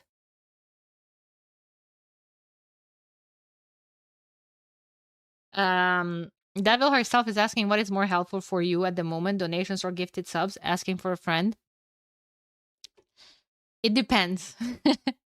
It depends. I think anything is helpful because right now I do have that goal on stream. That goal is mostly for covering production that was not that couldn't be covered fully from World's Edge. World's Edge just gave a certain production cost, and I am trying to make the main event better. I was talking a tiny bit about this earlier with the interviews and with everything. So direct donations go straight into the production cost of everyone involved. For the main event, everything that you see on screen, like I had been collaborating with Tiramis, with Cow. I would really like to compensate them properly, of course. When it comes to subs, I am preparing some giveaways and whatnot for certain sub goals. I haven't been putting this together. The support has been amazing from the public, and I know the subs help.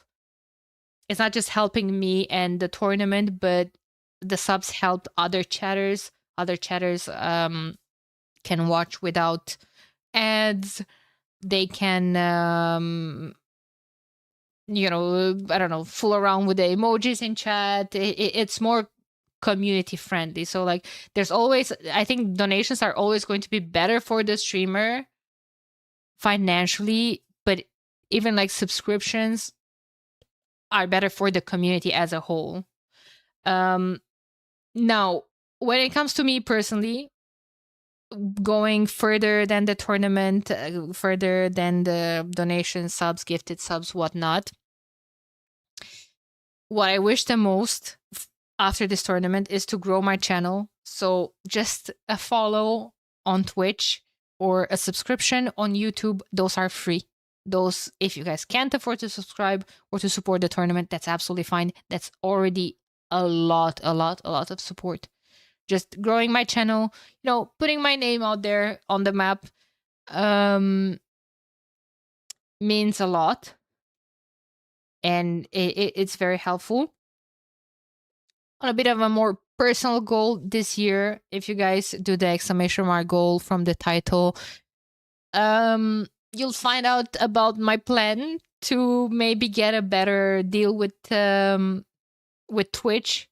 I'm going to try to get this +2 partner program, which would give me a better split on the subscriptions. But those have to be paid subs, basically.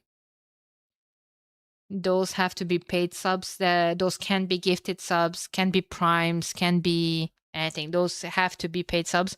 And if I have to reach 300 sub points 3 months in a row. So that's a tough goal, but hey, on a personal note, getting there would be absolutely amazing. Yeah, 300 paid sub points for 3 months. Yeah. It's tough, but who knows? This month we're already at like 100 and something, 115, maybe more. We've had a couple of